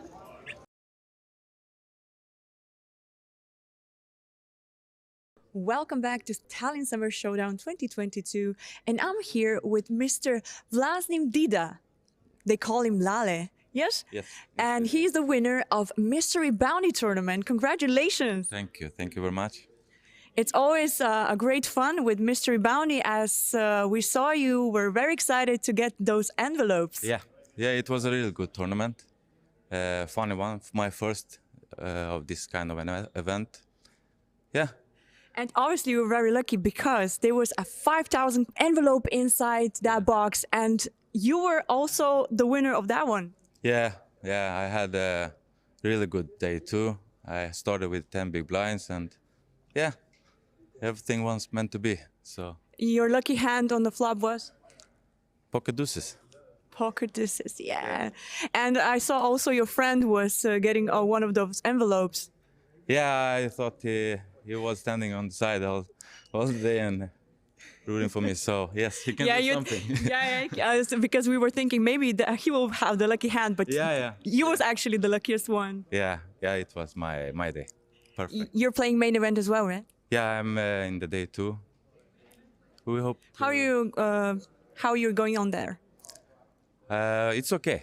I start with 47 big blinds, so one step at a time. Okay, maybe another trophy. It's looking very pretty, and yeah, congratulations again, and best of luck. Thank you very much. Thank you. All right, ladies and gentlemen, welcome back to the final table coverage here in Tallinn Summer Showdown 2022. High rollers event. 2,000 euros was the buy-in for this tournament, and we have played down to final 4 players, 6 cashes, 48 entries. Everybody has guaranteed themselves 8,000 euros, but the winner of this event will take home a trophy as well as 27,700 euros, and 4 high-stakes crushers remain. The blinds will be 6,000, 12,000, and we might even crown the winner throughout this next 2 hours, with Ritis finding ace-king from the small blind against the chip leader Ranno Sotla. Ranno Sotla comes in to this level as the chip leader with approximately 600,000 in chips. Everybody else has or is hovering around the 30 big blind stack. So let's hop right into action, because Ranno finds ace-10 against Ritis ace-king, and Ritis is just going to call pre-flop, sets the trap for the Estonian, and a nice little setup against Ranno Sotla here to pick things up after coming back from a small break.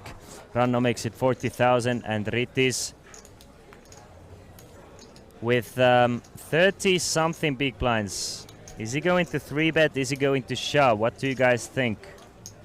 He's going to go all in for 382,000, and Ranno has a tough decision here, blind v blind. Ritis can definitely do the same thing with something like ace-5 of diamonds, ace-8 of spades. Plenty of weaker aces that Ritis wants to limp shove here with. Ace-10 off. I'm thinking Ranno is definitely calling ace-jack suited here. Ritis can do it with something like pocket 6s, pocket 5s, pocket 7s, pocket 8s, pocket 9s. Ranno. We can see that Ranno is way behind here with his ace-10. Should he call? He's risking about 60% of his chip stack here. Should he make the call? He's in definitely a legitimate decision here for Ranno Sotla. I would assume he's in between a call and a fold here. It's kind of exactly on the line here with the ace-10 off. Maybe he's calling ace-jack off and ace-10 suited. Maybe he's calling ace-10 off. A limp from Ritis, facing a raise from Ranno to 40,000, and now Ritis has gone all in pre-flop for 382,000 or 32 big blinds.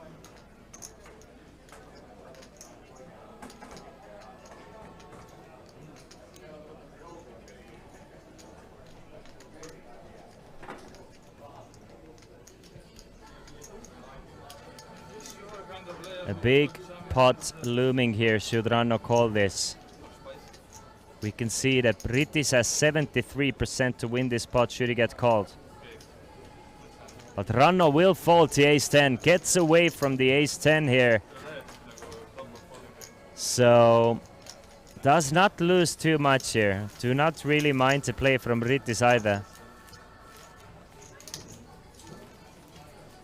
So the chip stacks in front of you. Markku Koplima now with 24 big blinds and 290,000. He's the shortest stack. But Ignas is very close, third in 27 big blinds.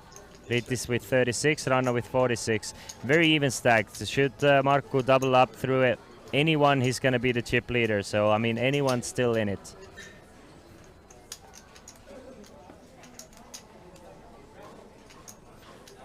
Marco with the 67 offsuit under the gun.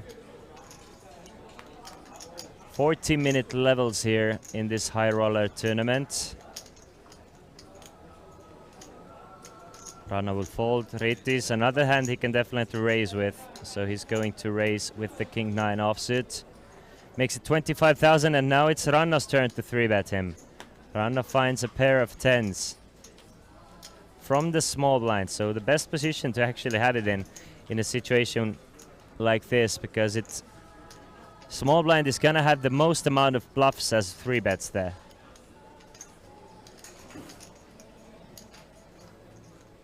How much? 35 big blinds effective. Looks like 90,000 is the raise. Makes it 90 from the small blind with the pocket tens. Gets rid of the big blind. And unless Ritis feels like Ranno is way out of line here, Ritis is going to fold to King 9. King 9 definitely not calling. Thinking about shoving or folding, and almost all of the time he's gonna end up folding to King 9 here. Join the chat here at twitch.tv/Olympic Poker Club. Let me know what you think about the plays, who you're rooting for, if you have any questions about the tournament, about upcoming Kings of Talent series, etc. This is the final day of Tallinn Summer Showdown. And this is the last event that will be wrapped up here. There is a miniature version of the main event going on at the same time, with only 7 players remaining there. Evi Lovtangen Albrigtsen from Norway still in. Paulius Jussis still in. Andrei Melnikov still in. Alexi Mikael Naksi, Risto Olavi Pönje, Nemo Rafael Vilpponen and Christian Matthias Zitting still remaining in the last event of Summer Showdown 2022.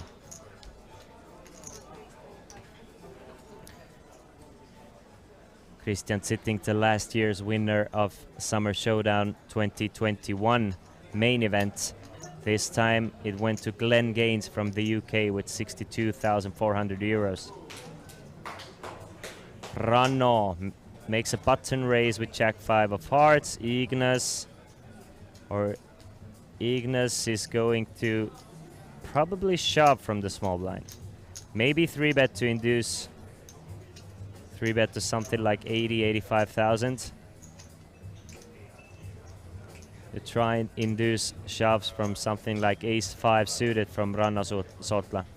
We can see whatever he raises, Ranno is not gonna go with it. Ranno just has the Jack 5 of hearts.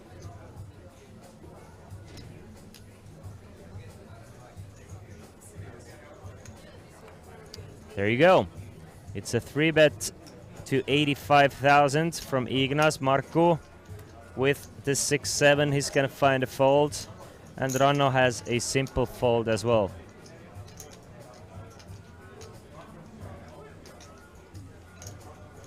Or does he?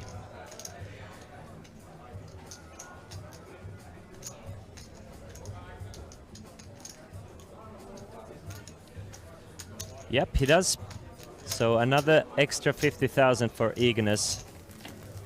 Not playing much, but if he does, he's playing these hands aggressively. Even though all four of those players are high-stakes crushers, we can see very different styles being played here, with Ranno being the most active. Well, basically sharing this active duties with Ritis. Ritis, Trigunas and Ranno Sotla being by far the most active players at this final table. And not surprisingly, they are the biggest stacks as well.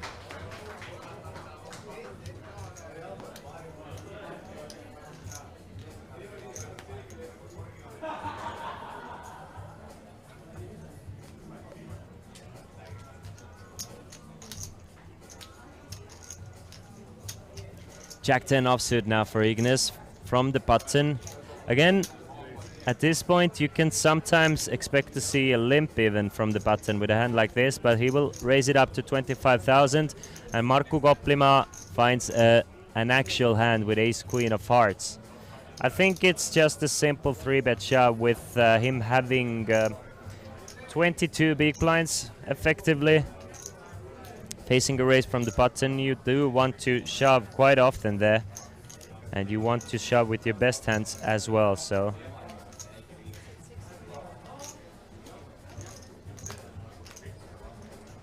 he's gonna go all in for 266, and Ritis actually finds a pair of sevens after Marco here.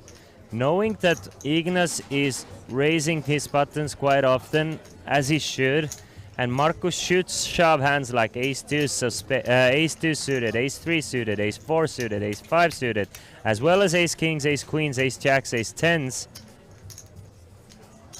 as well as overpairs, of course. How do your sevens do against that range? I would assume that Ritis is gonna end up folding to sevens though. Still has Ignis as a raiser as well. There's a raise and an all-in, but sevens against Markku's range actually do quite well. The problem for Ritis is there's still one more player that you cannot discount who may wake up with a strong hand. It's an all-in from Ritis. Ritis is not worried about the player behind. He's going to make the call, and we're gonna see a huge flip between the Estonian and the Lithuanian for 570,000 chips. Ace Queen of Hearts for Markku Koplima, pocket sevens for Ritis. Strigunas, 10, 8 and a 3. Very safe board for pocket sevens here. No spades for Markku Koplima, no hearts even. So let's see if he can hit an ace or a queen or a 9 or a king on the river. You can see there's 14 outs for Markku Koplima, what will amount to 35%. He needs those 35% on the river, but the river brings a heartbreaking jack of diamonds for the most accomplished player of this final table. Markku Koplima is eliminated in 4th place.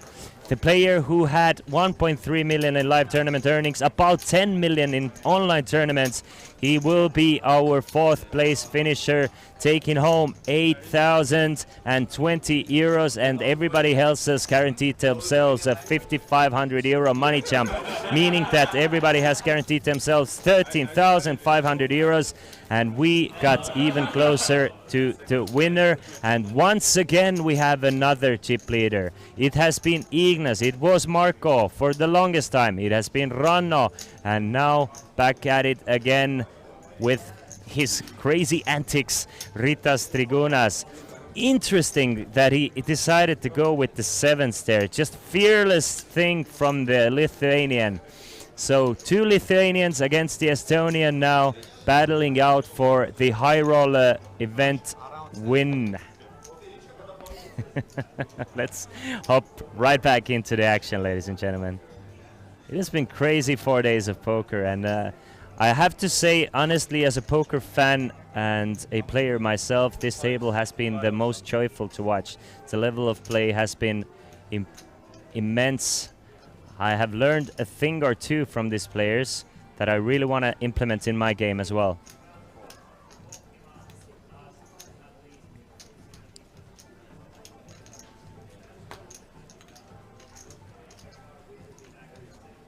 So, indeed.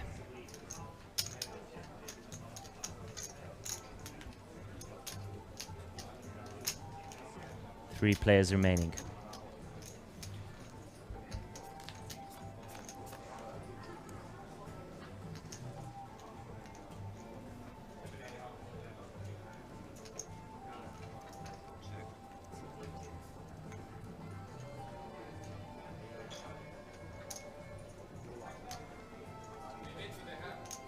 So our viewers watching us from twitch.tv/WinTV Live, I made another prediction for you guys for channel points, but the official chat for this tournament and throughout this whole summer showdown is twitch.tv/Olympic Poker Club. Come on, join us here. Let us know what you think. Give us your in-depth analysis, as well as hit that follow button if you want to get all the information about the upcoming events here in Hilton Casino, Olympic Park Casino, Hilton Hotel.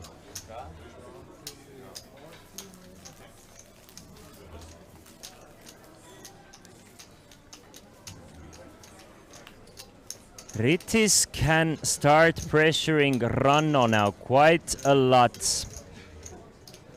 since Ignas is by far the smallest stack, not a short stack, but by far compared to the other 2 players, he's the shortest stack. It's Ranno who has the most to lose by finishing 3rd. So I really do expect Ritis to start pressuring Ranno here quite often. The difference between payouts between 2nd and 3rd is 6,500 euros. So Ranno, by staying away from Ritis' way, can make an extra 6,500 euros by just kind of waiting for Ignas to bust out before him. Ignas does have a shorter stack, 20 big blinds less than Ranno. So Ritis comes in with a raise from the button with Queen 9, and Ignas with 26 big blinds behind and a small pair of deuces. Again, he has the least to lose. Since he is the shortest stacks, there's no ICM pressure on Ignas here. So he can actually play those small pocket pairs quite aggressively, should he elect to do so.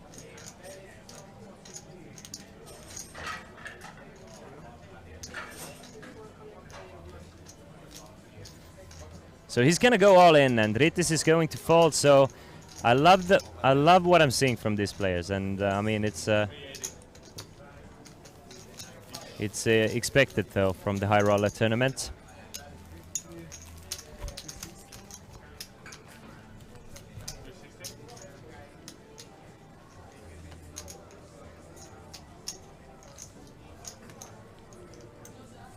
Blinds are 6,000, 12,000. All 3 players have a lot of playing room, but I do expect to see quite a few 3-bets pre-flop, as well as a lot of big blind defense. But the average level of plays should be more aggressive than the regular tournament, or from what we saw from the main event yesterday.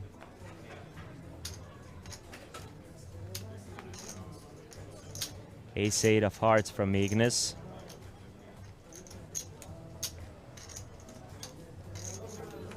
Going to just call, setting a small little trap for Ritis here. And Ritis has one of those cards that flops so bad that he might want to turn it into a bluff pre-flop.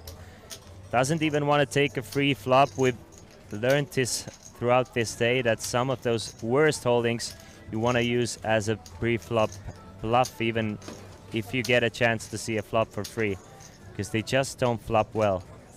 So you kind of want to try and take this one away pre-flop. Makes it 40,000. Ignas can call, can shove. Decides to just call. 92,000 in the middle. And that is a flop with an ace, 4 and a 5 all clubs. So Ritis flops a gut shot straight draw with a flush draw to a 10, but Ignas flops a top pair.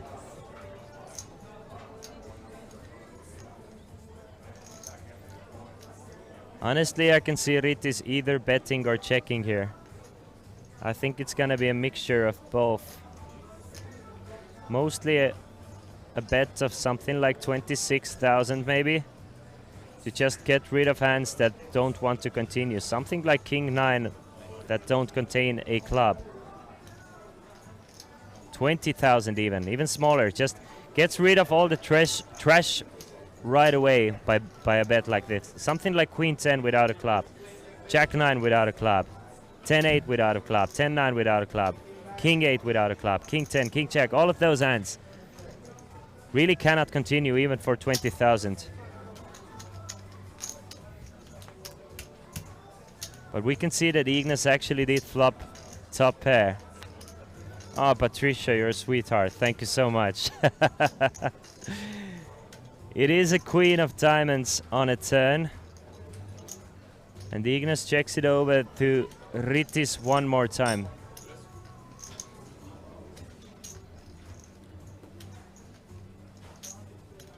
Ritis, do you want to continue or do you want to realize your equity here? You do have a gut shot and you can still make a flush with a 10. So he's going to check, control the size of the pot and try and hit his outs, or maybe go for a steal on the river. 9 of hearts, so pretty safe run out for Ignis here. Nothing really completed that had any draws on the flop. No straights completed, no flushes completed. If you were behind, you were behind anyway. 9 shouldn't change anything. But he doesn't feel like he wants to go for value against something like maybe King, Queen, Queen, Jack. Feels like there's a better chance to get paid by checking over to the aggressive Ritis here. And Ritis will actually go for it for 44,000. Never gonna be a fault for Ignis. Ignis is gonna snap it off and be up to 480,000 now, meaning that all the players are pretty much equal now. Very even stacks.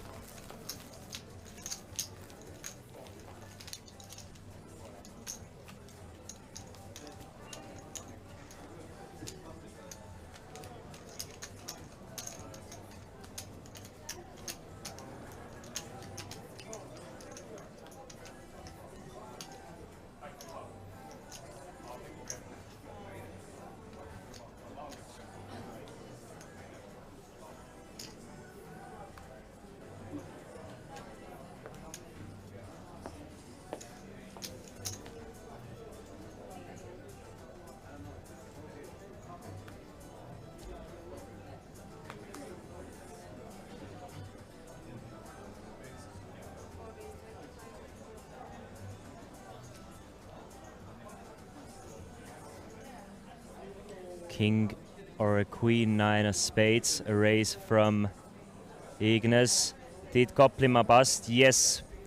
We lost Markku Koplima in 4th place after going all in with ace queen of hearts and getting a call from Ritis pocket 7s. Ritis again 3-betting. Another one. This time up to 90,000 against the country mate.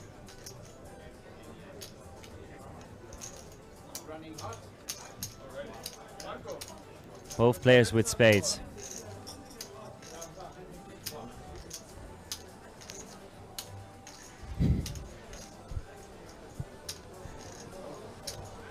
Are you deep enough to call here with Queen 9 of spades?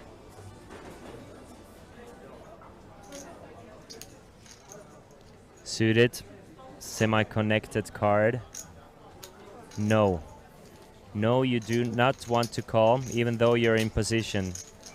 The raise was enough for Ritis, just staying super aggressive.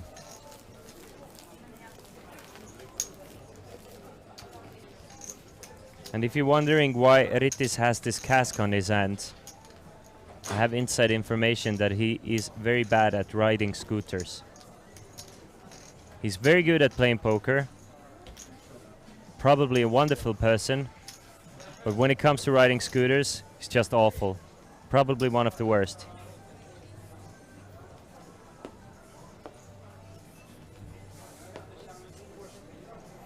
Jack 5 now for Ritis.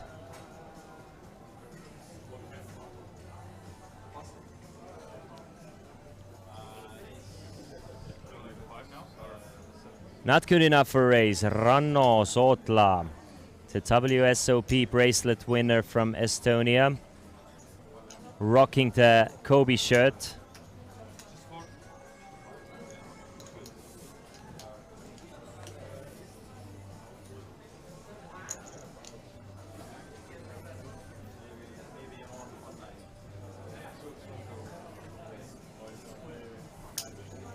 Going to make the call with the ace-4. Has Ignas dominated with the jack-4? I think jack-4 doesn't go into the category of hands you need to turn into a bluff. Jack-4 you can actually take a flop with.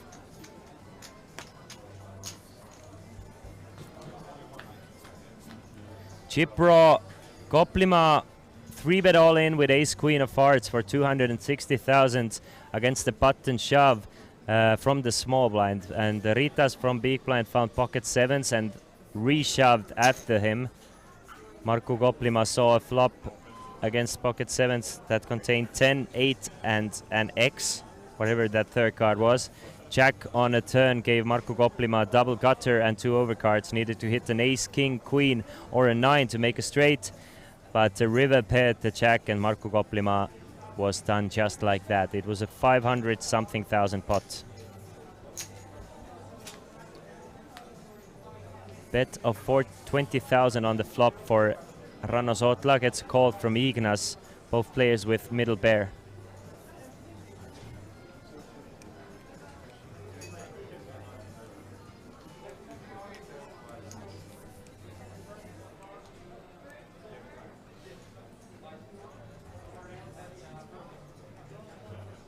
Another bet from Ranno.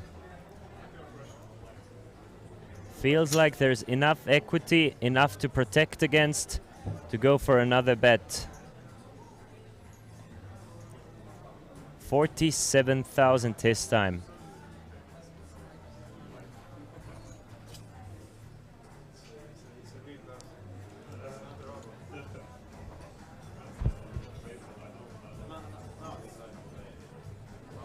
Ignas facing a bet on the flop, bet on the turn. And unless the river is a 4 or an ace or a jack, I don't see any more money going in this pot, especially on a 6 of diamonds, probably a scare card for both of these players.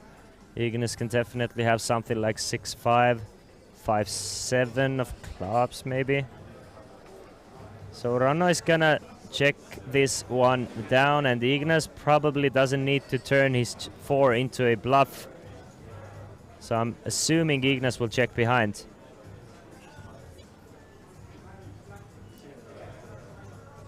He's not gonna get it. He's not gonna generate too many folds from pair of 10s anyway by betting here.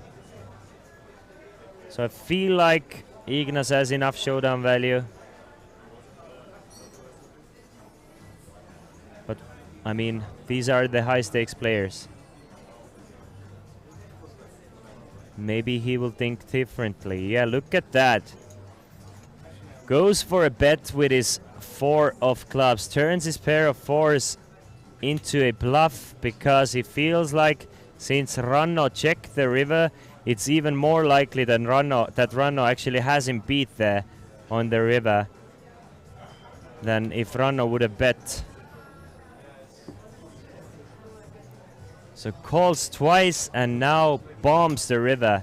Looks like a very big bet. Kind of an over bet even. I don't see Ranno Sotla calling on a 6 of diamonds.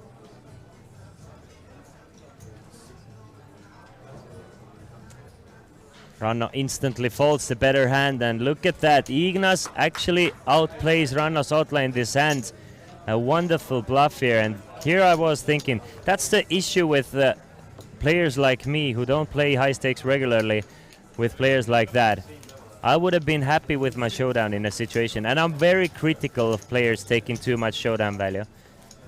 But even me, I would have been happy with the jack 4, but Ignas realized it's just too good of a spot to not bet here. And he wasn't happy. He just stole this pot away here from Ranno Sotla.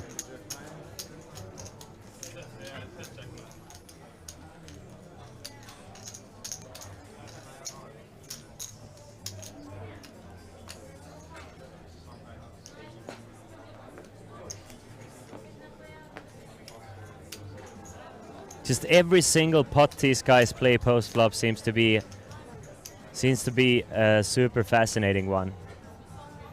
Ignas, a nice pair of tens for him. I mean, just a super strong hand three ways anyway. Which is why he's going to call. He's going to set the trap against the ever aggressive Rytis or Rytis. Right eyes. But Rytis has king 6 of clubs. He wants to see the flop. Decent enough to take a flop with. Ace 10 and a 5. So a set of 10s for Ignas. Rytis with king high and a backdoor flush draw. Like to see a min bet here from Ignas. He's gonna fire at this pot more often than not, so might as well do it with a set of 10s. Not blocking an ace. And Rytis likes his king high with a backdoor flush draw. Tries to peel one off. A club would make things interesting. There you have it. That's the 8 of clubs on the turn. Brings in the flush draw for Rytis now. And it's a backdoor flush draw as well. So Rytis, I mean, obviously he has the nuts. Basically the nuts. I mean, even though the aces are the nuts in this board, Ignas and Rytis is never gonna have aces in this situation. So Ignas with the complete nuts. How large to bet? Once he gets called on the flop, he feels comfortable enough to start raising the pot here. Start drawing or charging the draws, getting value from an ace or possible 2 pair with something like 8-5, 10-5. But mostly the ace and the draws, and we can see that Rytis turning the king high flush draw. He's not gonna go anywhere. He's gonna continue with the call. So 146,000, and here I was just saying that every hand that goes post flop seems to be a fascinating one. Here's another one. Can Rytis actually river a club though? No, he cannot. Queen of diamonds, so the front door flush completes. Rytis might check it over, but he might still want to go for some value. By checking, he can generate a few bluffs as well as control the size of the pot should his opponent have the flush. But he will lose value against a pair of aces. Or better.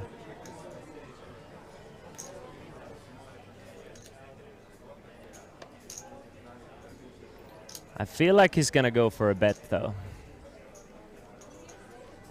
Would be sick if Rytis raised that bet. So many interesting possibilities happening here.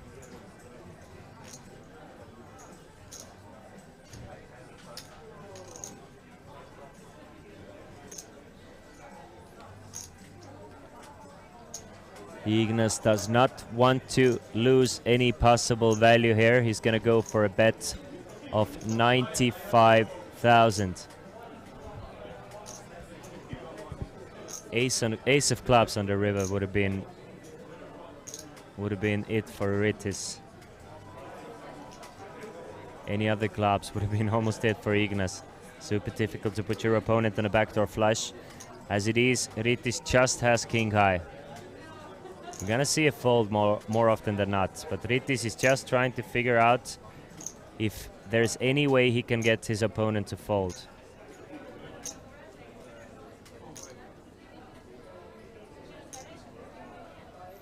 I'm sure he'd rather have a have the king of diamonds to go all in here with. So, thinking things through, he's going to fold to king high. Ignas passed Rytis now, so again we have another new chip leader. This time it's Ignas. Lithuanian last names are kind of difficult. Ignas Vaitulonis.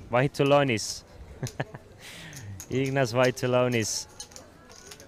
He's our new chip leader. Finds himself with 51 big blinds. Rytis with 46 big blinds. Ranno Sotla, our shortest stack but not short stack, with 37 big blind.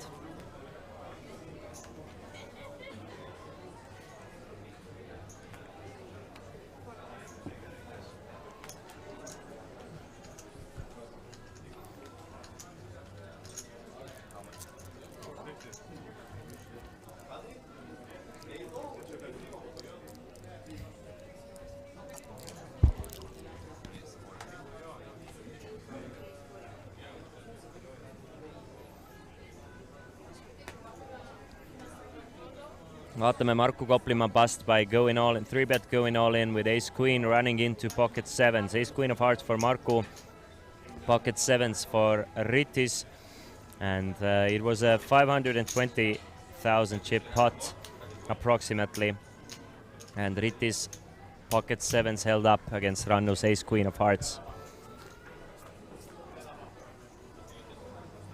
Ranno actually makes the call with 10 deuce pre-flop. Both players with hearts and both players with pairs now, but Ranno better with a pair of tens. Rittis does have the betting lead though.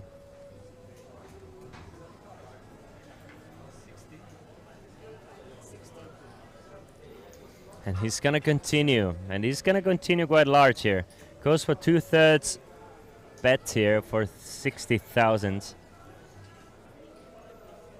Something tells me Ranno is not gonna fold.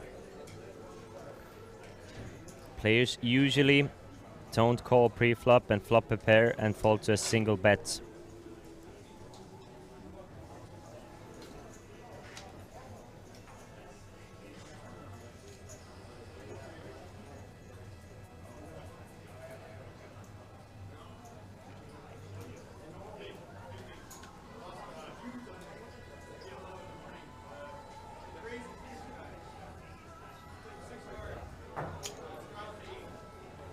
$60,000 to call here for the Estonian.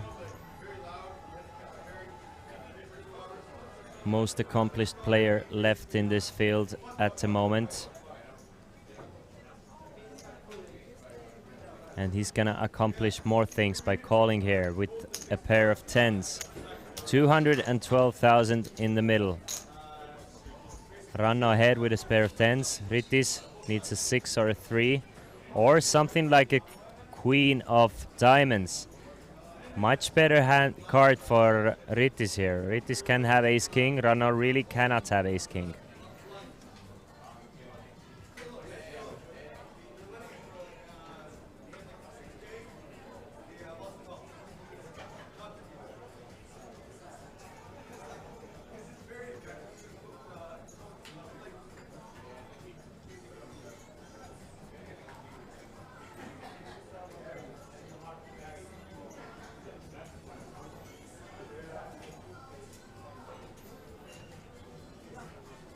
A bet on this turn should get rid of Ranno Sotla, but he needs to find it.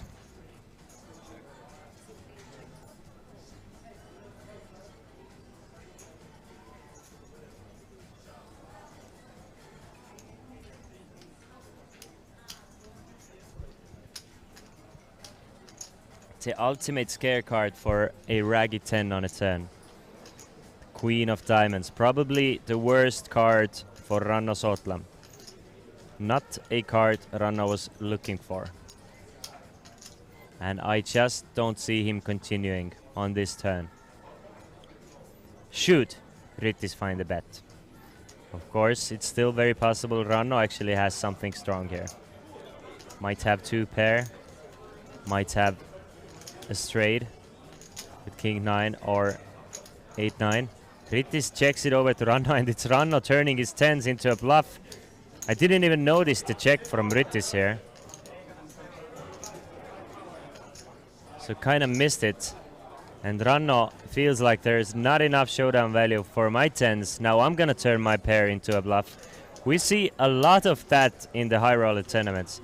Players take notice or take notes.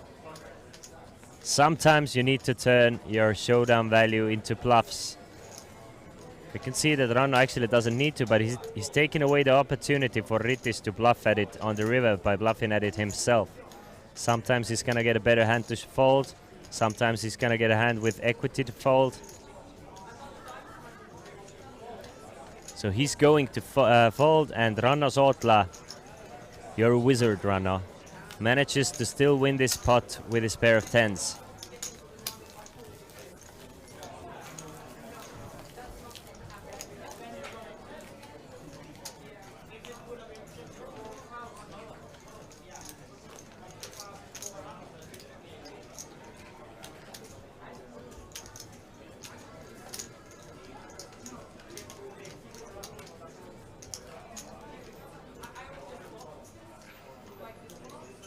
Everyone has guaranteed themselves 13,500 euros.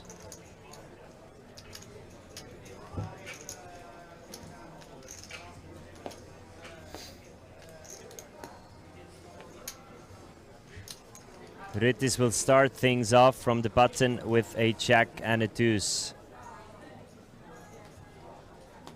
He's gonna fold.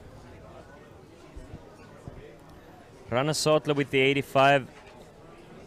Almost always, it should be basically 100% call hand. So he's gonna call with the 85. Ignis does have options though. He can definitely check behind, he can definitely raise.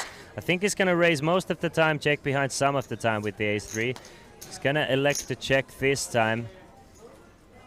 This is what makes those high-level players very difficult to play against. They're gonna like mix things up with their strong hands a lot of the time. It's gonna be difficult for Ranno to put Ignas on an ace here, because he's gonna expect Ignas to raise an ace most of the time, so Ranno is gonna feel safe to bet here with his pair of fives. Makes it 12,000, and Ignas flopping top pair and a gut shot straight draw.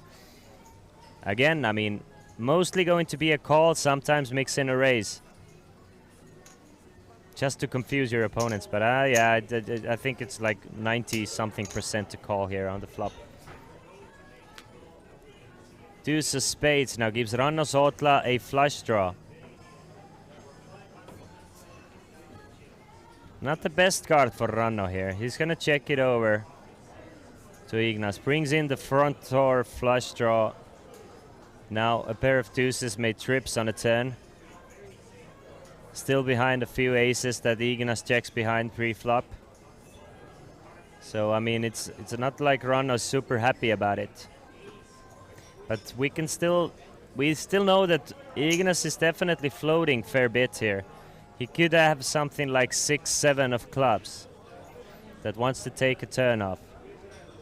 6-4, 6-3, all those hands, all those holdings. So I don't think Ranno is gonna fall to a single bet here. He wants to play some street poker and go to the streets called River. Should he be behind, he could still take the lead with a 5, maybe an 8, or maybe a spade. 7 of hearts on the river though, checks over to Ignas, who is gonna find it difficult to find value here. If he's going for a value bet, he's targeting a 5 specifically, so it needs to be small. But with there being a lot of better aces in Ranno's range, a couple of turned flushes, etc., and with 5s not probably paying him off anyway, it's just too big of a risk for too small of a reward here for the Lithuanian.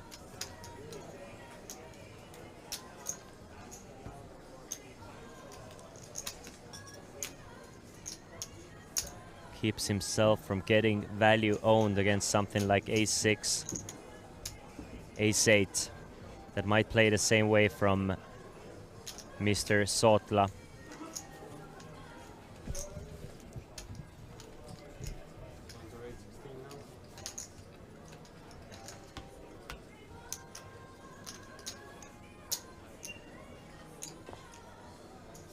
The blinds now have gone up one more time, 8,000, 16,000. So, even though we are still quite deep stacked, the stacks are getting shallower. Players have effectively lost about 30% of their stacks now. Everybody hovering around that 30 big blind stack with the blinds going up. So Ranno is like, if I steal a couple of those blinds and antes, I mean, Why not try with 65? But the problem for Ranno is he's facing Gritis, who's been just incredibly impressive. All three of those players have been incredibly impressive, so it's not like there's gonna be any easy pots to take. Nobody's rolling over and dying. King 10-4.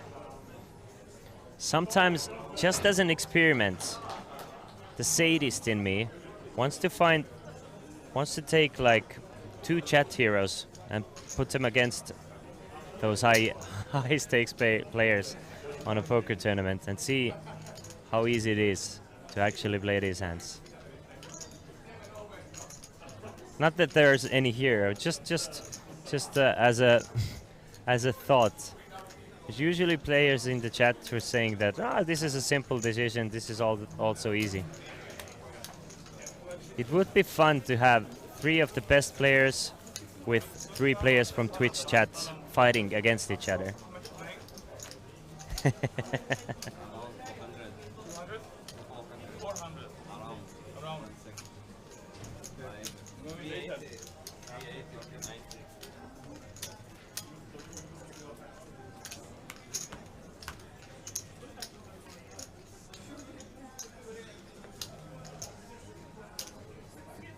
You can take Bunga Cat from from Twitch chat, yeah, and then it'll end up being Bunga Cat, Deckflow, and who's the third one from Twitch chat? It's probably a Crusher.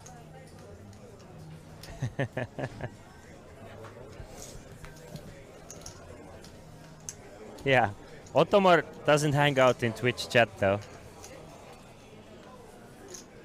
Ottomar would be one of those, let's put Ottomar, Ranno and Markku against Twitch chat, and then Twitch chat is Punkakat, Deckflow, and I mean Tossukarla is often in the chat, so let's put Tossukarla in there.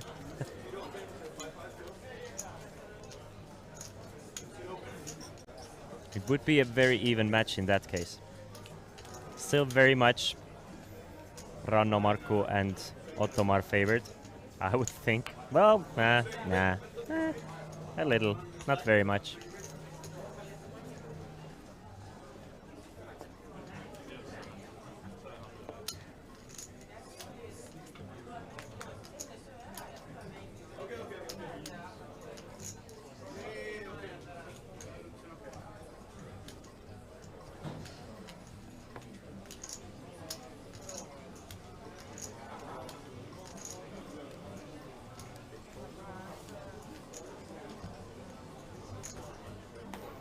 Ranno from the small blinds.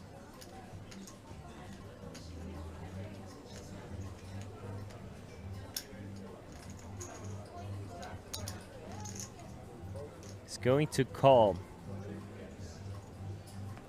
Ignas, another hand that wants to mostly check behind here. Doesn't really mind seeing a flop with 8-7 off. So he's gonna do exactly that.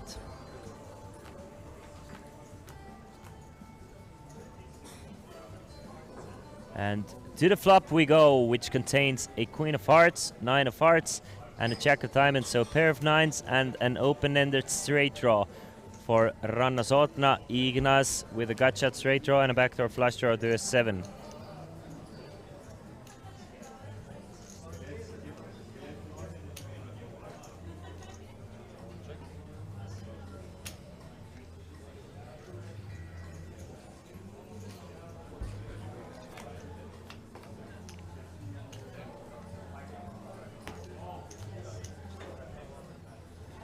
Checked all the way to the river.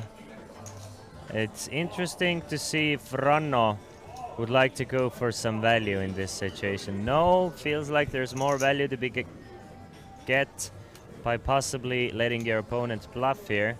So he's not even gonna try.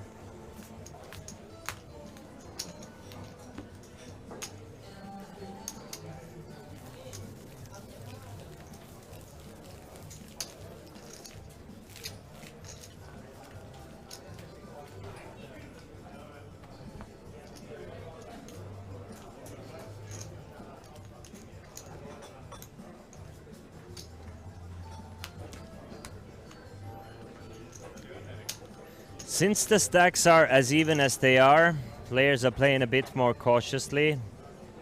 No player has really separated themselves from the rest, so none can really put too much pressure without facing the same pressure themselves. If one of those players is up to something like 800,000 in chips, should one of those players get to this point, then I assume this player is going to start pressing the action a lot more. As it is, you can't really pressure players without facing the same kind of pressure, so it's very similar. But should someone reach 800 or something thousand, we're gonna see a lot more aggressiveness from this certain player, whoever is going to make it. Ranno calls from the button, Ritis checks behind with the queen 7. 56,000 in the middle, and we see a flop with a queen there. Both players with top pair. Ranno Sotla kicker plays. Check from Ritis.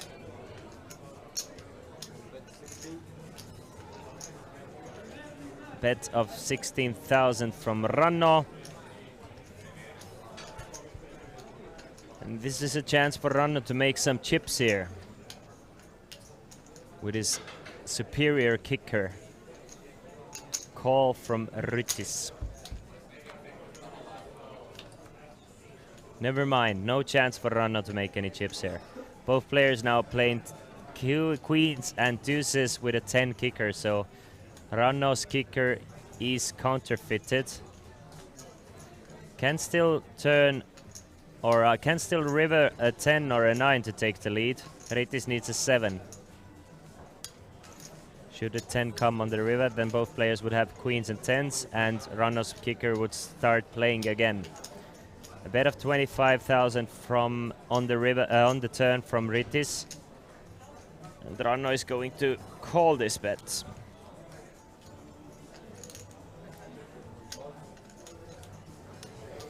$138. Can Ranno get a 10 or a 9, or can Ritis get a 7? No, nothing like that will happen. It's instead an 8 of diamonds on the river, so should this hand go to showdown, which I'm assuming it will, it's gonna be a split pot here.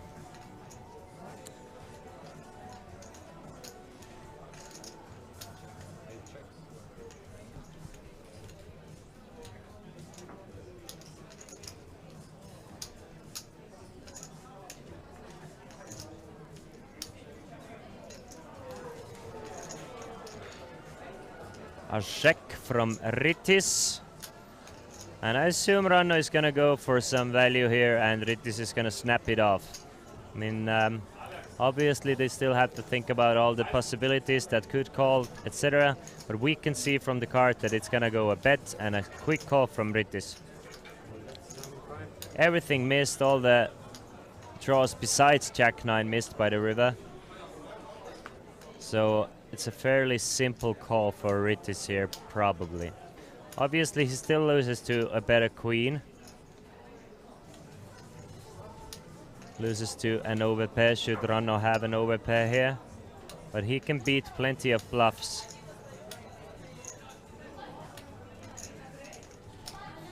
The problem for Ritis here is that Ranno is not betting a 10 or an 8 here for value. So it's either, in Ritis' mind, it's a bluff catcher. He has to figure out, does Ranno have enough bluffs in a situation like this to be right once every 3 times, and Ritis understands that yes, Ranno should have enough bluffs here. We can see that Ranno was not bluffing, but Ritis does counterfeit Ranno here. Both players playing the 10 kicker instead, so everybody loves a chop pot.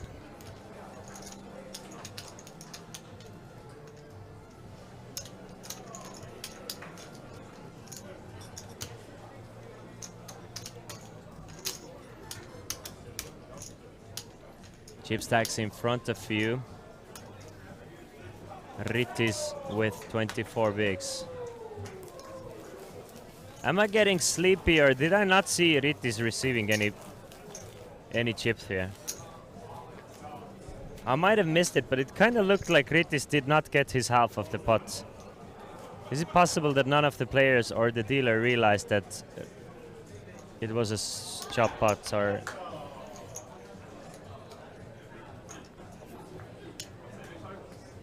I honestly didn't notice if Rittis actually got his chips back.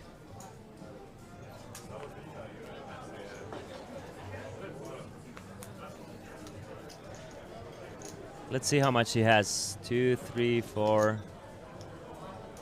2, 3. 1, 2, 3. 380. Yeah, exactly what he should have. So he did get his chips. Never mind, it was just me not noticing it. Better be safe than sorry, of course.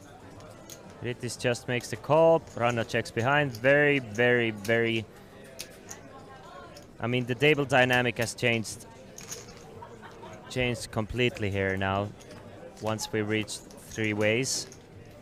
Not really too many pre-flop raises anymore. A lot of limping and not of post-flop action. Jack-Jack and a 10. Ranno Sotla flops huge on this flop.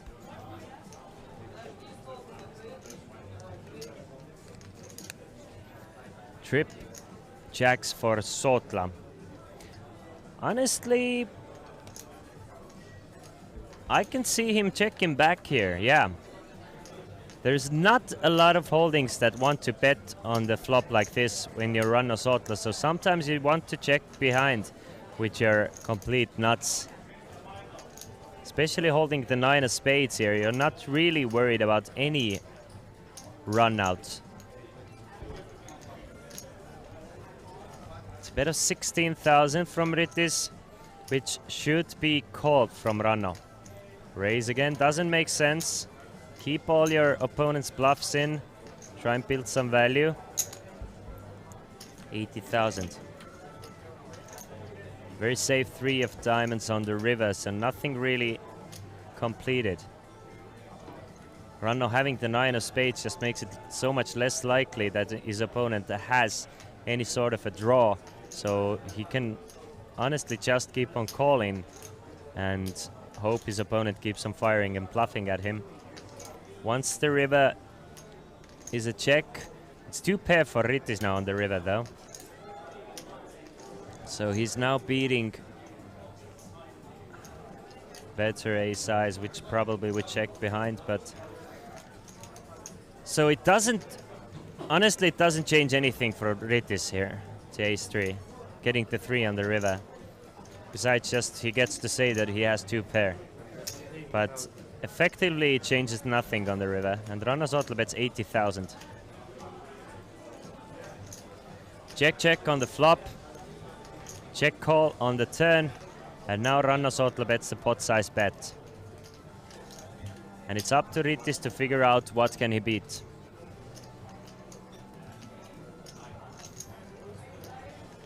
What is Ranno Sotla playing like this? Checks back the flop, calls the turn, and bombs the river. Is he playing a hand like King 9 like this? To try and target ace high folds. Is he playing a hand like 9, Queen 8 like this? Maybe, probably Queen 8 more often than King 9. But as it is, Rittis makes a good fold on the river and Ranno doesn't get paid off. Still up to 628,000 though.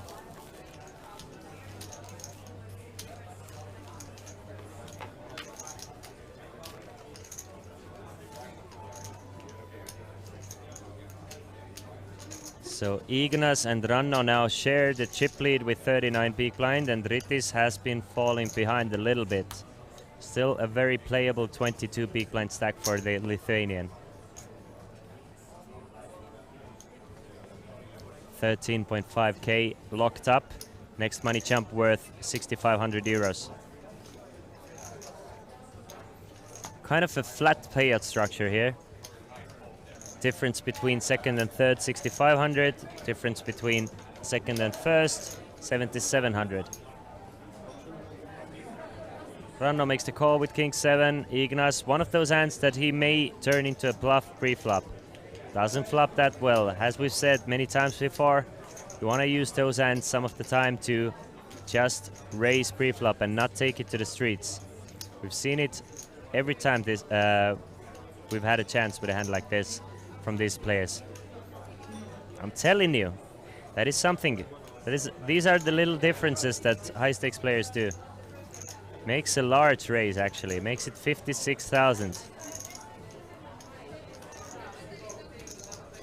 So raises it up to 3.5 big blind stack. Actually, since the blinds have gone up, it's not that large. It's very, very standard raise here to 3.5 big blinds. But Ranno Sotla knows exactly the kind of man he wants to be. And he doesn't want to be a man who gets pushed around. He's gonna make the call.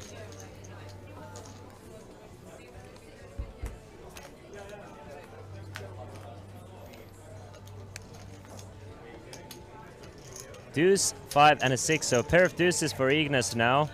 Ranno left with just king high and a few backdoors.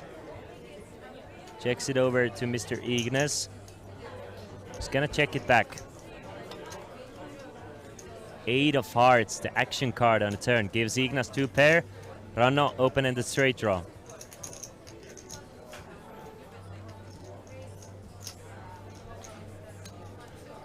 Ranno might feel like he can steal away this pot.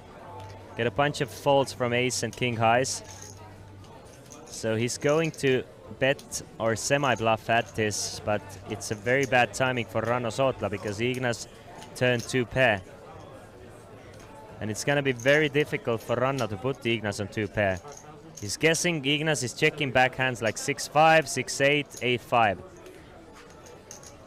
He's not checking back the flop with 6 deuce or 5 deuce. So basically the only 2 pair hand that Ignas can possibly play like this is the 8 deuce. It's kind of a dream situation for Ignas here.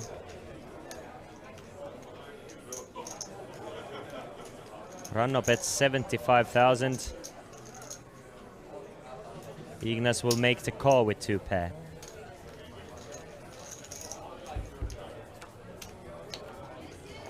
Jack of spades on the river. Will Ranno fire at it one more time? We know it's not going to work. Ranno might bomb this for like 175,000. No, he gives up. Good check from the Estonian. Ignas, now is the time to go for value. We can see that he's not gonna get any, but he's still trying to get value from a pair of 8s. Something like a jack that bluffed the turn and now might call the river. Something like jack 9 that Ranno could play like this.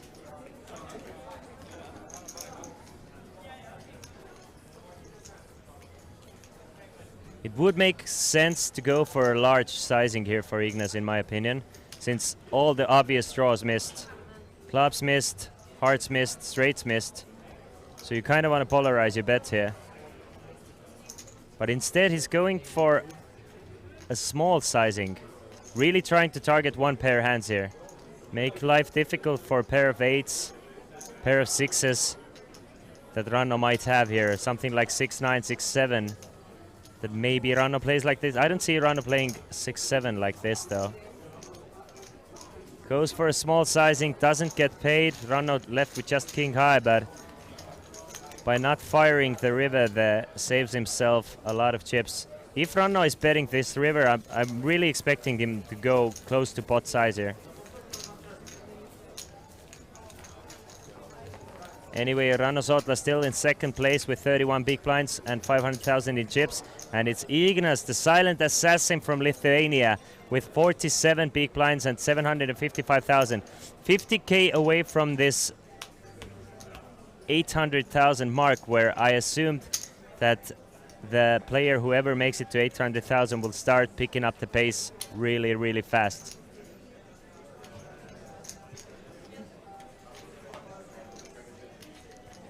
$75 of spades for Ranno Sotla.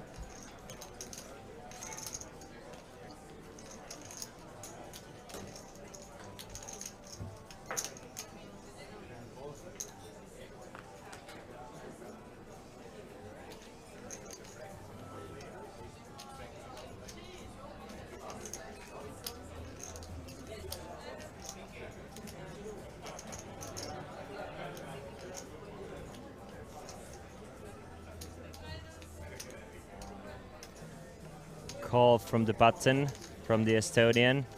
Call from Ignas. Ritis will check his option against 2. You don't want to raise with 9-3. So 3 ways to the flop. 64,000 in the middle. 9, king, and a 4. So pair of 9s for Ritis. A gut shot straight draw for Ignas. Ranno misses completely.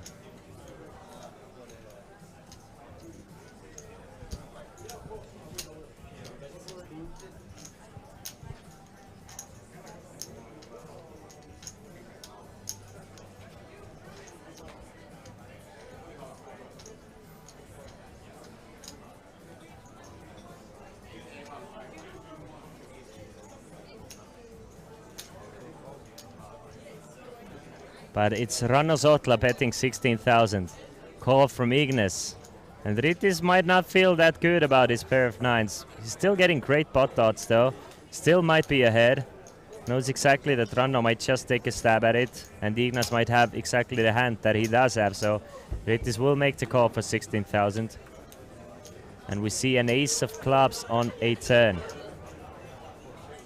Probably the best card for Ranno to steal this one away. Doesn't have any equity to win this spot other than bluffing at it. Not too many aces for his opponents.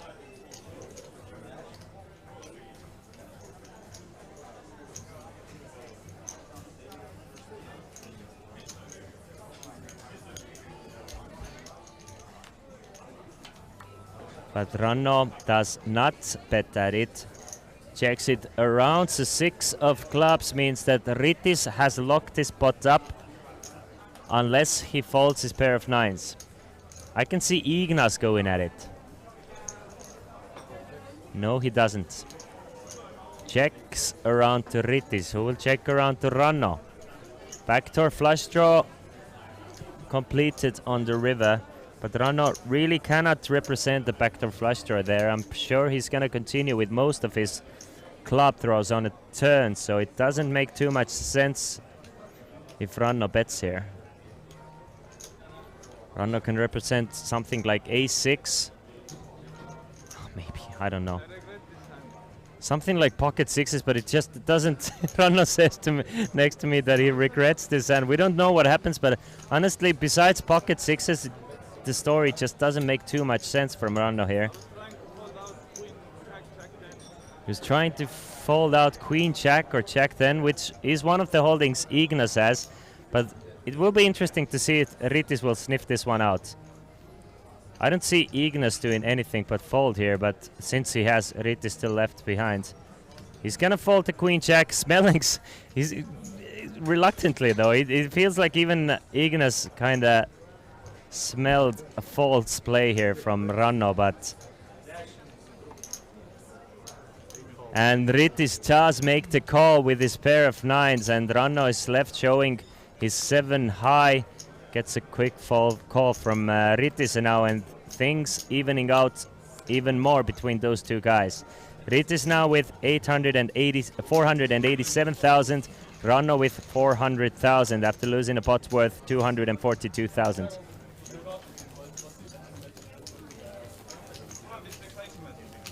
Thank you, Estonia. Great trip back home. See you soon. Jungle Best, it was super nice to meet you live. I hope to see you again soon. And I hope you had a good time as well. And it looks like you did from that message.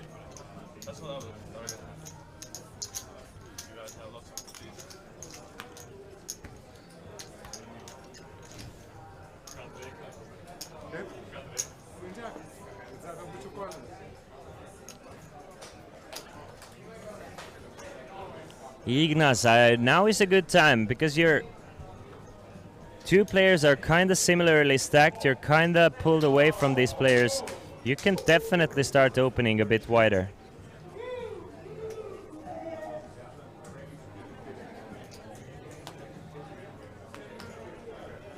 King 8 of spades actually is a fairly standard raise, but in general I was talking that Ignas can definitely, in a situation like that, apply a bit of pressure here by opening a bit more loose, but Ranno with suited 6-2s will make the call. Really does not want to see any spades on the flop. Instead, it's a double 8 and a 7, so Ignas flops trips. 8-8-7 on a board. King 8 for Ignas. 88,000 in the pot. Written in the stars was this hand. 20k, but that is not. That is big, too big for Ranno here with just 6 high.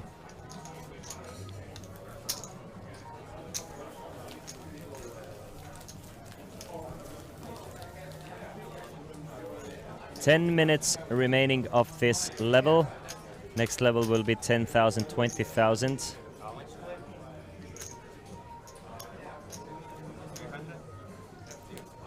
And the chip leader gets even richer.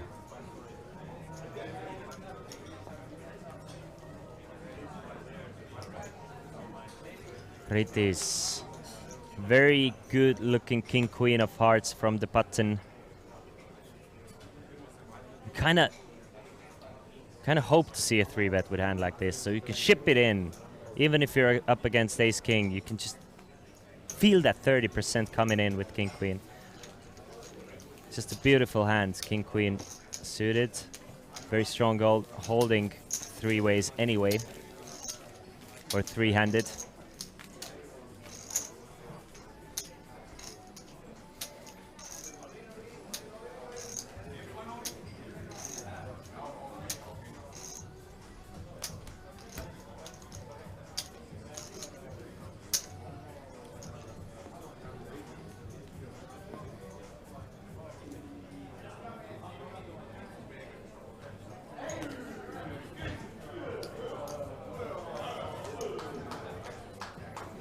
Ace deuce offsuit for Ranno Sootla in the button.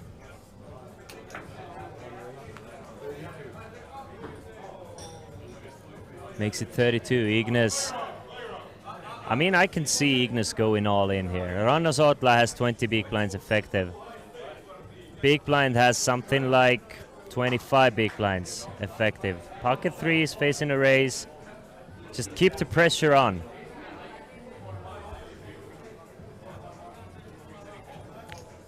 What do you guys think? Is Ignas gonna shove this hand? Honestly, I don't see anything else happening. Just makes it seems like fairly standard shove here from the small blind, especially as the chip leader.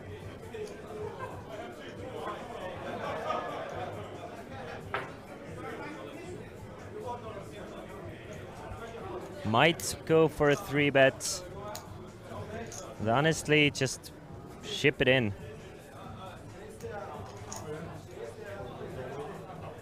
All in from Ignas. Ritis will fold, Ranno will fold. And a nice pressure play from Ignas here. 811,000. Things are going well for the Lithuanian. Ignas Vaitulonis coming into this final table with just 166,500 chips, now up to 811,000 in chips.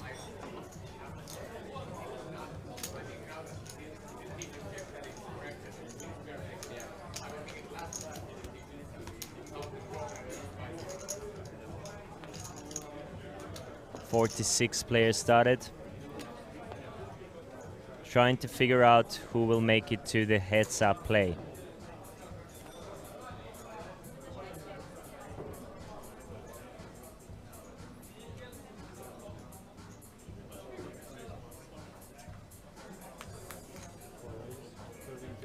Ace 3 for Ignas now. Keep on keeping on.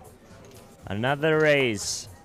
And what looks like another call from Ranno Sootla. A prime hand to try and see a flop with.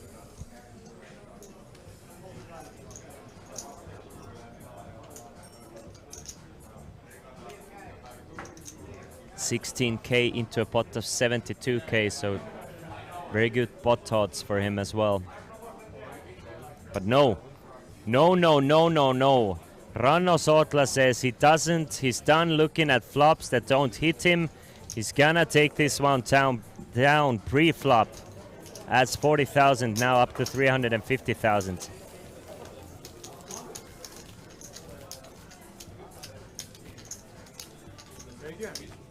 Thank you.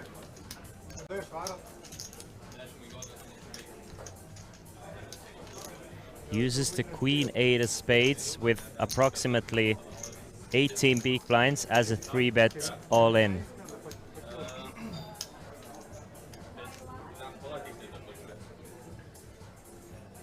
Ritti's 64 of spades facing the chip leader in the big blind, so and the aggressive 3-bet all-inner in Ranno Sotla in the small blind, so he's gonna fold the 6-4.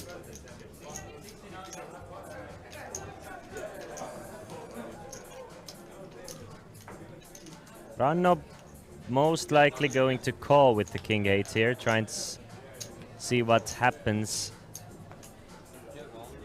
against the chip leader. 8-7 of spades. So Ranno has the 8-7 of spades in bad shape, pre-flop at least.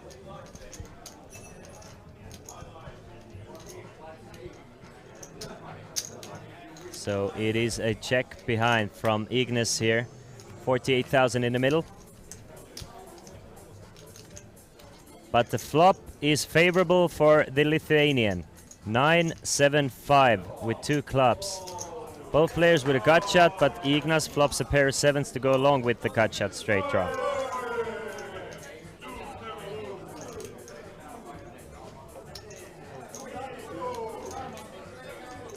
Check from Ranno, bet of 16,000 from Ignas. Should get looked up, in my opinion. Ranno cannot really fold just yet with the 1 overcard, gut shot straight draw. Needs a 6 to make a straight, king to take the lead, but gets the queen of spades.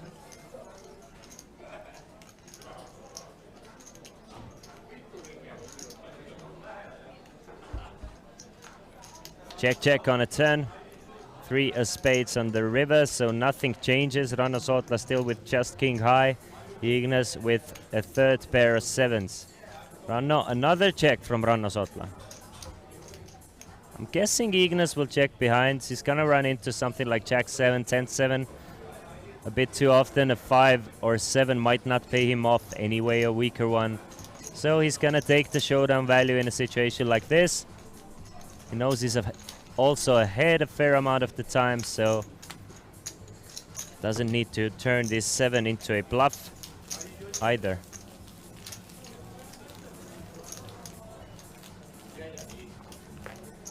$50 big blinds. So Ignas with approximately 50% of the chips in play, right? 799,000 for Rittis and Ranno combined, 811,000 for Ignas. So like 52% of the chips in play for the Lithuanian. Queen 9 offsuit for Ranno from the button with exactly 20 big blinds.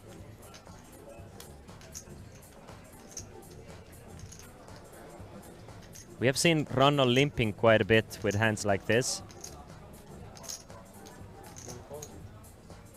And he does limp one more time. Takes away the opportunity for his opponents to 3-bet go all in against him, as well as make sure he can play the pot most likely in position with a hand that flops decently well. So again, 3 ways to the flop, 64,000 or 3.5 big blinds in the middle. Or sorry, 4 big blinds in the middle. We see a flop of 10, 4 and a 5. So a pair of 10s for Ignas here with a backdoor straight flush draw.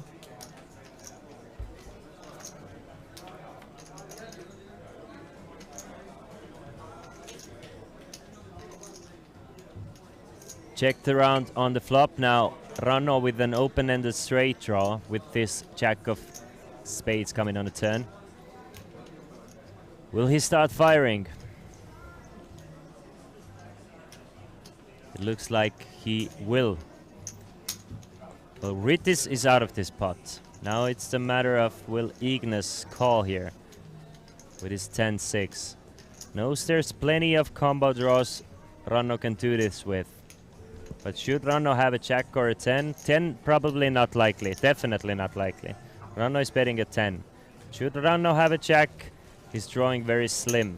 But there's so many draws out there, he's gonna call with his 10-6.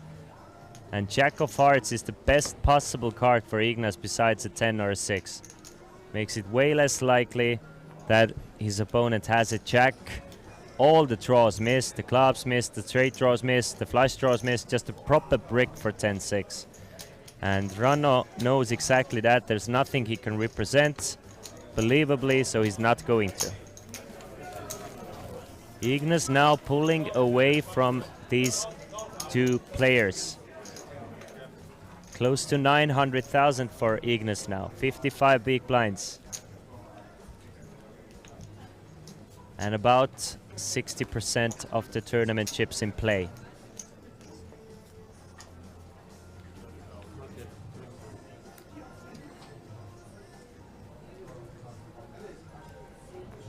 Ignis 8-4 of hearts.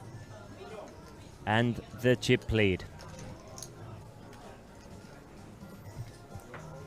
Waits for another spot. Ritis might go all in here, but mostly going to limp.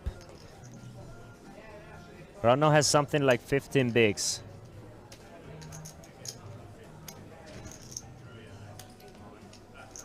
But instead he's going to go all in. Ranno finds another hand that it's just an easy call after Ritis going all in up against him. And Ranno has Ritis in dire straits here. Ranno is looking poised to double up for a second time against Ritis' aggressive shove.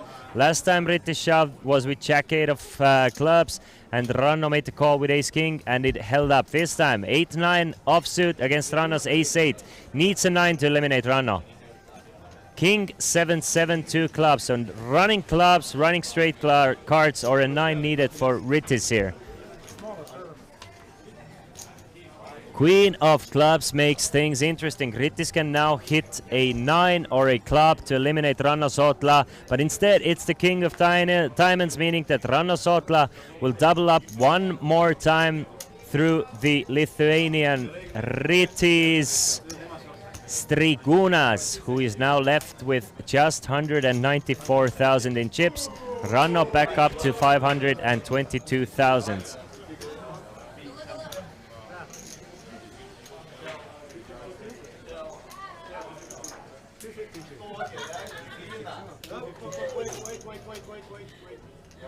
Suck it, Nash.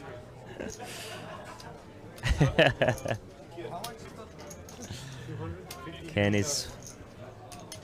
You are the Lithuanians have guaranteed themselves at least one Lithuanian in the heads-up match, but it might be two.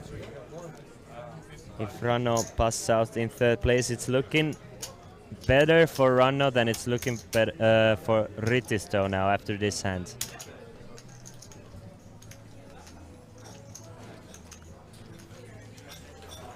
Blinds now 10,000 and 20,000.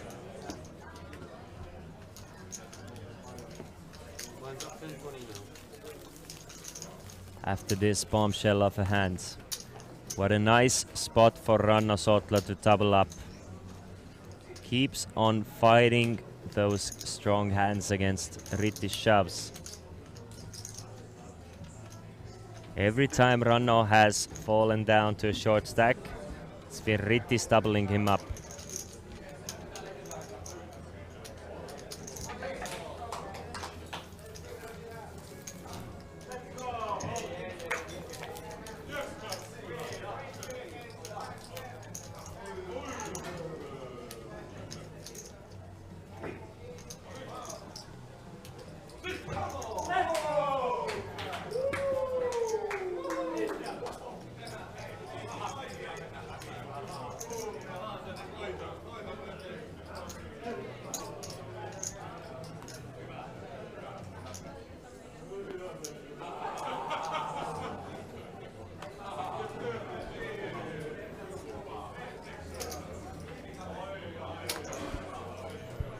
Ritis now going all in from the button with king 10 off. Ranno cannot make the call, Ignas cannot make the call, so Ritis back to his winning ways. Adds about 20% to his chip stack here by picking the blinds and antes.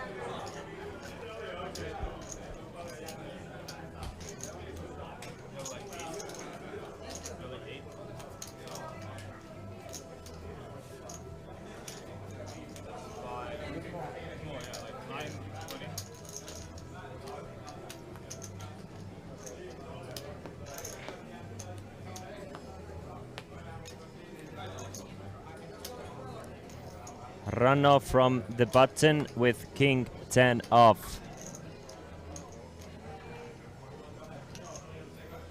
25.5 big blinds for the Estonian.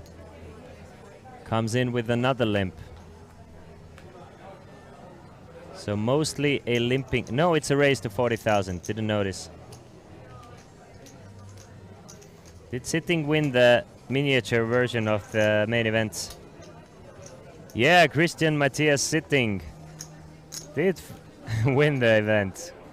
So doesn't leave the Summer Showdown Festival without a trophy. One more time, takes down the last one.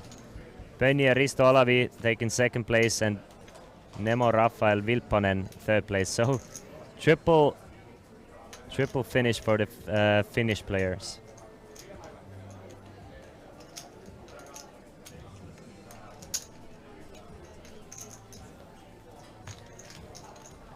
Check from Ritis, a bet from Ranno, and Ranno now almost up to 600,000, 582,000 for the bracelet winner from Estonia. So it's starting to look worrisome for Ritis here. Three-handed, every time you're in the big blind you have to put in the big blind and the ante, so expect to see him going all in quite soon.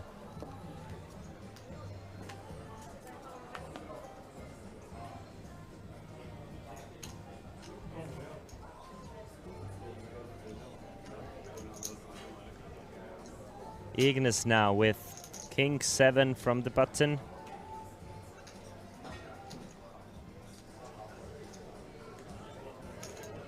So he's gonna come in with a raise, knowing he can pressure Ranno Sotla quite a lot, with Ritis being such a small stack. But of course you can pressure Ranno Sotla a lot, but if Ranno Sotla does actually find a strong hand, he will play back at you.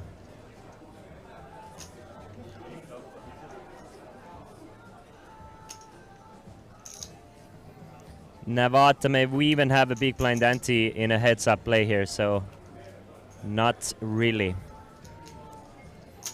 But Ranno Sotla comes in with a 3-bet to 140,000 and just hoping that Ignas will go crazy against these pocket kings. But no, Ignas doesn't have anything to play with, and Ranno is clawing right back up to Ignas stack here now, 600 something thousand for the Estonian. It's looking like, starting to look like a heads up between the Estonian and the Lithuanian, but just a double up for Ritis here, and he's gonna be right back in it. Gonna need to shove a lot of buttons now. Wow, that's a very strong hand to find from the button though. Pocket 8s for Ritis, this is what dreams are made of. You have just 8.5 big blinds. So easiest chip of your life, Ritis, and he's gonna go all in with the 8s. Ranno Sotla is going to probably look him up though. Ace 10 of hearts for Ranno Sotla. He's going to make the call. Just in case Ignas is gonna reshove after him, then he knows his ace-10 is going to be in a bad shape, but we are going to see a flip between Ritis and Ranno Sotla. And can Ranno Sotla, who has doubled up twice against Ritis here, can he finish what he started? and hit the ace or a 10. Ritis needs anything but. There's a 10 on the window already. So Ranno Sotla takes the lead with a pair of 10s here. Ritis needs running straight or flush cards or an 8. 8 always coming, isn't it? Instead, it's the queen of spades. So a 9 or an 8 on the river. Just 6 out for the Lithuanian, or else he will be eliminated in third place. Queen of hearts on the river means that Ranno Sotla eliminates Ritis Strigunas from Lithuania in third place. Ritis will take home none other than 13,500 euros for a third place finish. But we are down to our final two, and we are going to go on a small break to figure out who is going to be the winner of this high roller event of Summer Showdown 2022. It's gonna be either Ignas Vaitulionis or Ranno Sotla, either Estonia or Lithuania. So don't go anywhere far. Just a couple of minutes of break, and then we are back with the heads up play and the winner of Tallinn Summer Showdown high roller event. See you guys soon.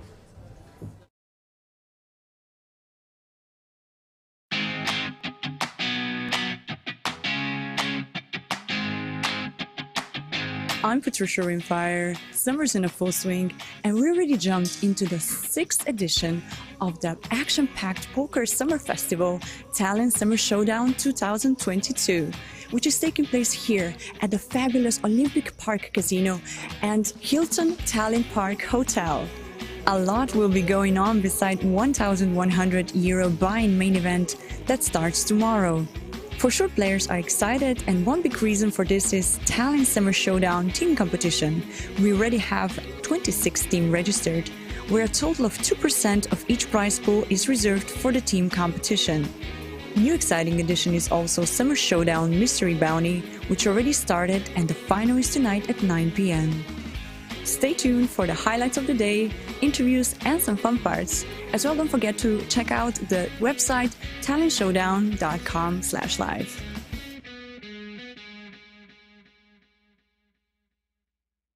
Welcome back. I'm Patricia Rimfire, and we are here at the Tallinn Summer Showdown 2022, and I'm joined by Kimmo Kurko, right?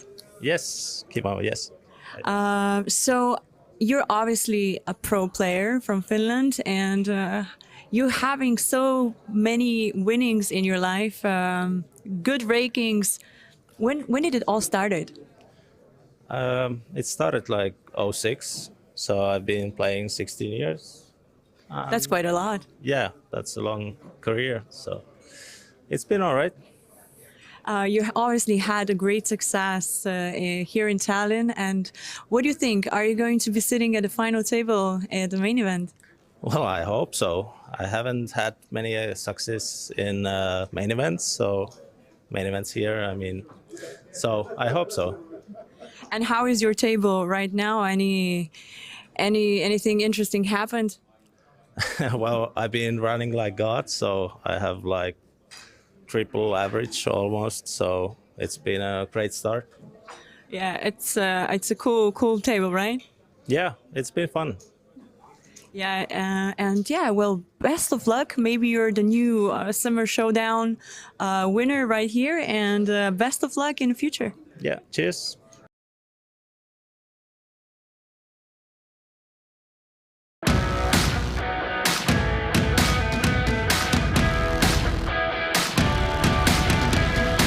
Hello everyone, I'm Patricia Rimfire, and welcome back to Tallinn Summer Showdown 2022. The place behind me is absolutely bubbly, as the main event of €1,100 buy-in kicked in at 12 o'clock. You can still jump into this event, as late registration closes tomorrow on a day 2 at the first blind level. We are all wondering who will be the next crown champion, who will win this tournament, after some big poker names who won it already, such as Jargo Alveli, Matthias Silander, Neil Firaldo Ferro, and the last year winner Christian Zitting. Yesterday was a final day of €250 mystery bounty, and the players were super excited to grab their envelopes. We have our first player. 500. 1,000. And the luckiest one, Blazin Dida, got the one with the 5,000 euro, and he also won the tournament. What a lucky guy. Later on is the final day of the 550 NLH Summer Showdown. But if you want to get involved in poker today, there's a schedule that boasts many different side events, including Pot Limit Sweden Special, 440 euro 5-card PLO, Progressive Knockout, and 120 short deck. As you can see, loads is going on here at the Tallinn Summer Showdown 2022. Make sure you follow our page on Facebook, our website, and as well live updates on pokerlistings.com.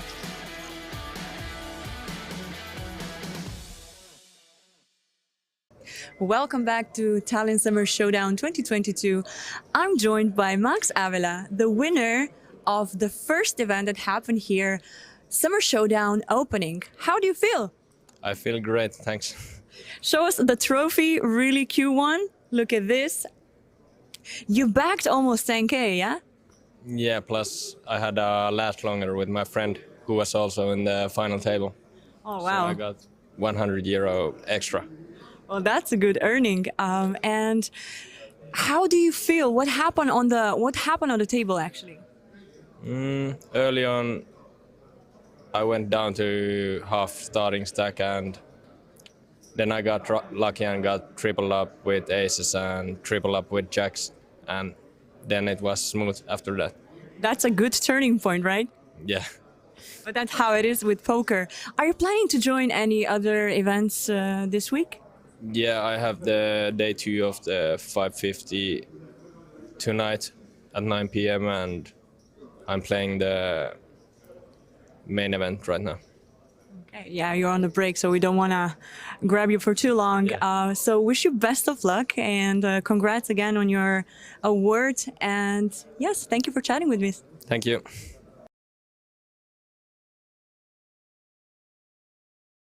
Welcome back. I'm Patricia Rimfire, and I'm joined here by the winner of Progressive Knockout Tournament 250 buy-in. Congratulations, Adam Anderson. Thank you very much. How are you feeling? I mean, it feels great to get a trophy and everything. Yeah, a little trophy for a big win, huh? Yeah, exactly. Super nice. Is No Limit Hold'em your favorite game, or are you more into Sweden special? No, I play only No Limit Hold'em. That's my only game. Yeah, and you play poker often? Off and on for like 10, 15 years. Okay. Yeah, and any big winnings in the past? I had a couple of ones a little bit larger than this, but nothing really big. But a couple of a trophy feels nice, yeah. Exactly. Add another one to the collection. Okay. And how are you enjoying Summer Showdown so far here in Tallinn? It's really good. I mean, it's a great hotel, great venue. I like playing here, so I often come here and play. Yeah, well, congratulations. Are you planning to join any other tournaments? No, I'm going home actually tomorrow morning. Okay, so you came, win, go home. Exactly. That's how I do it. Well, thank you for chatting with me, and congrats for your trophy, and have a safe trip home. Thank you very much.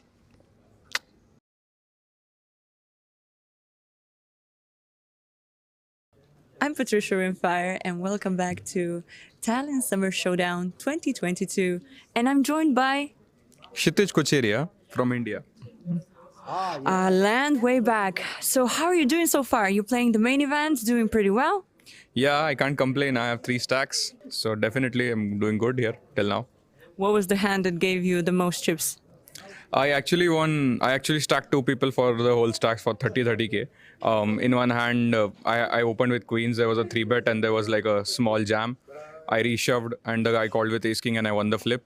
Then there was one more hand in which like I flopped gutty and top pair in a 3-bet pot, and all the money went until the river and I hit my gutty. She had a lower straight. So yeah. Seems like a quite good action. And how are you enjoying the festival so far? How do you like it here in Tallinn? Oh, it's really great. I mean, I like the management, I like the players, I like the environment, and it's pretty different from India. We don't really have a lot of big events there, and it's my first time in Europe also. So I was on a backpacking tour, and it was like good to have this in my schedule. Oh wow, so this just like go backpacking and play some poker? Yes, yes, for me. Sounds like a great travel plan, right? Yeah, you can say that. Yes. So how long have you been playing poker? I've been playing poker for like almost 3 years now. So yeah, and I do it for a living. I play only tournaments. So Okay, well, like a pro, right? yes, yes. Well done, well done. So wish you best of luck in the future hands, and great to talk to you. And have a where are you traveling next? Oh, from here I go to Scandinavia for a month in August. Like I'll be in Finland and Sweden. So and then Eastern Europe. I was in France for 3 weeks. So Okay, great. So travel and poker. What a nice life. yeah, I really like it. Can't complain. So thank you for chatting with me, and best of luck.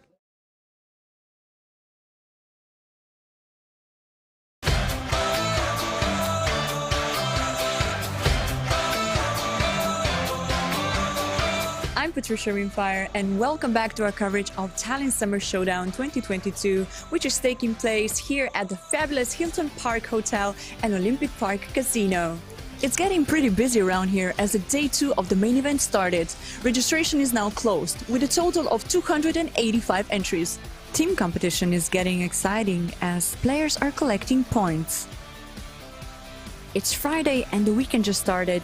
If you're keen for some poker and fun, we have plenty going on. Satellite to the event 22 with 7 seats guaranteed. Following up with €250 Friday deep stack. If you're in for some mixed games, open-faced Chinese pineapple would be for you. There will be a satellite to high roller with 2 seats guaranteed. 1,100 progressive knockout, following up with €250 4-card PLO and 120 Friday night knockout madness. There is also a live stream with commentary of one of the tables at the main event here at the Olympic Park Casino. You can follow the stream on tallinnshowdown.com. To keep up with all updates, make sure you follow our Facebook page. As well, check out our website tallinnshowdown.com, and you can also follow up the blog pokerlistings.com.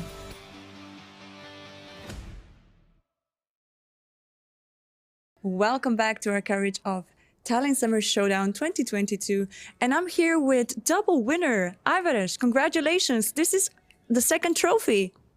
Yeah, it actually is. Well, 2 days ago I won a Hyper Turbo event, which took like, well, a lot of luck probably, you know.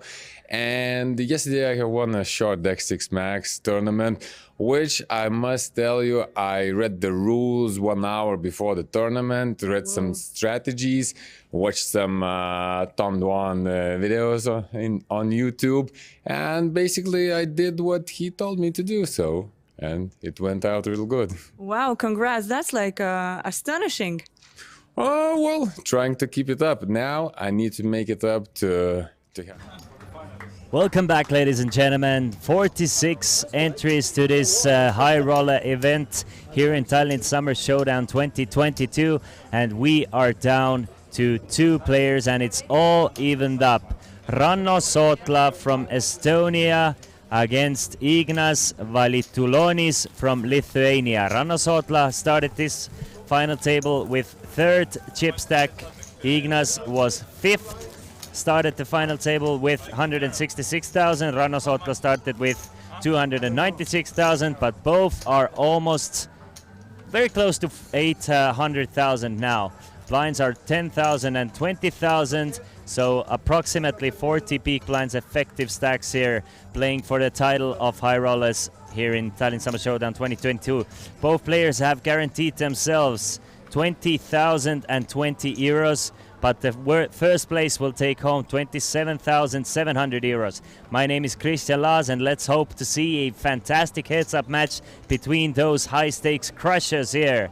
Let's hop right into it with Ignas starting things off with Queen Jack from the button.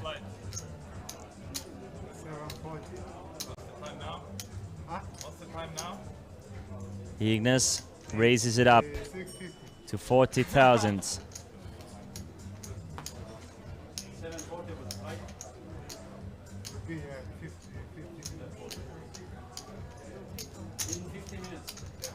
And gets a call from Ranno Sotlas, Jack Deuce.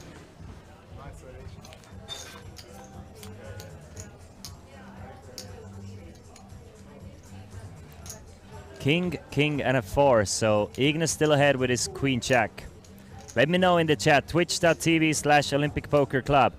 Who do you think has an edge here? Who is going to win this? Is it gonna be Ignas or is it going to be Ranno? Ignas gonna see bet to 20k and get Ranno to fold to jack high, and now he's the chip leader.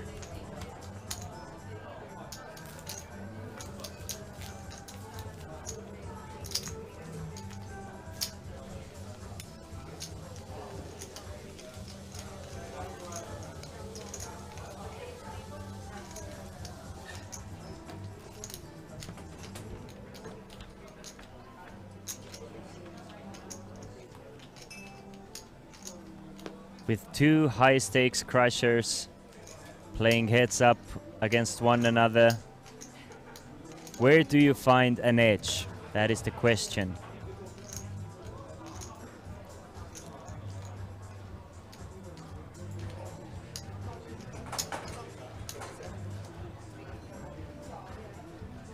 People watching from twitch.tv/WinTV Live, 65% of those people think it's going to be the Lithuanian and 35% think it's going to be Ranno Sotla.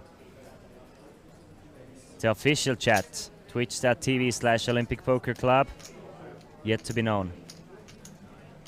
Christian, what is your favorite disc golf disc? Super Mario from Estonia, that's a good question.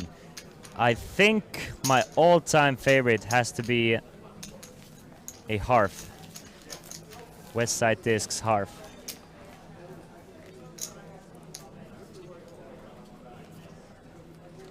But I'm starting to love my new not beat-in, very much overstable Firebird as well.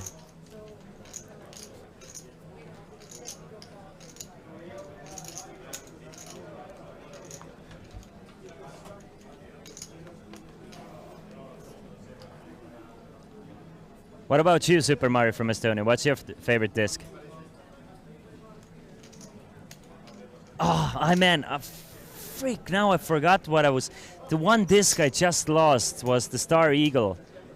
I really loved my Star Eagle. I need to buy another one. I'm gonna do it straight away after this tournament, actually.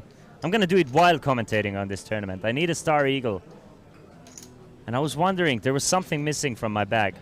I just don't play often enough to realize it even. Ignas raises it up to 40,000 with ace-jack.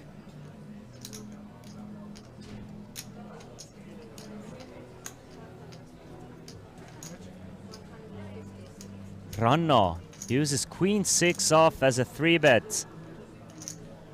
And I mean, Ignas might even shove here.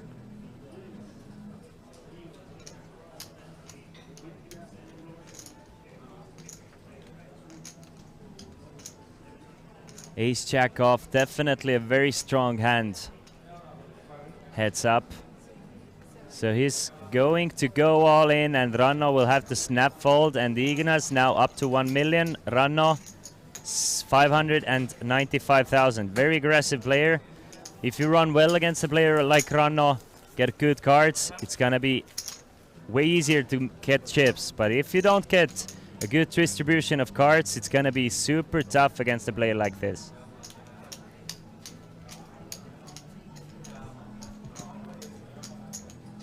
€20,020 for second place, 27,700 euros for first place. So essentially a 7,700 euro heads up match here between two crushers of the game. Both players have played flawless poker up until this point.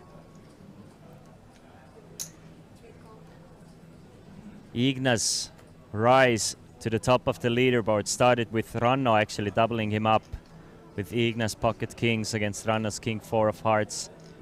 And now he wants to make Ranno really regret that shove with king 4. Favorite is Innova Champion Valkyrie and Retro Lion Claymore. Very first run. Valkyrie I'm a bit familiar with. Not sure about the Claymore.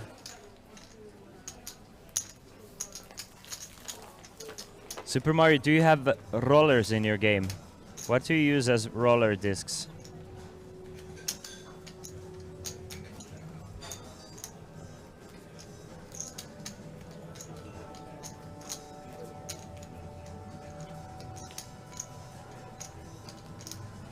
Roadrunner?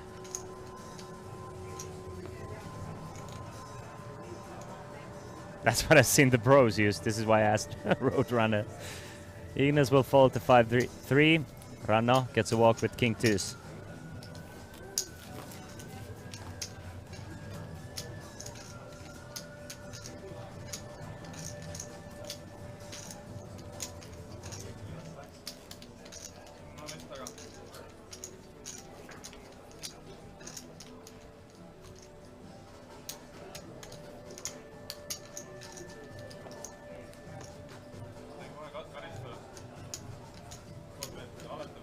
Jack 10 off now for Rana Sotla from the button.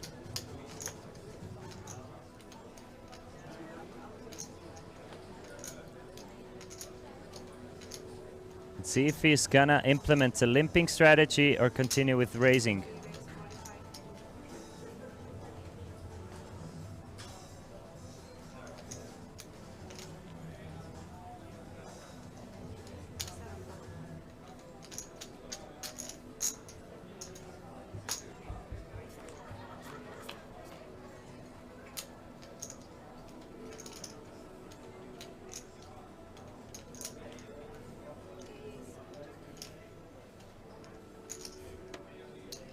Ten, deuce and a 6 on the flop, so Ranno flops top pair. Not much for Ignis though. C-bet should be able to take this one down. Though I'm sure Ranno was hoping to get some action here with top pair.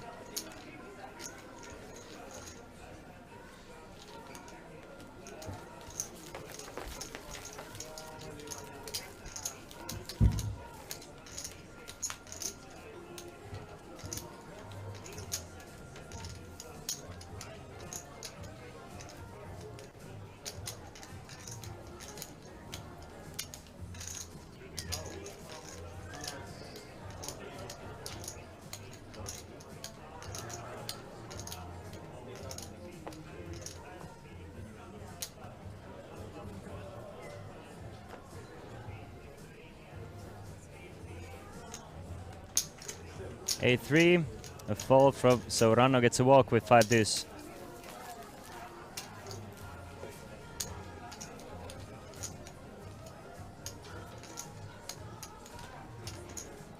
I'm strictly 98% a forehand player and I don't know how to throw rollers. If this happens, it's a failed throw. When I started playing, I just played forehand as well. At some point I was like decent with a forehand and then I just figured that I need to implement a backhand in my play. And I'm still implementing it 3 years later. Still suck with a backhand. Feel way more confident with a forehand. But I'm just forcing myself to use backhands. Ranno Sotla with ace 10. Very strong hand heads up. He's gonna open things up. 45,000 is the raise. Ignis might look him up here with 6-4.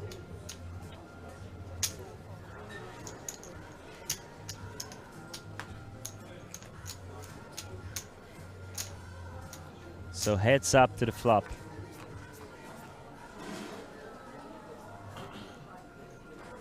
Which is king, 10 and a deuce. So top middle pair for Ranno Sotla with top kicker. Definitely good enough for value.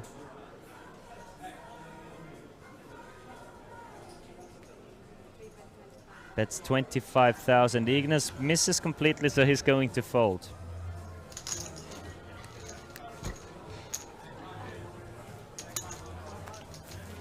So things evening out once more between those two players. Just a few big blinds separating the two.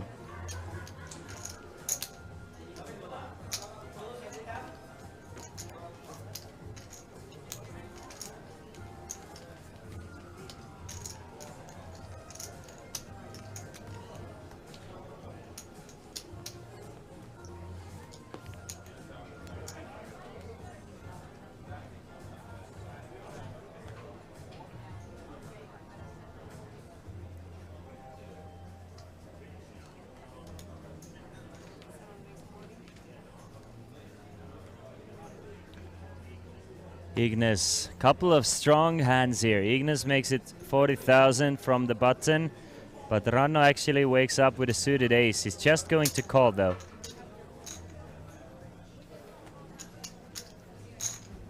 So first decent set of hands here between two players for a flop of King, King 9. Pocket 6 is still ahead. But Ranno, I don't think he's hating that flop with ace 8.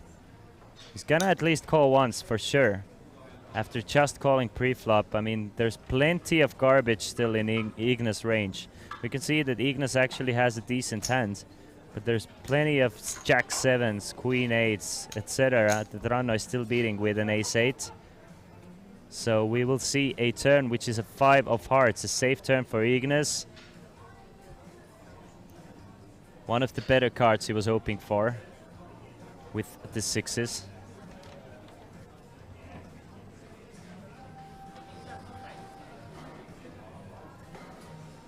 Will he check behind though to control the pot or keep on firing? This bet is designed to bet on a turn to get value whenever he can get value to protect his 6s, but he's going to check back the river almost every single time.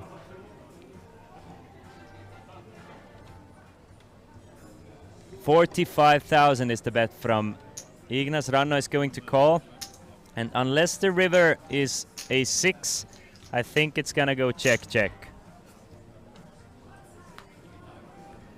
Jack of diamonds on the river. Neither of the players like this card. Check, check on the river, and Ignis takes down another pot worth 250,000. Increasing his chip stack to 1 million one more time.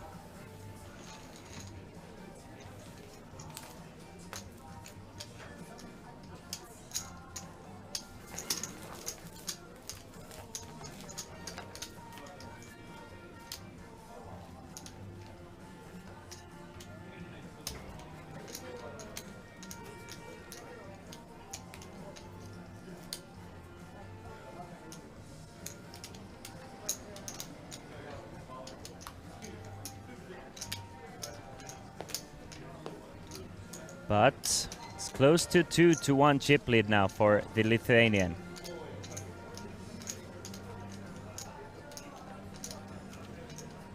Ranno still with 30 big blinds, plenty of playing room in a heads-up setting.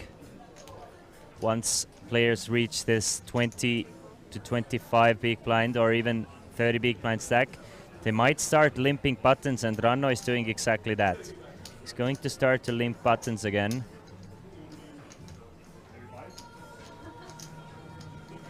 Tries to play a bit more pots in position, something I personally like as well as a short stacked player. But Ignis is just not letting Ranno do and follow his game plan. Raises it up with 5-3 of spades, and Ranno is going to have to fold to queen 5.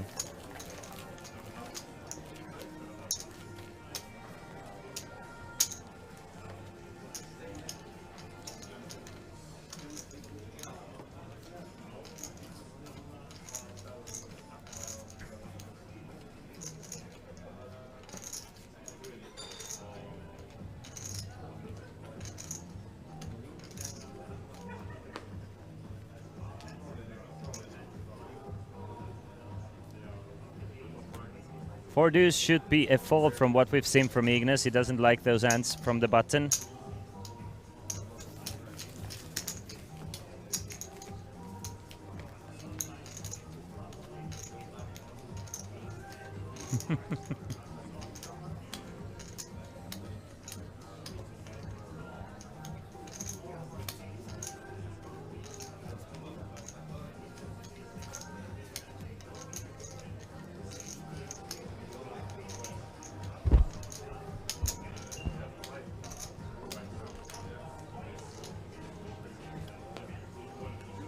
Ranno Sotlam has an uphill battle now.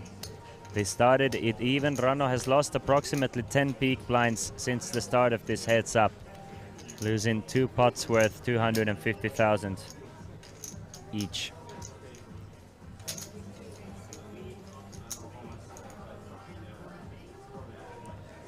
Ranno now back to raising, this time with 8-3 of diamonds. Ignis folds to 4 deuce.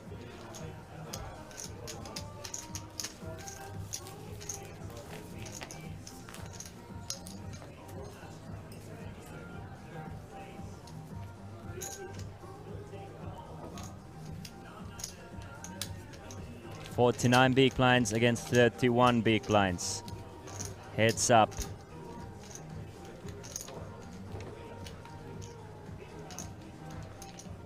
Ranno Sotla. 690,000 in live tournament earnings. Millions and millions more online.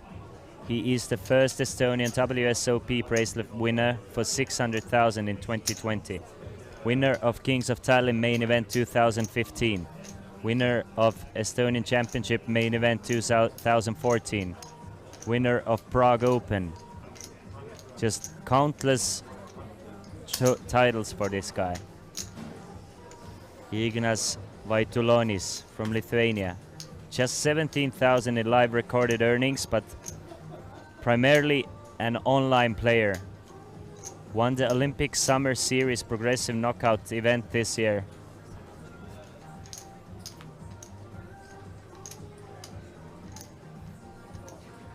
From the acclamations, it would seem like Ranno has the edge.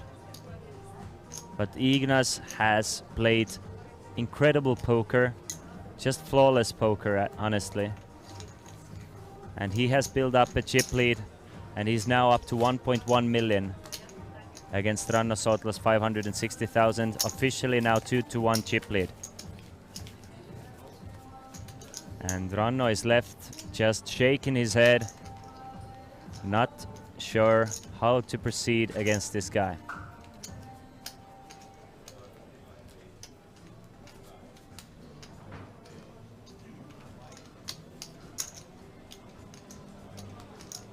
If Ignas Vaitulonis will manage to take this title down, it will be the most important live title he has won throughout his very young live career. One of the first of many more to come, I am sure. Ranno, though, already a legend at the game at the very young age, just wants to add another trophy to a collection of tens and tens of trophies. Makes a raise to 45,000 with the ace-7. Ignis will call with the 9-6. And we see a couple of checks on the flop. King of hearts on a turn, so both players with a gut shot. Queen would give Ranno an ace-high straight and Ignas a 9-high straight. Let's see if Ranno wants to turn his ace-high into a bluff. Try and target a couple of tens. Something like 10-7, 10-8. Queen of diamonds on the river brings in the straight for both these players, but Ranno has the higher straight. Check from Ignis. And how large is Ranno going to bet is the question here now. Is he gonna go full polarized bet, or is he going to go for a small one? Try and target 2 pairs and 9s. Bets 70,000 or approximately 2/3. Targeting 2 pair and 9s. In case Ignas says something like Queen 10, Queen Jack, 10 Jack, Queen 4. Trying to get value from these hands. Ignas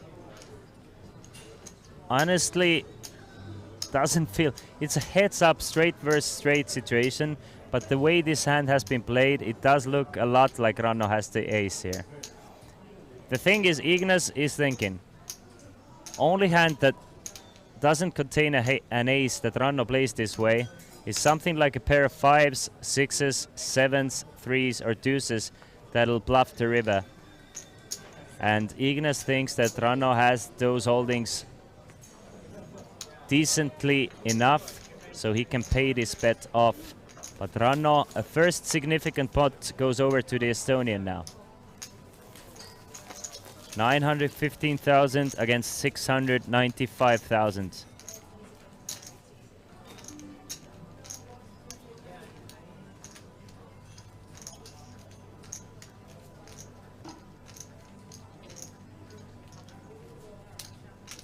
Blinds are 10 and 20.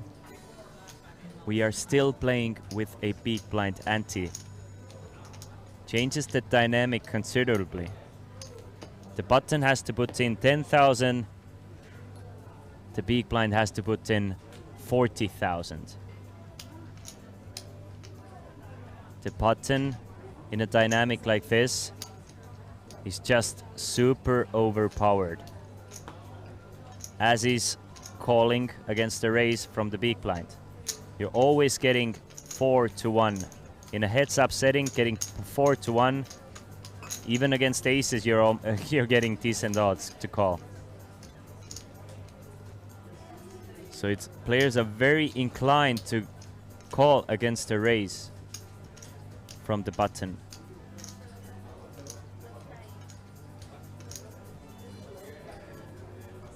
Ranno checks the 8-8-5 board. Ignas bets 25,000. Interesting to see if Ranno ever is going to raise here with the flop 2 pair, or he's always going to call. Definitely a very vulnerable hand here, flopping 2 pair. So he's going to raise 70,000. 65 indeed.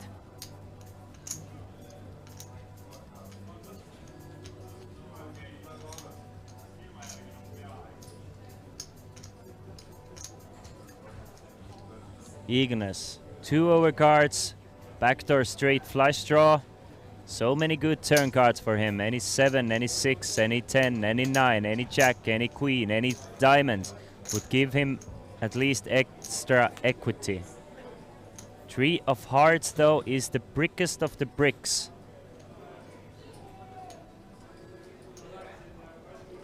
Everything missed. No extra equity there. How do you continue though, if you're Ranno Sotla? A bet of 75,000. And I think on this 3 of hearts turn, Ignas will have to give up. Ranno has raised him on the flop. He was calling to turn some equity and maybe picked his pot up should Ranno give up. But since Ranno continues firing and he doesn't add any extra equity, he's going to fold. And we are all even Stevens. 800,000 against 810,000. Just a half of big blind difference here between those 2 players.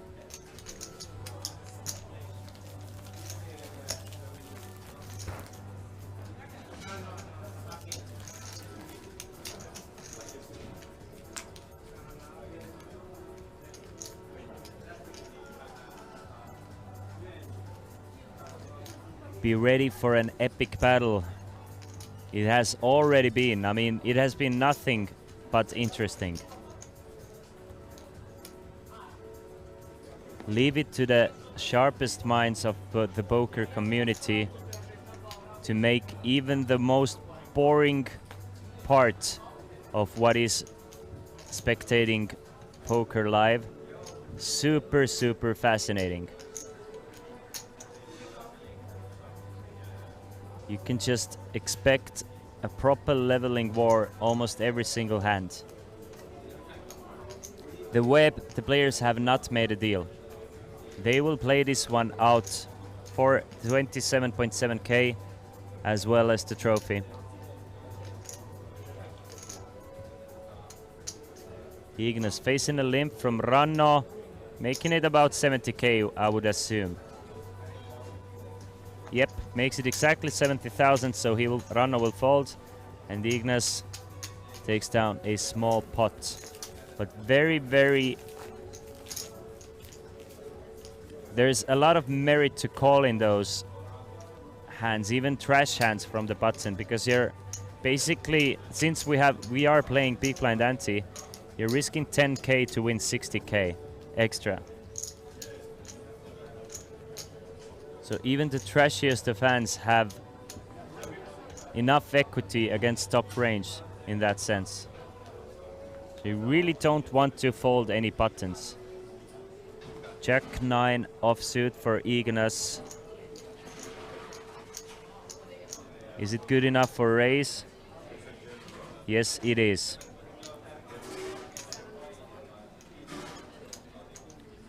Makes it 40,000. Ranno Sotla now with ace-6. Mostly we'll see a call, sometimes a 3-bet.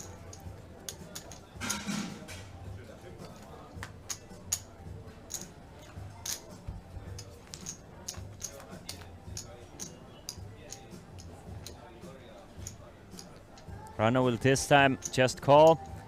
And we'll see a flop of kings 7-8. 2 diamonds. So Ranno Sotla with ace high still ahead. Backdoor flush draw for him as well. Ignas flops a cut shot to the nuts. Can hit a 10 to make a jack high straight. So he will continue. And he will continue for 50,000 or approximately or exactly half the pot size bet.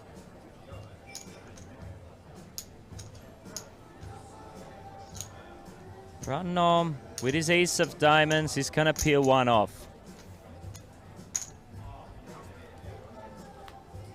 Can turn a lot of good cards, but that is a chin card for Ignas. Ignas turns an offsuit 10. Now has the absolute nuts on this board, and he's probably feeling quite good about it. Not blocking any of the pairs that Ranno can have. We can see that Ranno has one of those holdings that cannot pay off a bet. But it's very likely that Ranno has a piece of this board. So how much to bet? Are you going for something like 150,000 to get it all in by the river? Or are you going small to induce a raises? Keep the weaker hands in. Something like 8-6, 7-5. Are you going for it all? Or are you setting up a trap? This man wants to finish this hand right here, right now. We can see that Ranno cannot call with the ace-6, but he's going for a large bet. 160,000. In case Ranno called, he could make a nice linear all-in on the river. But Ranno has nothing. So slowly again building up a chip lead. 940,000 against 670,000 here.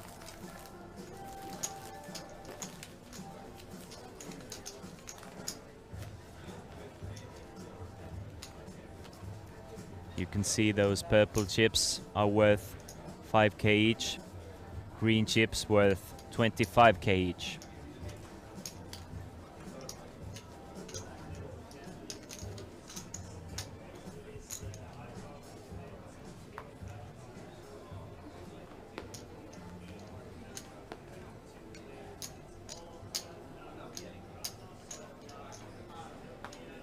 Jack 4 offsuit for the player rocking the Mamba jersey. Calls. This call is not going to work. Unfortunately for Ignas, we can see that Ranno actually has a hand that he cannot call a raise with. Ignas will make it 70,000 and Ranno will fold the Jack 4. But Ranno is taking a point. He's understanding that Ignas has been raising a lot of Ranno's limps. Ignas makes it 70, Ranno folds with a big smile on his face.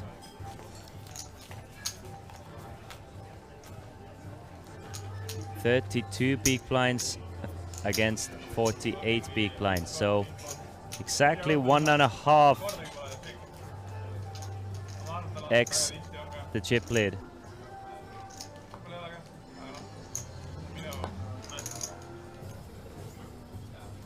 Whoever understood Estonian just realized what Ranno just said. Ranno talked about what I just said. He said, Jesus. What Ranno was talking about was understanding the fact that his opponent is raising him as often as he is. And he just said that he believes his opponent very oftenly actually has a hand. He doesn't think his opponent is just abusing him from the big blind. He told whoever was on the rail there that he believes his opponent is just running well with cards and that his strategy is still fine. But look at that. Ace Queen for Rannos Outla. Ignas open things up with pocket sixes and we can see an all-in here.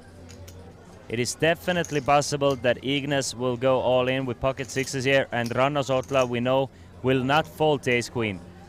There you go. That's an all-in from Ignas, a snap call from Rannos Outla, and the most important pot of this entire tournament. If Ignas pocket sixes will hold up, he will be crowned the champion of this high roller tournament. But if Rannos Outla can hit an ace or a queen, he will be a overwhelming chip leader. Ranno needs an ace or a queen to stay alive. 5, 7, 8. That is the great, super good board for pocket sixes here. Flops an open-ended straight draw. Can lock things up with a 4 here. Instead, it's a 6 of spades on the turn. Ranno needs a 9 or a 4 to chop it. Otherwise, we have a winner, and his name is Ignas Vaitulonis from Lithuania. Takes down this tournament by going all in with the sixes. Gets a snap call from Rannos Outla, and the sixes by turning a straight all but crush Rannos Outla's dreams in this tournament. Rannos Outla from Estonia takes home 20,020 euros for a second place finish, but our winner comes from Lithuania. His name is Ignas Vaitulonis, and he wins 27,700 euros and is crowned the winner of Summer Showdown High Roller 2022. Good game! What a fantastic battle it has been, and what a fantastic coverage. The level of play has been one of the highest, if not the highest, I've ever commentated on. It was absolutely a true pleasure. I want to thank you all for joining us here at twitch.tv/Olympic Poker Club, twitch.tv/WinTV Live, from Facebook, from YouTube, wherever you're from. I hope you're doing great things, and I hope your Sunday will end up perfectly. Anyway, for us, it's time to wrap things up. It's been an awesome 4 days of poker. Another congratulations for Glenn Gaines winning the main event yesterday after a 14-hour battle, taking home 62,400 euros. And huge congratulations for Ignas Vaitulonis from Lithuania for winning the High Rollers event and 27,700 euros. But from us and from me, Christian Laas, it's been a pleasure, but we have to go get some well-needed rest to come back for Kings of Tallinn festival coming up really soon. See you guys soon, and take care.